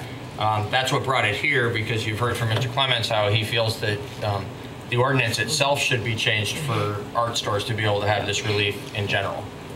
And I do want to say one thing, and again, I apologize to Peter, Patrick, and Bob, but when you read in the memo where it says, we exercised caution and decided to not grant the exemption when alternatives such as wax paper or heavy paper could suffice. And again, I apologize for offending you guys, but that was made up by people who aren't in the art supply business. Right. So that was like arbitrary. You know what I mean? Again, I don't know. There was not an expert that came up with those were the alternatives. So And that don't sound cost effective either, I don't think. I don't know. So I'm sorry, but since we're going deeper into it, cost effective really isn't reflected any place in the ordinance. No. The question is there a practical alternative? Wax paper doesn't work? I can't get wax paper that'll cover a 40 by 60 piece of mat board. Or an even larger frame. Yes, go ahead. So it's seared into my brain that I think we're at 2.25 mils, right? That's correct. And my bags are at 2 mil. And you can't find any bag that's slightly thicker that would do the same thing? There's no slightly thicker. 3 mil is available in certain, well, a vast number of sizes, not the same sizes that I get. But the cost is about 10 times. Oh, Jesus Christ. I was going to say something because I know that if it looks like it's raining or there's snow or whatever and I need to go get paper or whatever it is I'm working on, I can't go to Zephyr if they're not going to be able to give me something to properly cover it. And I'm not bringing something from my house. I may not have the proper thing to cover it. And I just recently got something very special for somebody framed and done there. And it was so, because I reused that. I kept that bag. I reuse it. I'll use it for other things. So if we're discussing or making a decision on whether or not we're going to be looking at the ordinance again, I support that because there might be other areas of business for whom plastic or whatever they use for covering things is really important and they need an exemption. Well, just one sec. I think. Did you want to say something too? Oh, I was just trying to move forward and say, it sounds like the only way to deal with it is to modify the ordinance. I mean, if we want to move in that direction. Yeah.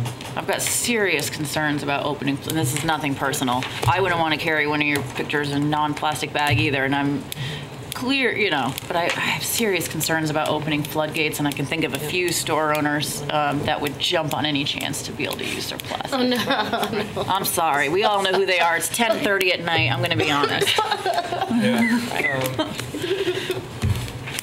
That's my only concern. Yep. I think Ricky wanted to say something. So I understand that because biodegradable plastic isn't extremely mainstreamly used, but that the price is going to be higher initially, but once more people start using it, there will be cheaper production costs. And so investing into a biodegradable plastic option exemption is very worthwhile compromise. Thanks. Stephanie, did you want to say something? Oh, okay, John, honey. Oh. I felt like you had a little door opening there that you didn't have to change the ordinance, but you could make the exception you didn't want to in the very beginning, but that there is leeway in the ordinance to have you all make a judgment call. So I'm curious if that door is still open and you could do it that way rather than So what's awkward about that is the suggestion now is that this should apply to other similarly situated stores, and that would be an ordinance change. Otherwise, if we get into deciding individually some can and some can't, rather than having the clarity of an ordinance change that says art stores and frame shops are allowed an exemption to properly cover the materials they sell, protect them from the elements, I think we're going down that dangerous path that Brandy was talking about, but even more so because it's not well defined of where the boundary is. At least if the board was inclined to grant the relief that's been requested as an ordinance amendment, it'll be very clear that in addition to meat wrappings and vegetable bags and dry cleaner bags, that these bags also would be exempt. Yeah. art store bags. Yeah. Art store bags. We have to work with John to clarify exactly what it is. Do we need a motion to? No. Oh, I'm sorry. Were you done, Steph? I could just say I'm supportive of that. Yeah. Brandy, do you think that's cleaner than addressing mills or anything like that? Yeah, I mean, You I think anything. I think I would have preferred and go up to 3 mil, but I'm not going to ask anybody to do that for 10 times the cost. I mean, that's just too ludicrous. So, I mean, the amendment seems like the only clean way to do it. And I guess, I don't know, maybe I just want to go on the record to other business owners by saying, come in here now and tell me, because I frankly am inclined to do this. I'm inclined to do this, but I'm Adding art just supplies scared. is- Very clear. Doesn't open the door as Right. much as anything else. Yeah. I mean, So do we need a motion to well, we have to define the kind of amend bag. the ordinance? Well, we need them, We we need need to to tell the town define staff the that bag. we'd like to amend the Yeah. ordinance, and then they can come up at the next meeting or whatever. We'll Mm-hmm. have. Sometime soon we'll be back with it. Bring it back. So we do Yes. that. We'll do Yes. that? Yeah, and you don't need to adopt a motion. If the consensus of the board is you want us to bring you that Heads are ordinance, nodding. we will bring you that ordinance. It may be as soon as February 5th. It's probably going to be February 19th. Okay. It's fine. Thank you. I'll bring back the ordinance. As long as we have it here. Pass the word for me, though, On John. February 19th. We'll make sure about That's right, that's what I'm saying. It's only for you. Thank you. Okay, Bye. thank you. Good night. Thanks for hanging out all night. And I don't know if our interpreter has to leave, but there's a couple things we have to do tonight, and that includes appointing, I'm sort of lost control. Appointments. for Yeah, we need ratification. to do the EPA we got 2 pages Brownfields left. grant application, and we need to do the annual appointments of our town clerk, town treasurer, and town attorney. And I think, and then we have to figure out what do we do with draft, what about all these draft meetings? Yeah, and then the draft warning, which we're going to need your direction on. I Yeah. think because of the business that statutorily we have to get done Yeah, tonight. yeah. If the interpreter needs to Right. leave, I think We're we gonna need have to to keep going. understand that and Yeah. thank her Yeah. for her service. So but we're gonna keep going. continue on. How long would it take to finish statutory? You're asking that? Yeah. As if we know. One can we be of fast? them is a potentially complicated matter, and then there's 3 or 4 things that we could probably move very quickly Can we through. bang out I mean, those it would fast be ones first? Let's do the fast ones, and then we can, sure. Yeah. and then we'll do the fast ones right now and And you see. go when you need to, Liz. Okay, so the first, hopefully fast one is the VTrans certificate of highway mileage. Yes, it's unchanged from last year. Please approve Move it. we approve the town certificate of highway mileage for 2019. Thank you. All those in favor? Aye. All those, anyone opposed? Motion carries 5-0. Man. Yeah, The EPA Brownfields Assessment Grant is a $200,000 grant that we will be applying to the US EPA for. It's follow along to consideration you gave in December to actually de-obligating some funds in order to make this application possible. Great. We recommend your approval. I move to approve an application for a Brownsfield assessment grant in the amount of $200,000 from the United States Environmental Protection Agency. All right, we have a motion to approve an application for a Brownsfield grant. All those in favor, please say aye. Aye. Anyone opposed? Motion carries 5-0. Now we have to do the annual appointments of the town clerk, town treasurer, and town attorney, and all of these appointments are ratified at town meeting. And I'm assuming we're asking for Hillary Francis to be reappointed town clerk, John O'Connor to be reappointed town treasurer, and appoint Fisher and Fisher law offices to continue as town attorney. Is that correct? That is our Mr.? recommendation, yes. So moved. All right. I won't even say it again. We're going for Hillary Francis, town clerk, John O'Connor, town treasurer, and Fisher and Fisher law offices of town attorney. Any discussion of that? No. Good job, All guys. those in favor, say aye. Aye. Anyone opposed? Motion carries 5-0. All right, now I think we're at the more complicated one. Are we? Oh, we have to do the contract. The contract for the town attorney as well. Yeah. In addition to appointing him a town attorney, we have to, I don't even know what the word is, ratify his contract, I guess. Okay. Whatever, Yeah. approve the contract. Be authorizing me to execute his contract on behalf of the town. Yeah, and just so everybody knows, the contract is for 2019 through 2020, and it's the same agreement that we've had the past year, except a 2% annual increase to the retainer of $108,201. Correct. Does anyone have any discussion about this? No. This is for Bob Fisher, right? It is for Bob Fisher. He's awesome. Does an Yeah. excellent job in town. Yeah, So- keep him. Would someone like to make a motion? I'd like to make a motion to authorize the town manager, Peter Elwell, to execute a contract with town attorney Bob Fisher for the provision of town attorney services for 2019 through 2020 by Fisher & Fisher Law Offices, PC, and then an annual retainer amount of $108,201. We have a motion to authorize the town manager to execute a contract with town attorney Bob Fisher. All those in favor, please say aye. Aye. Anyone opposed? Motion carries 5-0. Now on to the draft warnings for town meeting. That is, okay. And these are pretty much all the things, some of them we've been talking about. And do you want to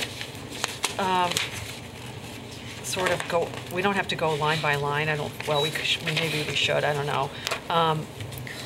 Just outline, especially some of the school sections and Sure. what it is. I'll try to summarize as quickly Yeah. as I can. Yeah. And you'll tell me to hurry up. Right.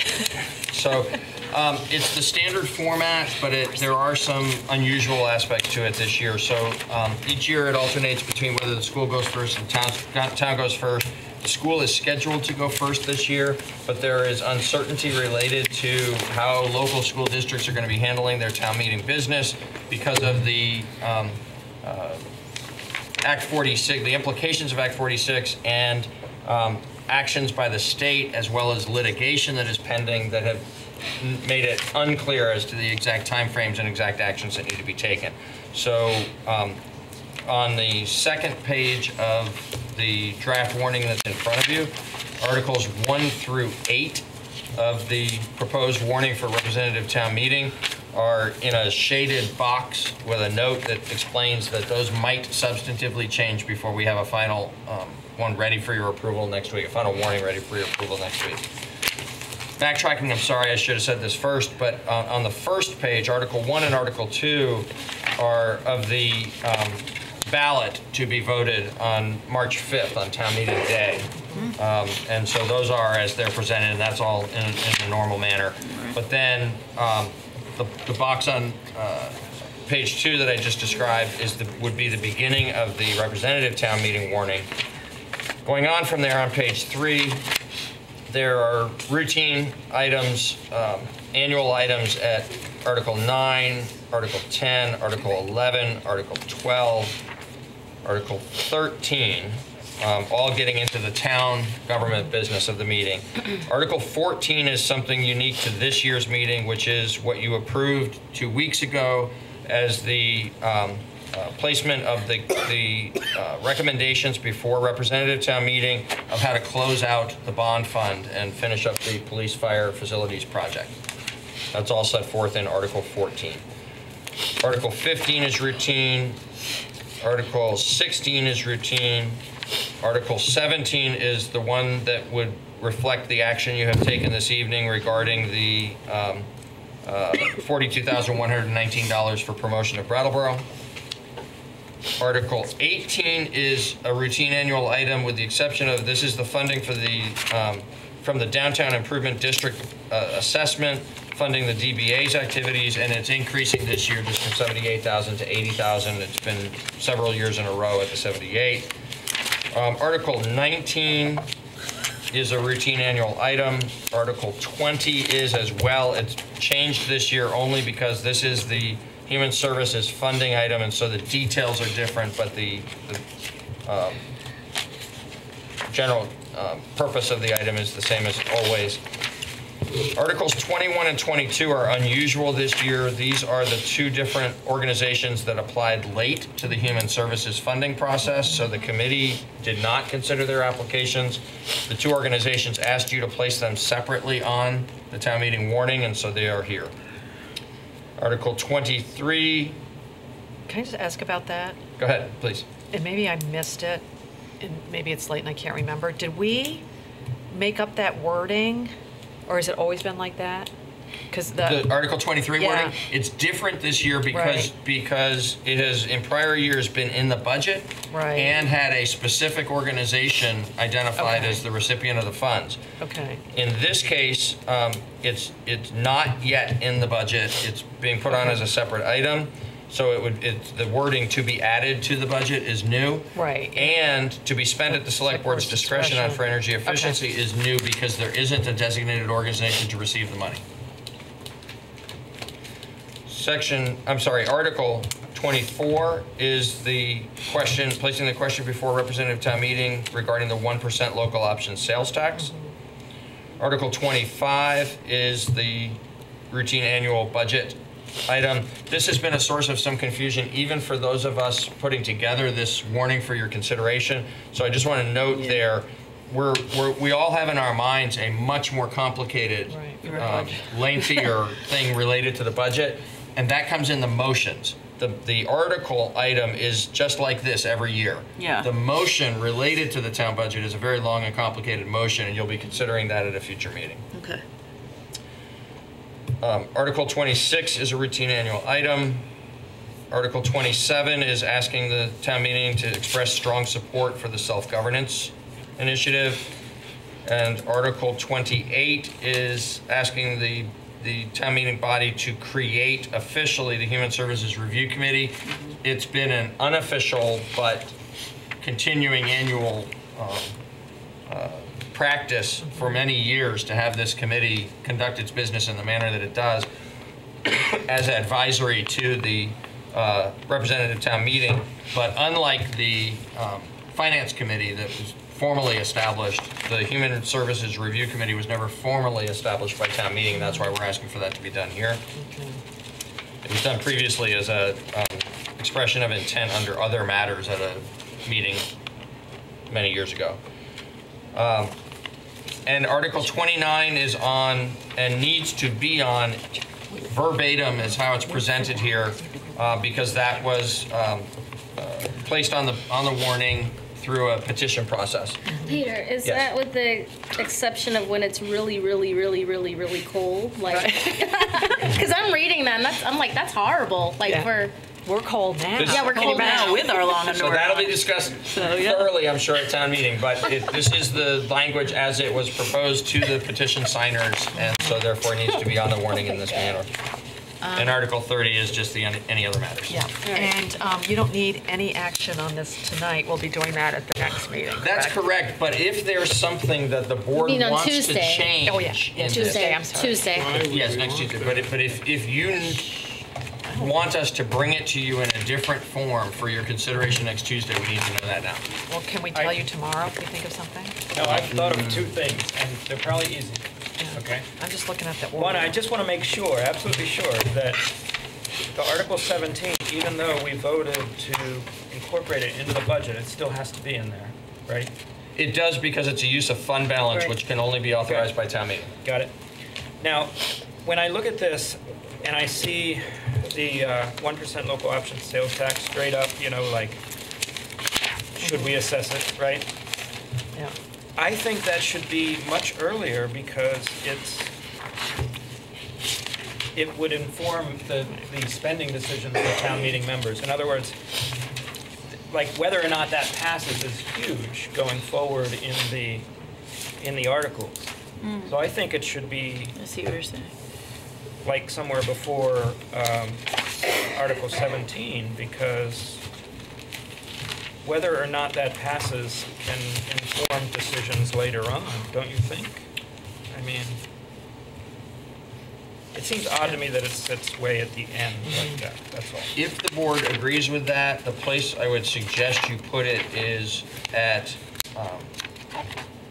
Article 15, so that you do the police fire. The police fire, finishing an old piece of business on police fire, making the decision about the 1% local option sales tax, and then proceeding through the series of spending items. We'll probably get a raise if it goes through. I'm just kidding. No. I'm teasing. No. I'm teasing. No one say anything for Article 15.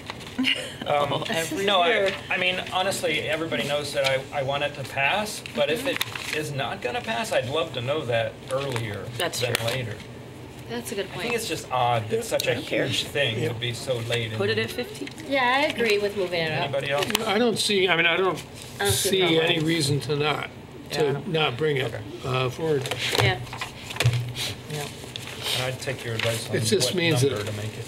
it means we won't have that long conversation really late in the day. It'll be early Well, in that the day. also might help. Make everything else late. Talk about the long Well, make it the last thing, and we'll get done with it fast. So we're moving it to Article 15. So we're going to make it Article 15 and renumber all the others. Yep. Thanks. Thank you. Are there any other changes that you want us to make? I think We can that's still enough. think of things and tell you. Well, no, I'd really rather you not, because then it's you as individuals modifying it in ways that other individuals might not agree with. So Well, if we see a important that we do it here. typo, then we can tell you. Yeah, absolutely, if it's a typo. Rest of the agenda? Are we doing a motion? Oh, I don't think we need. We don't need a motion on this, actually, do we? I don't think so, no. The one thing They'll we be do- approving it next week. The warning? Yeah, the warning we don't need a motion on. And I'm assuming we need to, okay, great. Schedule a special select board meeting on January 29th at 6:15 We to do need to do approve that. the warnings. So There's no motion required, but if we all agree. I agree. We'll be here at Okay. 6:15 next Tuesday night. Okay. It's going to be great. Okay. And let's just check before we go to make sure there We can isn't. move So there's our, one other thing we should just mention for the record. We skipped over the financial report. It's only an informational report. The material has been in your notebooks and on the internet since last Friday. and we're skipping the And there's review of nothing out of the ordinary in this month's report. Everything is within the expectations for this time in the and fiscal we're year. skipping over the review of goals, which we can we'll do that. reschedule. Always makes me happy. We'll do that in February. And which are also published in the notebooks Yep. and Yep. and And have can been stay. available to the public. Amen. Thank you. Oh, gotta do Franz. that. Oh, yeah. Sorry, we didn't ask for, We've just gone. Hello, Franz. Are we at other business? Well, we don't We really don't know do where other we business. are. Really? We're exactly. What's wrong? We don't know where we are. I'd like to make an observation, Yes. which is that in Robert's Rules of Order, Yeah. one always has to make a motion before there's discussion. And one of the reasons why that's a good idea is because if you don't do that, then anything anyone has to say is germane. Whereas if you do have a motion, then it focuses the conversation on a specific alternative. If someone wants a different alternative, then they can go to a different motion. So it preserves everyone's rights in the discussion and also provides a means of keeping things more focused and a little bit less spread out. Thank you. I think. But what's the fun in that? Well, the other thing, though, is that we use Robert's rules for small boards, which is why we have one person making motions and stuff like that. And 95% of the time, it's more inclusive and less. It feels less formal and abrasive to people who want to comment. If you wind up being here till 11, no doubt, but, yeah. That's right. We use Bob's Rules of Order. Bob's. That's really funny. Yeah, absolutely. That's why it's set up that way. Okay. Do we need a motion to adjourn? Yeah, would anyone like to make a motion to So adjourn? I'd like to make a motion to adjourn. All those in favor? Trying to race me? Aye. Anyone opposed? We are done. And thanks for everybody who stuck to the end. Everybody who stayed to the end is a true diehard. Minutes to 11 is a new Ricky, record. Matt, Oh, boy. So, Chris, headline, Select Board sets new record.